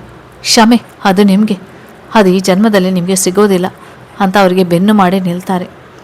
ಅತ್ತೆ ಮಗಳ ಜೀವನ ಚೆನ್ನಾಗಿರಬೇಕು ಅನ್ನೋ ಆಸೆಗೆ ಏನೋ ತಪ್ಪು ಮಾಡಿದ್ರು. ಈಗ ಪಶ್ಚಾತ್ತಾಪ ಪಡ್ತಿದ್ಯಾರಲ್ವಾ? ಅವನಿ ನಾನು ಯಾವಾಗಲೂ ಜೊತೆಗಿರ್ತೀವಿ. ನಮ್ಮನ್ನು ದೂರ ಮಾಡೋಕ್ಕೆ ಯಾರಿಂದನೂ ಸಾಧ್ಯ ಇಲ್ಲ. ಮಾವನ ಕ್ಷಮಿಸಿಬಿಡಿ ಅತ್ತೆ. ಅಷ್ಟೆಲ್ಲ ಮಾಡಿದ ಮಾವನ್ನು ಕೂಡ ಕ್ಷಮಿಸೋಕ್ಕೆ ತಯಾರಾಗಿ ಬಿಡ್ತಾನೆ ಆರುಷ್. ನೀನು ಬೇಕಿದ್ರೆ ಕ್ಷಮಿಸು. ಇನ್ನೂ ಇಷ್ಟೆಲ್ಲ ಅನುಭವಿಸಿರುವ ಇವಳು ಬೇಕಿದ್ರೆ ಕ್ಷಮಿಸಲಿ. ನಾನು ಮಾತ್ರ ಯಾವತ್ತಿಗೂ ಇವರನ್ನು ಕ್ಷಮಿಸೋಲ್ಲ ಅಂದವರು ವಾರ್ಡಿಂದ ಹೊರಗೆ ಹೋಗಿಬಿಡ್ತಾರೆ. ಮಾಮನ ಎದುರು ಬಂದು ನಿಲ್ವ ಆರುಷ್ನ ಕೈಗಳನ್ನು ಹನೆಗೊತ್ಕೊಳ್ಳೋ ರಾಜೇಶ್ ಅವರು ಕ್ಷಮಿಸ್ಬಿಡಪ್ಪ ಆರುಷ್ ಅಂತ ಕೇಳ್ಕೊಳ್ತಾರೆ. ಅವರ ಕೈಗಳನ್ನು ಹಿಡ್ಕೊಂಡು ಭರವಸೆ ನೀಡಿ ಸಮಾಧಾನ ಮಾಡ್ತಾನೆ. ಸಂತೋಷ್ಗೆ ಫೋನ್ ಮಾಡಿ ಎಲ್ಲವನ್ನು ತಿಳಿಸಿ ನಾನು ನನ್ನ ಕುಟುಂಬದ ಜೊತೆ ಬರ್ತೀನಿ, ನೀವು ಹೋಗಿರಿ ಅಂತ ವಿಷಯ ತಿಳಿಸ್ತಾನೆ. ಹಾಗೆ ಆಕ್ಸಿಡೆಂಟ್ ಆದ ಆ ಹುಡುಗಿ ಕುಟುಂಬಕ್ಕೆ ಕೈಲಾದ ಸಹಾಯ ಮಾಡ್ತಾನೆ. ಅವಳಿಂದನೇ ತಾನೇ ಅವನಿಗೆ ಸಿಗುವ ಹಾಗಾಗಿತ್ತು. ಆ ಕೃತಜ್ಞತೆಯನ್ನು ಈ ರೀತಿ ಸಲ್ಲಿಸ್ತಾನೆ. ಅವನೇ ಹತ್ರ ಬಂದು ಕೂತವನು ಅವಳ ಕೈ ಹಿಡ್ಕೊಂಡು, ಇವತ್ತು ಯಾವ ದಿನ ಗೊತ್ತಾ ವೈಫಿ ನಿಂಗೆ? ನಮ್ಮ ಮದುವೆ ಆದ ದಿನ ಕಣೆ. ನಿಂಗೆ ಅಂತೇಳಿ ಇಲ್ಲೋಡು ಏನು ತಗೊಂಡಿದ್ದೆ. ಜೇಬಿನಿಂದ ಅವಳಿಗೆ ಅಂತ ತಂದಿದ್ದ ಲಾಕೆಟ್ ಇರೋ ಚಿನ್ನದ ಸರವನ್ನು ತೆಗೆದು ಲಾಕೆಟ್ ಓಪನ್ ಮಾಡಿ ತೋರಿಸ್ತಾನೆ. ಅದರಲ್ಲಿ ಅವರಿಬ್ಬರ ಫೋಟೋ ಇರುತ್ತೆ. ಅದಂತ ತನ್ನ ಕೈಯಲ್ಲಿ ಇಟ್ಕೊಂಡು ಆರು ಫೋಟೋ ಇರೋ ಕಡೆ ಮುತ್ತು ಕೊಡ್ತಾಳೆ ಅವನಿ. ಅದನ್ನು ತನ್ನ ಕೈಯಾರೆ ಅವಳ ಕುತ್ತಿಗೆಗೆ ಹಾಕಿ ಅವಳನ್ನು ಎದೆಗೊರಗಿಸ್ಕೊಳ್ತಾನೆ. ಅವಳು ಕೂಡ ವರ್ಷದಿಂದ ಕಾಯ್ತಿದ್ದ ಅವನ ಅಪ್ಪಿಗೆಯಲ್ಲಿ ತನ್ನೆಲ್ಲ ನೋವನ್ನು ಮರಿತಾಳೆ. 4 ವರ್ಷಗಳ ನಂತರ ಅನರ್ವ್ ಎಲ್ಲಿದ್ಯಾ? ನಿನ್ನ ಫಂಕ್ಷನ್ಗೆ ಲೇಟ್ ಆಗ್ತಿದೆ ಕಂದ. 3 ವರ್ಷದ ತನ್ನ ಮಗನನ್ನು ಕೂಗುತ್ತಾ ರೂಮ್ಗೆ ಬರ್ತಾಳೆ ಅವನಿ. ಅಲ್ಲಿ ಆರುಷ್ ರೆಡಿಯಾಗಿ ಮಿರರ್ ಮುಂದೆ ನಿಂತು ತನ್ನ ತಲೆ ಬಾಚ್ಕೊಳ್ತಾ ಇರ್ತಾನೆ. ಆರು, ನಿನ್ನ ಮಗನ ನೋಡಿದ್ಯೇನು? ಆಗ್ಲಿಂದ ಕೂಗ್ತಿದ್ದೀನಿ, ಕೈಗೆ ಸಿಗದೆ ಎಲ್ಲೋ ಬಚ್ಚಿಟ್ಕೊಂಡಿದ್ದಾನೆ ನೋಡು. ಮಗನ ಮೇಲೆ ಹುಸಿ ಮುನಿಸಿಯಿಂದ ಮಾತನಾಡ್ತಾಳೆ. ಅವಳ ಹತ್ರಕ್ಕೆ ಬಂದು ಅವಳ 2 ಭುಜದ ಮೇಲೆ ಕೈ ಇಟ್ಕೊಂಡು ಅವಳ ಹಣೆಗೆ ತನ್ನ ಹಣೆ ತಾಗಿಸಿ, ಅದು ಯಾಕದು ಯಾವಾಗಲೂ ನಿನ್ನ ಮಗ ಅನ್ನೋದು? ಅವನು ನಿನಗೂ ಮಗ ತಾನೆ ವೈಫಿ ಅಂದು ಅವಳ ಮೂಗು ಎಳಿತಾನೆ. ಅವನ ಕೈ ಸರಿಸಿ ಮೂಗು ಉಚ್ಕೊಂಡು, ಎಲ್ಲ ನಿಂದೇ ಬುದ್ಧಿ, ಅದಕ್ಕೆ ನಿನ್ನ ಮಗ ಅನ್ನೋದು. ನನ್ನ ಒಂದು ಮಾತಾದರೂ ಕೇಳ್ತಾನವನು. ಅದೇ ನೀನು ಹೇಳಿದರೆ ತಲೆ ಅಲ್ಲಾಡಿಸ್ತಾನೆ, ಹ್ಞೂ ಅಂದ್ಬಿಡ್ತಾನೆ, ಅದಕ್ಕೆ ಅವನು ನಿನ್ನ ಮಗ ಅಂದೋಳ್ವ ಅವಂಗೆ ಬೆನ್ನು ಹಾಕಿ ನಿಲ್ತಾಳೆ. ಅವಳನ್ನು ಹಿಂದಿನಿಂದ ತಪ್ಕೊಂಡು, ನಿಲ್ವಾ ಆರುಷ್, ಹಾಗಿದ್ರೆ ನಿನ್ನ ಮಾತು ಕೇಳೋಕ್ಕೆ ನಿಂಗೆ ಅಂತ ಒಬ್ಳು ಮಗಳನ್ನು ಕೊಡೋಣ, ಏನಂತೀಯ ವೈಫಿ? ಕೆನ್ನೆಗೊಂದು ಮುತ್ತಿಟ್ಟು ಹೇಳ್ತಾನೆ. ನಾಚ್ಕೊಂಡಿಲ್ವಾ ಅವನಿ? ಹೋಗು, ಬರೀ ಇದೇ ಆಯಿತು ನಿಂದು, ಬಿಡು ನಿನ್ನ ಮಗನನ್ನು ಹುಡುಕಿ ಅವನನ್ನು ರೆಡಿ ಮಾಡಬೇಕು, ಇನ್ನೇನು ಎಲ್ಲ ಬಂದು ಬಿಡ್ತಾರೆ ಅಂತ ಬಾಯಲ್ಲಿ ಹೇಳಿದ್ರೂ ಅವನಿಂದ ದೂರ ಆಗದಾಗೆ ಮಾತನಾಡ್ತಿರ್ತಾಳೆ. ಅಷ್ಟರಲ್ಲಿ ಬಾಗಿಲ ಹತ್ರ ಅವನಿ ಅನರ್ವ್ ಅನ್ನುವ ಕವಿತಾ ಅವರ ಮಗ ಸೊಸೆನ ನೋಡಿ ಸಾರಿ ಅಂದು ಕಣ್ಮುಚ್ಕೊಂಡು ನಿಲ್ತಾರೆ. ತಕ್ಷಣ ದೂರ ಸರಿವ ಗಂಡ ಹೆಂಡತಿ ನಾಚಿಕೆಯಲ್ಲಿ ಒಬ್ಬರ ಮುಖ ಒಬ್ಬರು ನೋಡ್ಕೊಳ್ತಾರೆ. ಅಮ್ಮ ಸಾಕು ಕಣ್ಬಿಡು ಅಂತ ಆರುಷ್ ಹೇಳಿದ ಮೇಲೇ ಕವಿತಾ ಅವರು ಕಣ್ಬಿಡೋದು. ಅವನಿ, ಅನರ್ವ್ ನಿಮ್ಮ ಅಪ್ಪನ ರೂಮಲ್ಲಿ ಇದ್ದಾನಪ್ಪ, ಅವರೇ ರೆಡಿ ಮಾಡ್ತಿದ್ದಾರೆ, ಅದನ್ನೇ ಹೇಳೋಣ ಅಂತ ಬಂದೆ. ಅಪ್ಪ ಮಗರಾಯ, ಬಾಗಿಲು ಹಾಕ್ಕೊಂಡು ನಿನ್ನ ರೋಮ್ಯಾನ್ಸ್ ಮುಂದುವರಿಸು ಆಯ್ತಾ ಅಂದು ನಗ್ತಾನೆ ಬಾಗಿಲು ಹೇಳ್ಕೊಂಡು ಹೋಗ್ತಾರೆ. ಎಲ್ಲ ನಿನ್ನಿಂದಾನೇ ಆಗಿದ್ದು ಕೋತಿ ಅಂತ ಗಂಡನ ಕೆನ್ನೆ ಚಿವುಟಿ ಪಟ್ ಅಂತ ರೂಮ್ನಿಂದ ಆಚೆ ಹೋಗ್ತಾಳೆ. ಆರುಷ್ ಕೆನ್ನೆ ಹಚ್ಕೊಂಡು ನಗ್ತಾನೆ. ಅವಳ ಹಿಂದೆ ಹೋಗ್ತಾನೆ. ರಾಜೇಶ್ ಅವರು ಅವರ ರೂಮಲ್ಲಿ ಅನರ್ವನ್ ರೋಡಿ ರೆಡಿ ಮಾಡಿ ಇಡ್ತಾರೆ. ತಾತ, ಇವತ್ತು ಡ್ಯಾಡಿ ಮಮ್ಮಿದು ಆ್ಯನಿವರ್ಸರಿ ಅಂತೆ, ಹೌದಾ ಅಂತ ಮುದ್ದಾಗಿ ಪ್ರಶ್ನೆ ಮಾಡ್ತಾನೆ. ಹೌದು ಕಂದ, ಇವತ್ತಿಗೆ ನಿಮ್ಮ ಡ್ಯಾಡಿ ಮಮ್ಮಿ ಮದುವೆ ಆಗಿ 5 ವರ್ಷ ಆಯಿತು ಮೊಮ್ಮಗನಿಗೆ ಹೇಳ್ತಾನೆ. ಅವನನ್ನು ರೆಡಿ ಮಾಡ್ತಿರ್ತಾರೆ. ಪಪ್ಪ ಅನರ್ವ್ ರೆಡಿನಾ ಅಂತಾನೆ. ತಂದೆ ರೂಮ್ಗೆ ಬರ್ತಾಳೆ ಅವನಿ. ಹಾಂ ಮಗಳೇ, ನಿನ್ನ ಮಗ ರೆಡಿ. ಆರುಷಿಯಲ್ಲಿ ಇನ್ನೂ ರೆಡಿ ಆಗಿಲ್ವಾ? ನಾನು ಕೂಡ ರೆಡಿ ಮಾವ, ಇನ್ನೇನು ಗೆಸ್ಟ್ ಎಲ್ಲ ಬಂದುಬಿಡ್ತಾರೆ, ಬನ್ನಿ ಕೆಳಗೆ ಹೋಗೋಣ. ಇಲ್ಲ ಆರುಷ್, ನಾನು ಕೆಳಗಡೆ ಬರೋಲ್ಲ, ನಾನು ಬಂದರೆ ವೀಣಾಂಗೆ ಇಷ್ಟ ಆಗೋಲ್ಲ, ನೀವೆಲ್ಲ ಹೋಗಿ ಲೇಟ್ ಆಗುತ್ತೆ. ಮಾವ ಅತ್ತೆಗೆ ನಾನು ಹೇಳ್ತೀನಿ, ನೀವು ಬನ್ನಿ ನಮ್ಮ ಜೊತೆ ಅಂದವನು ಅವರ ಕೈ ಹಿಡ್ಕೊಂಡು ಕರ್ಕೊಂಡು ಹೋಗೋಕ್ಕೆ ನೋಡ್ತಾನೆ. ಬಾ ತಾತ ಹೋಗೋಣ. ಮೊಮ್ಮಗ ರಾಜೇಶ್ ಅವರ ಇನ್ನೊಂದು ಕೈ ಹಿಡ್ಕೊಳ್ತಾನೆ. ಬಲವಂತ ಮಾಡಬೇಡಿ ಪ್ಲೀಸ್, ನೀವೆಲ್ಲ ಹೊರಡಿ ಅಂದವರು ಇಬ್ಬರ ಕೈಯನ್ನು ಕೊಸರ್ಕೊಂಡು ಬಾಲ್ಕನಿಗೆ ಹೋಗಿ ನಿಂತು ಬಿಡ್ತಾರೆ. ಆಗಲೇ ಅವರ ಕಣ್ಣು ತುಂಬಿಕೊಂಡು ಬಿಡುತ್ತೆ. ಅವನಿ ಅನರ್ವ್ನ ಎತ್ಕೊಂಡವಳು, ಅರು ನಡಿ ಹೋಗೋಣ, ಅವರನ್ನು ಯಾರು ಕರ್ಕೊಂಬರ್ಬೇಕೋ ಅವರೇ ಕರ್ಕೊಂಡು ಬರ್ತಾರೆ ಅಂದು ಅಲ್ಲಿಂದ ಗಂಡನ ಮಗುನ ಕರ್ಕೊಂಡು ಹೋಗ್ತಾಳೆ. ಸ್ವಲ್ಪ ಹೊತ್ತಾದಮೇಲೆ ರಾಜೇಶ್ ಅವರ ಹೆಗಲ ಮೇಲೆ ಯಾರೋ ಕೈ ಹಿಡ್ತಾರೆ. ಮಗಳೇ, ನಾನು ಬರೋಲ್ಲ, ನೀನು ಹೋಗಮ್ಮ, ಲೇಟ್ ಆಗುತ್ತೆ ಅಂತ ತಿರುಗಿ ನೋಡಿದೇನೆ ಹೇಳ್ತಾರೆ. ನಾನು ಕರೆದದು ಬರಲ್ವೇನ್ರಿ ಅನ್ನೋ ವೀಣಾ ಅವರ ಧ್ವನಿ ಕೇಳಿ ತಕ್ಷಣ ತಿರುಗಿ ನೋಡ್ತಾರೆ. ವೀಣಾ, ನೀನು ನನ್ನನ್ನು ಮಾತನಾಡಿಸ್ತಿದ್ಯಾ? ಇದು ಕನಸಲ್ಲ ತಾನೆ? ಒಂದೇ ಮನೆಯಲ್ಲಿದ್ರೂ ಗಂಡನ ಜೊತೆ ಒಂದು ಮಾತು ಕೂಡ ಆಡಿರೋದಿಲ್ಲ ವೀಣಾ ಅವರು. ಎಲ್ಲರೂ ಅವರನ್ನು ಕ್ಷಮಿಸಿದ್ರೂ ಇವರಿಗೆ ಗಂಡನ ಮೇಲಿನ ಕೋಪ ಕಡಿಮೆ ಆಗಿರೋದಿಲ್ಲ. ಆದರೆ ಈಗ ಆರುಷ್ ಮತ್ತು ಅವನಿ ವೀಣಾ ಅವರ ಹತ್ರ ಮಾತಾಡಿ, ನೀನು ಹೀಗೆ ಪಪ್ಪನ ಜೊತೆ ಮಾತನಾಡದೇ ಇದ್ದರೆ ನಾಳೆ ನಿನ್ನ ಮೊಮ್ಮಗ ನಮ್ಮನ್ನು ಕೇಳ್ತಾನೆ, ಅಮ್ಮಮ್ಮ ಯಾಕೆ ತಾತನ ಮಾತನಾಡಿಸೋಲ್ಲ ಅಂತ. ಅವನ ಮೇಲೆ ಇದೆಲ್ಲ ಪರಿಣಾಮ ಬೀರೋದು ಬೇಡ ಅಮ್ಮ. ಪಪ್ಪ ತುಂಬಾ ಬದಲಾಗಿದ್ದಾರೆ, ಹಾಗಿದ್ದು ಹಾಗೋಗಿದೆ. ನಾನೇ ಅವರನ್ನು ಕ್ಷಮಿಸಿದ್ದೀನಿ. ಸಾಕು ನಿಲ್ಸಮ್ಮ ಇದನ್ನೆಲ್ಲ. ಈಗ ಕೂಡ ನಿಮಗೆ ಬೇಜಾರಾಗುತ್ತೆ ಅಂತ ಕೆಳಗಡೆ ಕೂಡ ಬರದೆ ರೂಮಲ್ಲೇ ಇದ್ದಾರೆ, ಹೋಗಿ ಕರ್ಕೊಂಡು ಬಾ ಅಮ್ಮ ಅಂತ ಹೇಳಿ ಕಳಿಸಿದ ಮೇಲೆ ಗಂಡನ ಜೊತೆ ಮಾತನಾಡೋಕ್ಕೆ ಬಂದಿದ್ದಾರೆ. ನಾನೇ ಮಾತನಾಡ್ತಿರೋದು, ಕೆಳಗಡೆ ಫಂಕ್ಷನ್ಗೆ ಲೇಟ್ ಆಗ್ತಿದೆ, ಬನ್ನಿ ಹೋಗೋಣ. ಗಂಡನ ಕೈ ಹಿಡಿದು ಕರೀತಾರೆ. ಕ್ಷಮಿಸ್ಬಿಡಮ್ಮ ನನ್ನ, ಇನ್ನೆಂದೂ ಇಂಥ ತಪ್ಪು ನನ್ನಿಂದ ಆಗೋಲ್ಲ. ಹೆಂಡ್ತಿನ ತಪ್ಕೊಂಡು ಅಳ್ತಾನೆ, ಮತ್ತೊಮ್ಮೆ ಕ್ಷಮೆ ಕೇಳ್ತಾರೆ. ವೀಣಾ ಅವರು ಕೂಡ ತಮ್ಮ ಕಣ್ಣು ಒರೆಸ್ಕೊಂಡವರು. ಟೈಮ್ ಆಗುತ್ತೆ ಬನ್ನಿ ಹೋಗೋಣ ಅಂತ ಗಂಡ ಹೆಂಡತಿ ಒಟ್ಟಿಗೆ ಕೆಳಗಿಳಿದು ಬರ್ತಾರೆ. ಅವರನ್ನು ನೋಡಿದ ಕವಿತಾ ಆರುಷ್ ಅವನಿ ಖುಷಿ ಪಡ್ತಾರೆ. ಅನಾರು ಇಬ್ಬರನ್ನು ನೋಡಿದವನೇ ಅಮ್ಮಮ್ಮ ತಾತ ಅಂತ ಕರಿತಾನೆ. ಅವರ ಹತ್ರಕ್ಕೆ ಓಡಿ ಹೋಗ್ತಾನೆ.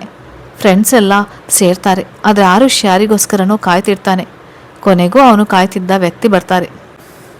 ಆಯ್ ಸರ್, ವೆಲ್ಕಮ್ ಅಂತ ಕೈಕೊಳಿಕೆ ವೆಂಕಟೇಶ್ ಅವರನ್ನು ಒಳಗಡೆ ಕರ್ಕೊಂಡು ಬರ್ತಾನೆ.